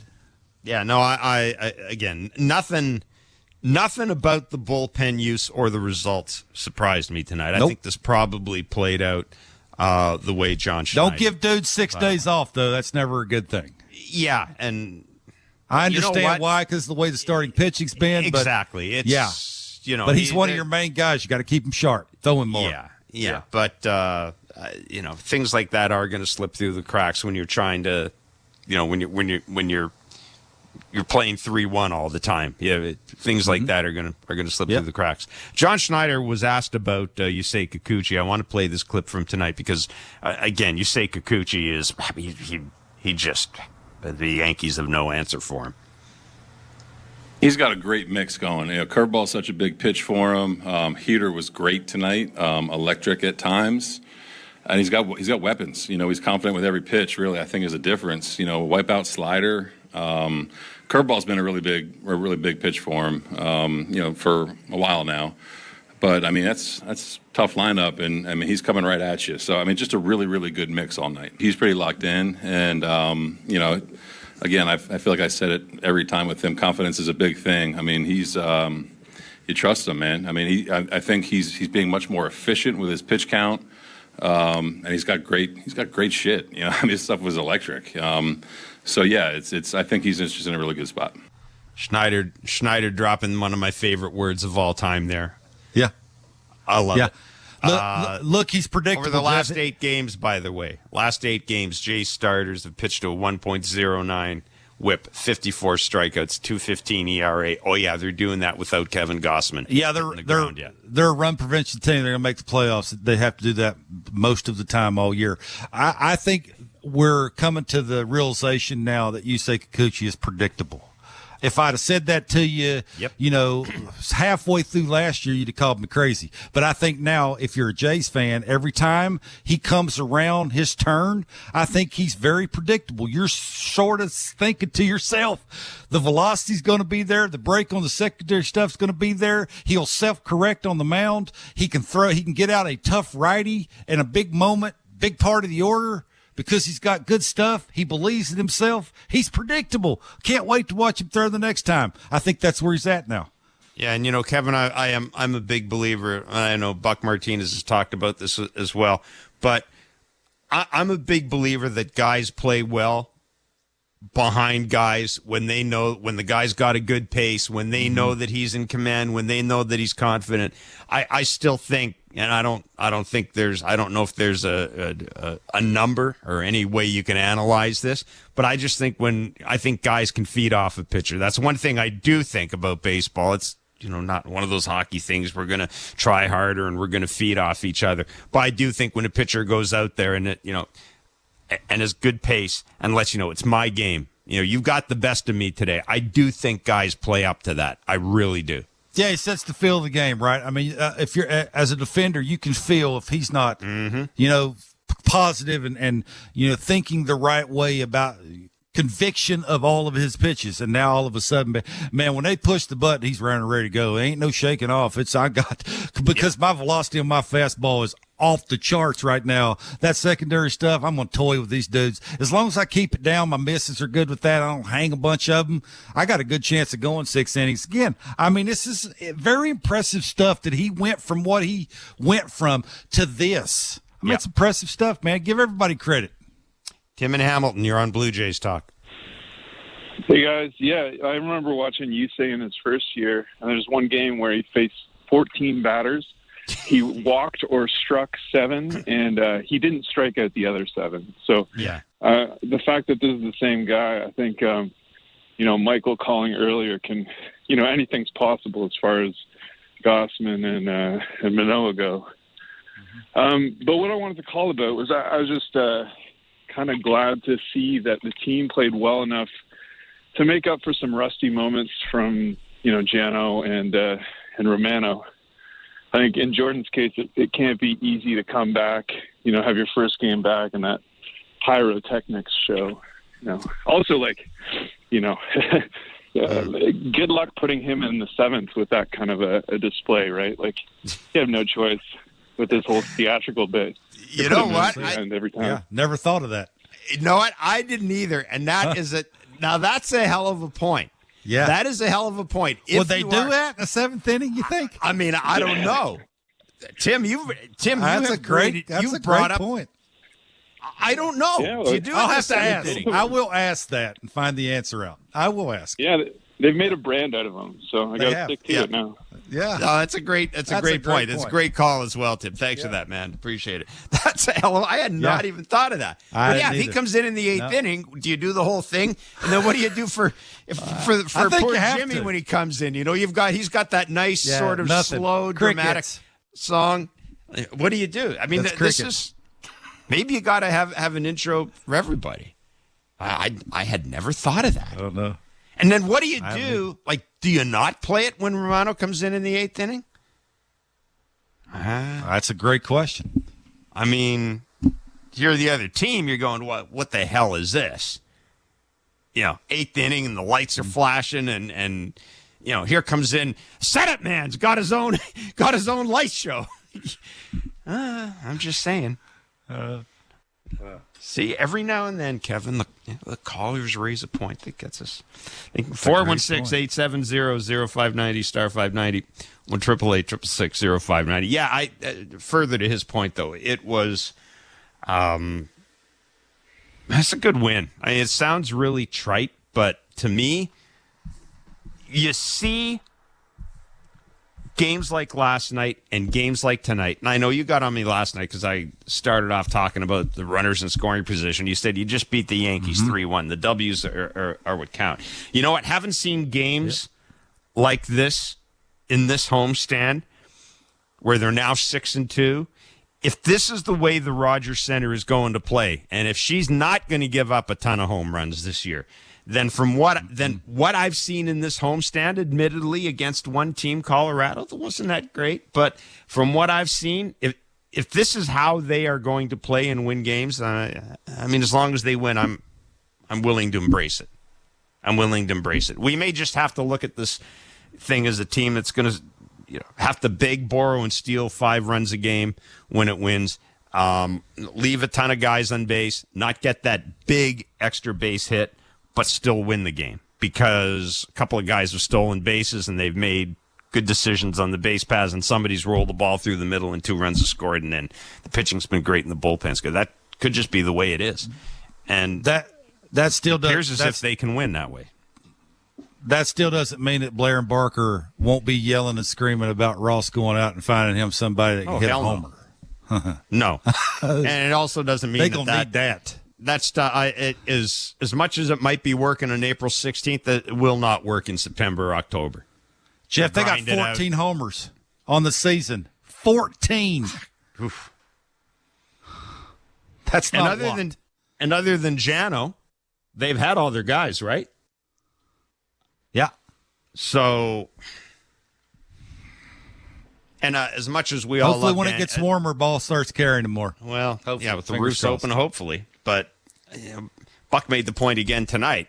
Now, I didn't notice it as much tonight as I did last night. I freely admit, I thought Juan Soto's ball was out of the park last night, that line drive. Mm-hmm. There have been a couple of those. There were a couple of those in that game that I thought were out of the park. Tonight, not so much. But if this is the way the park's going to play, then this is the way the Blue Jays have to play. And you're right, if they're going to win, well, might as well embrace it because it's better than the alternative. 3:07 will be first pitch tomorrow. It'll be Marcus Stroman against Kevin Gossman at the Rogers Center.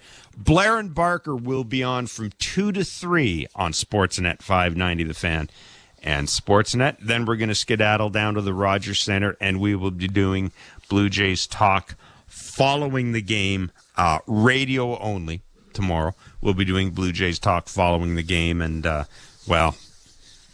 with Kevin Gossman pitching, my feeling is we're going to have a lot to talk about one way or another tomorrow. Mm-hmm. Winning Hopefully edition. Good, though. That's what I'm calling. Yeah. Sweep the Yankees edition. How about that? Could happen. It's got a nice sound to it. It does indeed. Thank you for listening to Blue Jays Baseball, brought to you by the local. This has been Major League Baseball play-by-play on SiriusXM and the SiriusXM app. Why do I love calling this game? Calling this game? Calling this game? Calling this game. Why do I love calling this game?